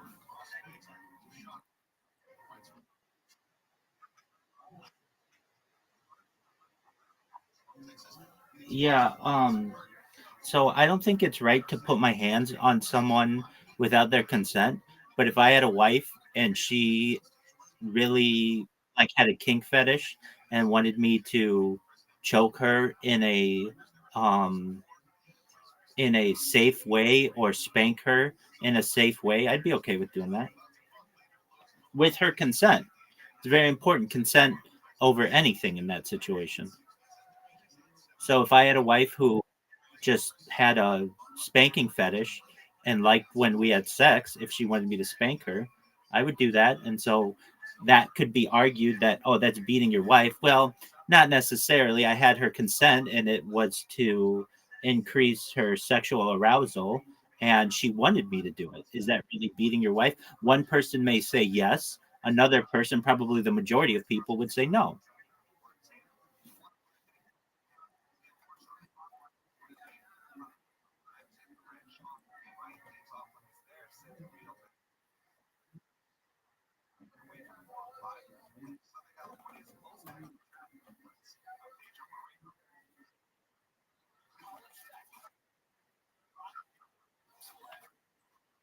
Yeah, dude, I love slanging dick, dude. My I like slanging dick, dude. I love women, dude. I love women. I love specifically MILFs. MILFs are like the champions of women. They've reproduced, they are fertile, they are they are educated, they have experience. So if you want to know what gets me going, it's like 45-year-old women. Now what do I consider myself? I In the LGBTQ plus world, I consider myself plus Not because I'm gay. I've never had sex with a dude. But I'm transhuman. What's transhuman? It means that I don't think I'm going to die.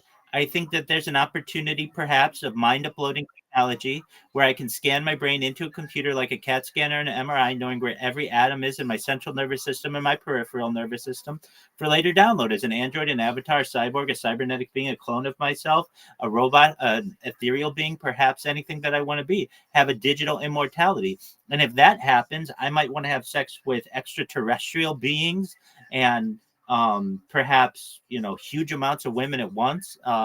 Essentially, I don't want to limit myself with anything. So traditionally, I would be considered a very heterosexual man. But with the idea of transhumanism, I consider myself to be plus.